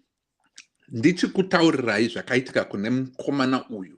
The third story yandataura yemukomana akachita ne fiance ye-roommate wake. Anga agadzirwa akaenda kunhingirikini kuya Burkina Faso nekunhingirikini. Mshonga anga amuwana $500 anga adzishandisa. The most important thing to note about this, and I purposely did not say it until now, ndichekudai. Kugadzira kwakaita, kukura kwakaita, womuvunza nhasi. It's been at least 17 years. Azviita izvozvo. It's been 17. Recently, as recent as 2021, pandakataura naye, anga ochema kuti chinhu changu hachichamiri. Mukadzi wangu akutondiramba.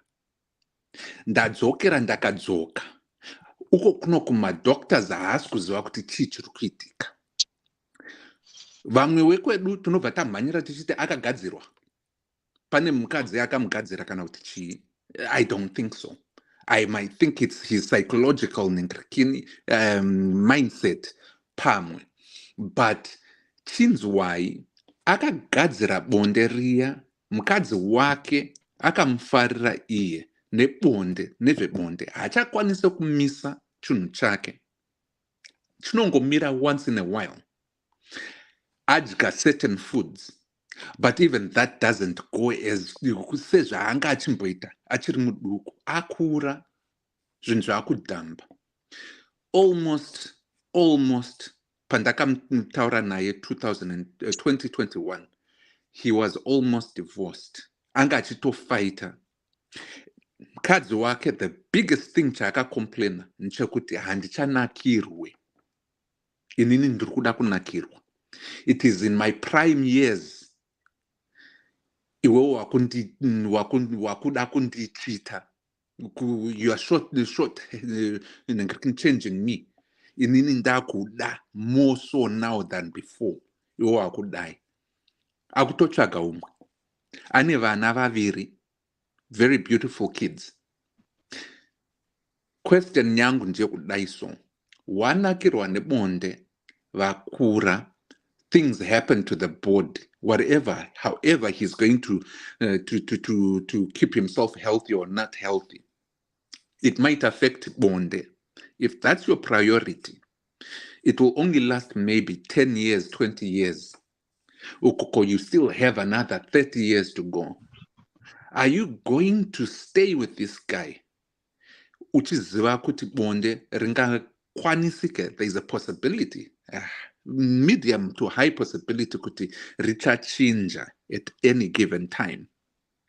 If your answer is no and kwanisa kuzogara naye ka, ziva kuti you are in the wrong relationship for the wrong reasons, and you might as well choose something that is more substantive and more consistent than bonde, because bondeka is inconsistent in many ways. It fluctuates, goes up times and down sometimes, or even zero. So koshesa, the important thing. Varume vaviri ava vari kuchita navo kava, you are cheating on them. handina kunzwa munhu achiti chii, but you are cheating on both men. And you are cheating yourself of your very special time of your life. You're cheating yourself off of those years. Uchipedza nguva yako. Those two men, you are not in love with them. One, you are infatuated and you are basically in lust with the Nigerian. And at best, you were Jamaica. It's by name kuti chete uri data Jamaican. And I will bet you Jamaican is fleecing you. And they will use them Nigerian to cover for what you are being fleeced in Nigerian Jamaican. If you are able to answer those questions and uchindi pikisaka ipapakap, please write kuna dewan iswezi kuti no, both of them are equally supporting me and none of them are using me. Panemari kana utungoa yako, obviously ngoa yako, you are cheating each other. But panemari apa, I will bet kuti Jamaican ari kubira mari kana kuti ari kushandisa for mari. And Nigerian are kushandisa for bonde. The other things you see and this is the thing that is at stake. It's open. This Jamaican guy knows that you've got a boyfriend. Think about it. Hope you are protecting yourself because Jamaican. I bet you anem scanner cannot was scanner now. You are cheating on these two hours. You probably might not know the same. And if you are going to sleep with these people, usina protection, you are putting yourself in danger. And I hope that's not what you're doing. I would think you're a professional person. You can protect yourself, and you will not allow yourself to gather the things that might otherwise end up complicating your life in the future. Kana odavana, kana wo zorarama upenyu pama pachirongwa. That will be your choice. But at this point in time, in this time and instance, chimbosia vaviri vasiye woita zvako iwewe. Find yourself, because you are lost in this quagmire. Find yourself, and then go out and pick someone that you will truly love, not based on bonde, but on true my values. Aunoona kuti nyangwe akura akachembera akadi. These are values I will tolerate, or these are the values that I will believe in and I will stand by. And those will carry you through the ups and downs yebonde. Yaurkuchagai. Ndapedza ine.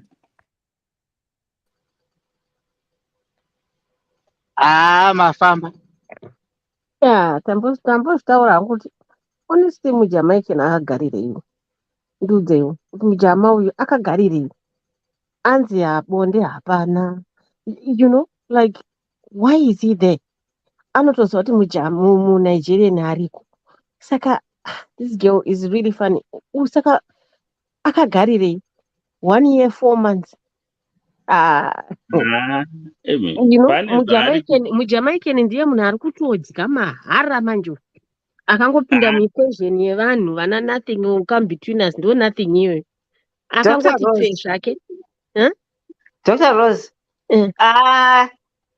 Tingati mujama pane zviripo, but the girl didn't explain because her heart is with the Nigerian guy. Hadina kumbonzwa even kuti anoshanda kupi zvese zvataura kumuniger. Ndozvandataura wanifoni ndazvitaura ndikati you see pamujama hapana kana explanation kana yekuti kungonzi hanzi nokuti akandinyengesesesa. You know he was persistent, so then vandamuda. Honestly munhu anodigwa persistence chete. Kungodigwa onzi you are persistent. Ende uchita persistent pano uchitoziva kuti pane mumwe. Ende iwo wacho wapinda apo umwe wacho haaende. Motanga kuchofewa muri tu. Uchifunga kuti uyu ndo wakachenjera manje. This girl is not okay or upstairs. Pane zviripo. Unenge achiwana mari. Vamwe vanasisi vanoda material things. Hakuna sisi anongogara pasina chari kuona. Hakuna zvakadero. But mujama akamupirei mari. iye achiziva kuti kune muNigerian. Mujamaicana akapinda achitoziva kuti pane munhu ka. Pamwe ishuga ka. Nekomana. Notamba nomunhu anakigwa negwangu kaino. But mukoma gwangu, it's not all about material things. Unodhani ndogona kudyira mukomana just because of my love language yake. Anongonditotesa nemawords ake chete. So it's not always about material things. She said kuti mujama ndakamuda nokuti akaramba he was very persistent. Chete. Ndozvatangonzwa. Ndozvekataura nezvemujama. Funny. I love the character that you have. It's not common character yaunayo to most of the sisters that are out there. So yours, it's a rare combination. Ibreed yana mukoma gwangu inonetsa kwana. Ndo yako iwewe. Vasikana vazhinji zvauri kutaura izvozvo, it's not what they represent.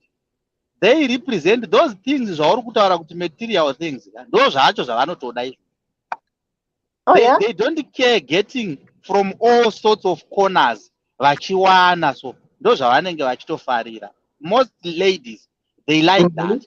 You might be an exception, and probably talking about 10% of the girls avagoni kunge vaine basa nematerial things, but vazhinji vacho they are into those things because those zvimwe zvinhu zvinovatrigger into relationships as well. Handakunzwisa hangu nyaya yanga ichitaurwa nomusikana nalolo wadewa, handina kunzwa kuti nyaya yake yanga iri papi, yazenge yaapesena.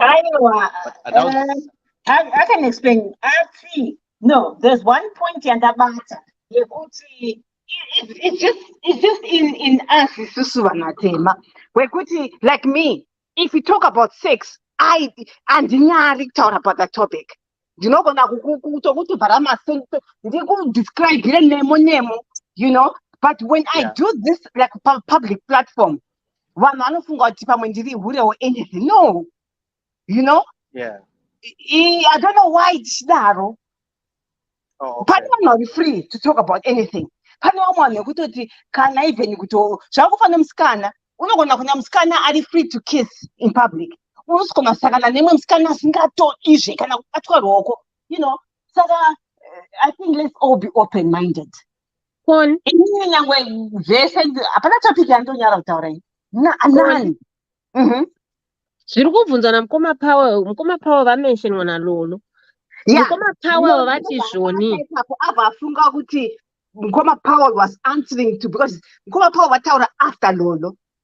Mukoma Power vataura about body count. He was commenting about her, but no, he was just generalizing kuti ndozvavanoona kuma sisters. Mukoma Power vataura nyaya yebody count. And Connie, besides that, walona dewa vanga ruserugo.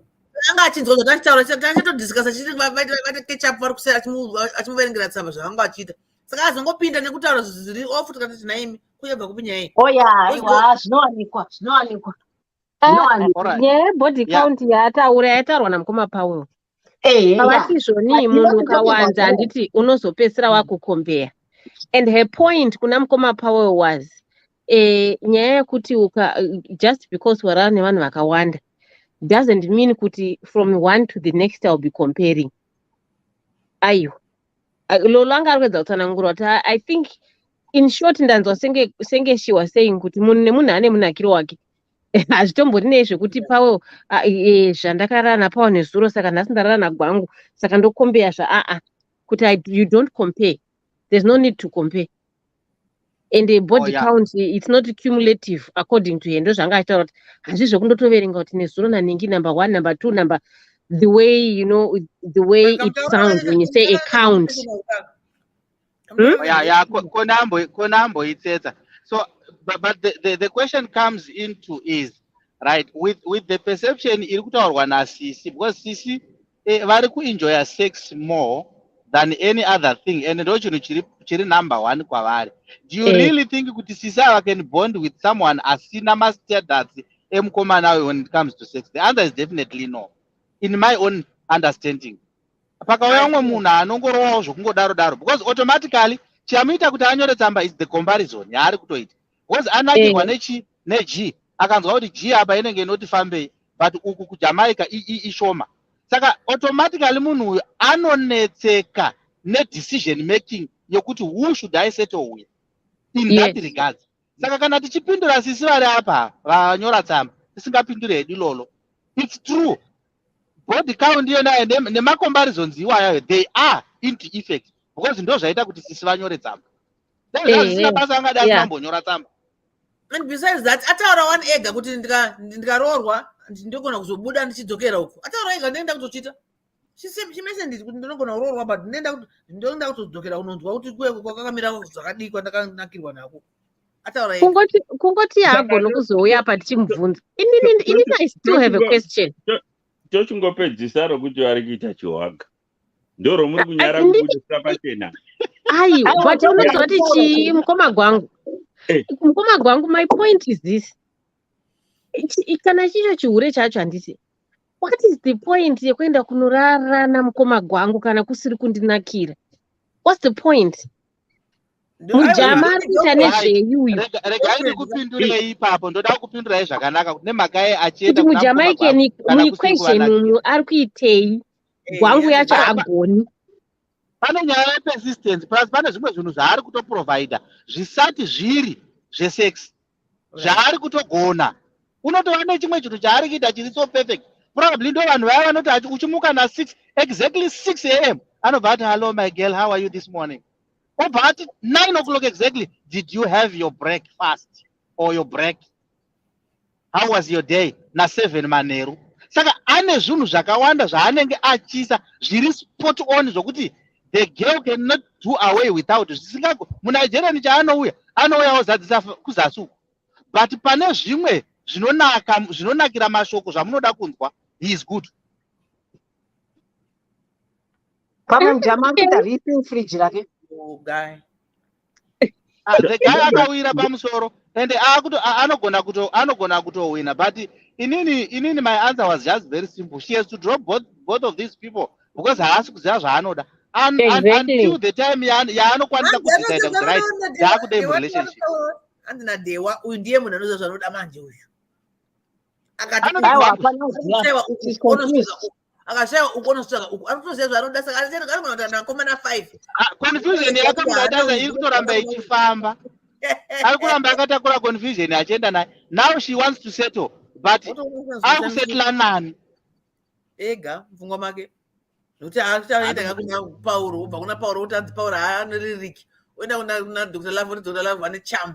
Oti kuna Gwangu utanzi Gwangu vanondipa time akandichikonenzera the one dread nikapinza dread nikadai. Saka chavapedza vese. Ngaregedzi, ngatange kuti 1 ngasiye vese vari 2 ombotangidza panyowani. Uya asi aramba achidzokera kuNigeria. Nokuda kwaita Gwangu hapana masiro angamboita. Anondowedzera number kuti 3. Aramba achidzokera kuNigeria. Madzimai zvinhu zvavanodira varume zvimwe zvacho zviri fani. Ndosaka kudhara vanhu vaingodigwa kuridza kava pajipi. But at least it's just ari nani kazvatewa ndio. Munoziva kuti chiro mukoma gwangu. It's very simple. Zvangofana chero nesu varume. In fact indogona kutongofarira vanhu kuti ndinoti mangwanani hanzu mamuka sei. Ndokutonzwa kuti uyu mukadzi uyu ndochaye. Because ndangonzi hanzu mamuka sei. Handi muri kuona. So zvinhu zvidiki zvinogona kufarirwa neanhu pamararamiro ava vanenge vachiita. But vakadzi chinhu chandakaona chinonyanya kuvafadza is the attention and time that you give to them. Izvozvo ndo chinhu chavanonyanya kufara nacho manje ichocho. Because if you are more persistent pazvinhu izvozvo, ukamuka so mangwanani uchimuka wabva wati regai ndimbonzwa kuti ari sei koni, wabva wati hello koni, zvakamira sei komwe wangu nhasi handi uri kuona 6 o'clock wabva wati paya makamuona here imboitaya mukoma gwangu munhu asingakude chaiko ukawana kana nhamba yake ukamunyorera message same time every day zviri consistent. Attention yemunhu iyeye kana ari mukadzi inobva from the original focus yanga anayo kuti why is this guy so spot on zvokuti unoziva nenguva kuti akutokwanisa kundimutsa. Ndo zvinhu zvidiki zvinodikanwa nevanhu vechikadzi zvetinotadza isusu arume manje. Aiwa zvinongosiyana. Ndakambonzi namwe maiguru vangu mumzindasheza zvikanzi shewe. Maria ndani sikadi kuvapa ndakazongowapa. Makavapa manzi shewe ka? Ndandisa number 2 kudaro.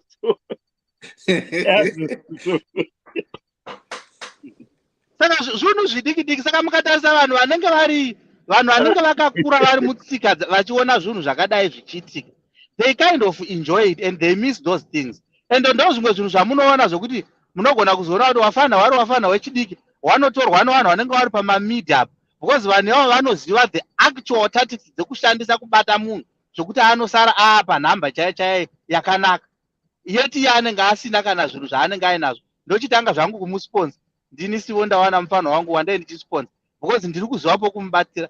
Ndendaakuamuta ashumba anenge akunzi ndishumba, anonzi chii, ndiwasiwanda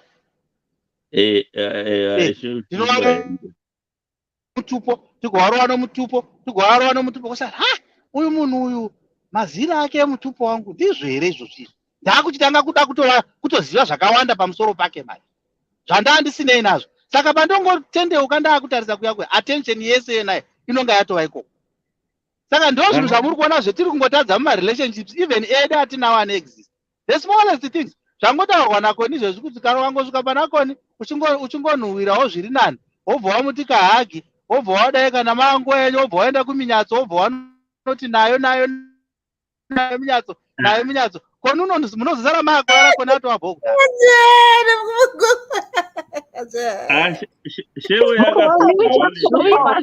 Musupamaketi amenako. Aiwa, hayi body yangu haina zvokuti kwanzijika, hautambi nayo because ndogona wakonekita na ukata zvisina basa, handijairirwika, ndiri murume kaini. But anyway, aiwa kwani uri kutaura zvinhu zvechokwadi, zvinhu zvauri kutaura izvi wakadzi vazhinji they are not open to these kind of discussions. Why? It is because ndo makurire evakaita. But even if after munhu adiscover herself kuti ndazvidiscover inini as a lady, ndaamurelationship, ndaamumba, she still cannot be even open kutaura zvinhu zvakamusunungukira when it comes to bonde, which is in actual fact zvinenge zvakuita sokuti murelationship macho wakasungirirwa. Vanhu vakuchitadza kucommunicate on the small things zvinenge zviri necessary kuti relationship yonayo ive functional. Saka people have got to talk about these things. Zvichitotaurwa nezvazvo vamwe vanenge vari kundonyara kutaura nezvazvo. Hanomanzwa sisi vari spot on, vanoda bonde, ndo ravanonyanya kuda, ende muNigerian ari kuvagonera. But the thing is, our bodies do not remain in the same state forever. Saka is it necessary kuti iwewe uconsider chinhu icheche as your priority, iwewe uchida a long term relationship kana uchida marriage? Because once you consider marriage, sex manje chinhu chomunotozoita build and work on, and ndokufunga kwangu pamwe ndoda kubetserwa, you work on that, you build on that. You try and probably advise yourself when it comes to sexual matters. But kana zvikanaka izvozvi 5 years down the line shuga yapera. Maisrei disclaimer. Ini ndakundorara ini kama kuda kusara henyu. Mbamira tikozara sei muri kufanga kuvhara, muna kuona message here? Aiwa, it's after 12 to be nearly to 1. Ndikuona kuti kana tichienda katigona kuti tongovharisa zvakanaka nekuti manzi vharai imimi, saka mukaenda inovharwa nani? Ndo point yangu chete. Ndakuti imam gonovhara. Andina matomo ndakasara na matomo kudhara. Manje muchavhagwa navagwangu. Ndikoenda nyama kuti asalolowo imi. Takabirwa 1 hour dzedu naDhewa. Vaita protest. Ichokwadi chamuti gwangu. Vakadzi vakudhara vasingatauri kuti ndasvika iyo ndakusvika kana izvozvi. Murume aingoburuka aitaurwa naAnti Madlewa kuti aingoburuka bhazi isati asvika, uyo ungoburuka kuti yesu ukusverawo pazvo. Kana vari vanochema waenda indochema kusikwa dzokorodza. Iwe ndataura kudhara kuti zvaitwa zvanga asingaiti kutaura direct kumurume, kwaizomuka achitsvaira sei makuseni kutaura kuti mana sekuru vaibvaza kuti hakuna chimuta chairohwa apa, but sei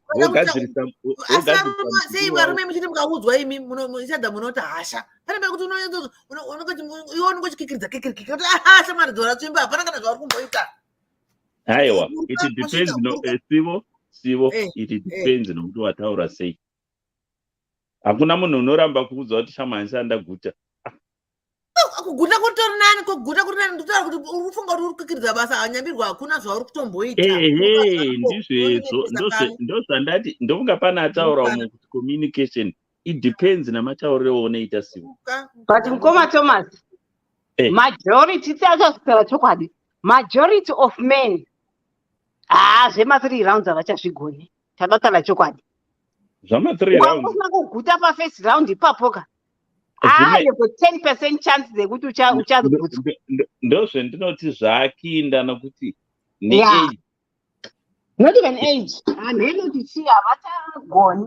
Wataura wani kuti kana une munhu wako anokuziva, anotoziva kuti anogona kukuudza handifungi kuti ndichagona, anogona kutokuudza asati atombotanga kuti panapa tangotai kuti tingoti tibva tingorara but mwiri hausikuita. Raundi ka kune quality round kozongouya quantity. Zvakasiyana zvinhu izvozvo. Ndite zvimaraunds. Damba refu kusvika mangwana kusenta tanga izvozvo inge iri 1 round. Aiwa hanzi remakuseni hanzi chi mutsamapiwa. Hanzi chi remakuseni. Hanzi chimuta nedako. Aiwa pane staka neruyezi common hanzi chiko. Ndire iro racho ratau. Chimuta nedako. Unomuzwa nedako unomva unongodai. Remakuseni ra 3-4 am riya. Utauriwe. Uyu. Takawanira pano. Uyu. Koda yaba wani. Imagine zvako uri muhope zvako. Unozonzwa. Pane pari kudziya samwe, pane pari kudziya. Munhu asopinda kudhara. Aritorova zvake basa rake zvake. Good night. Tinogona kubvumirana here kuti zvinodhibana nemamudzu sometimes. Zvinodhibana nemamudzu. Wozi unogona kunge muyo uchida kurohwa yakadero nekuseri apa mumwe wako hazviko. Aiwa iro bonde chaiko body language chero mukasaburisa mashoko inotaura. Vamwe vanhu vanogona kuwirirana nebody language chaipo kusati pasina kana kumboburisa mashoko. Of course, munhu wako angu handise zvemavenues zvevanhu angaita kuti ndine 2 kana 3. How do you do that? Unozvifambisa sei? Munhu zvatanga kuva kuti panapa anozviziva. Ine ziso nefacial expressions dzenguva dzinongotava dzega kuti shamwari panapa ndinoda nhasi ndichada kuzvambara ukati baba nhasi haatauri pane vanhu vakuti anoziva bhodhi yako kuti nhasi madhamu wakaneta zvoto ndikatopuwa round apa iye anenge aita tsitsi dzake zvake. Vanhu vanotoziva chete taiwa nhasi apa ndiri kupiwa.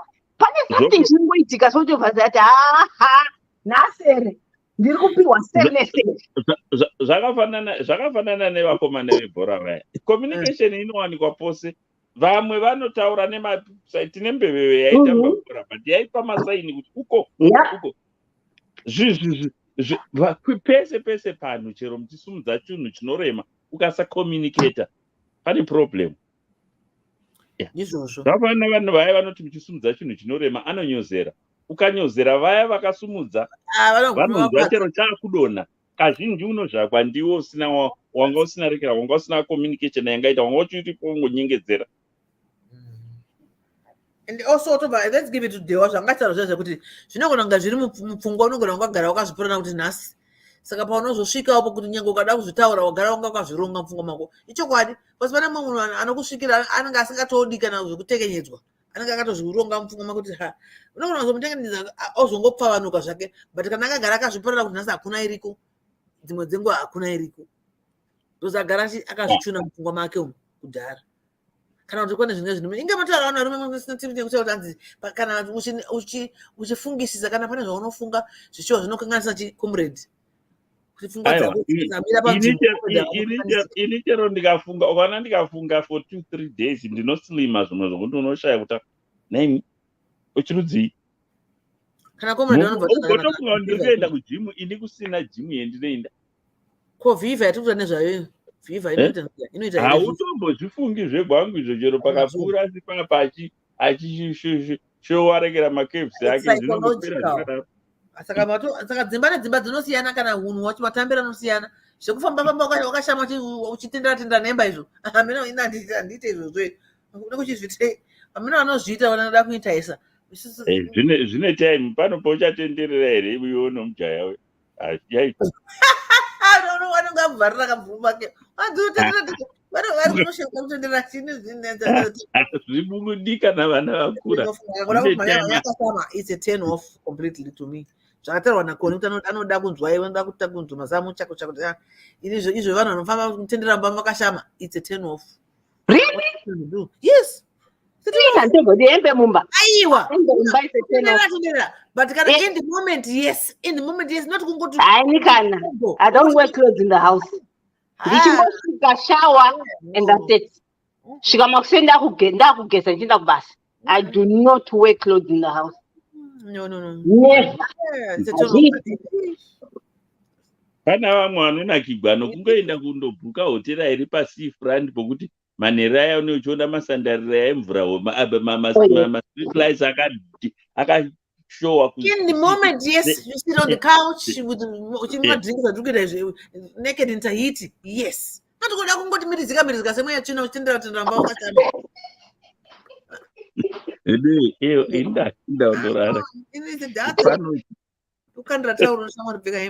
What are you doing?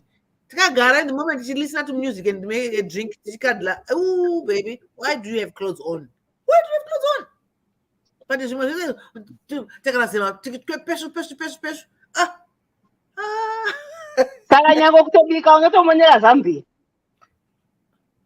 ungabika wakashama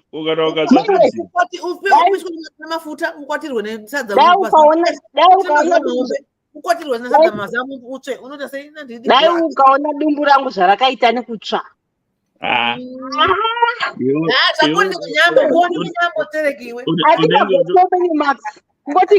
Max anopera zvavanofeidha within years, but ndinotsva. Unenge unositamba njewo. Nodiitirawo futi. Mumba unongosingokuremerwa songo. Hamene zvazvinongoita so. Tongovhara. Munogona kuvhara yenyika indaro. Guys, mudiana da kusara. Aiwa kamunhu ane code ndimukoma Thomas chete. Aiwa kazvaita vanavhara live takuseri. Live inobva yavharwa hatisi tiri pa on air tenta kulounge manje ku-VIP. Aiwa inongodzima zvese wani. Taidzimi zvese. Erera zvandikutaura iwewe. Live. Ini ndakundorara tuwanike zvino I can't. Saka takusiya mababies ari ku-comment section. Anyway, aiwa hatanakirwa zvedu. It was a good Friday. All right. Bye. Thank you people. Good night. Saende imile gaiva vhare shogara ipo. Zvichanakidzere. Zvinakidza kuti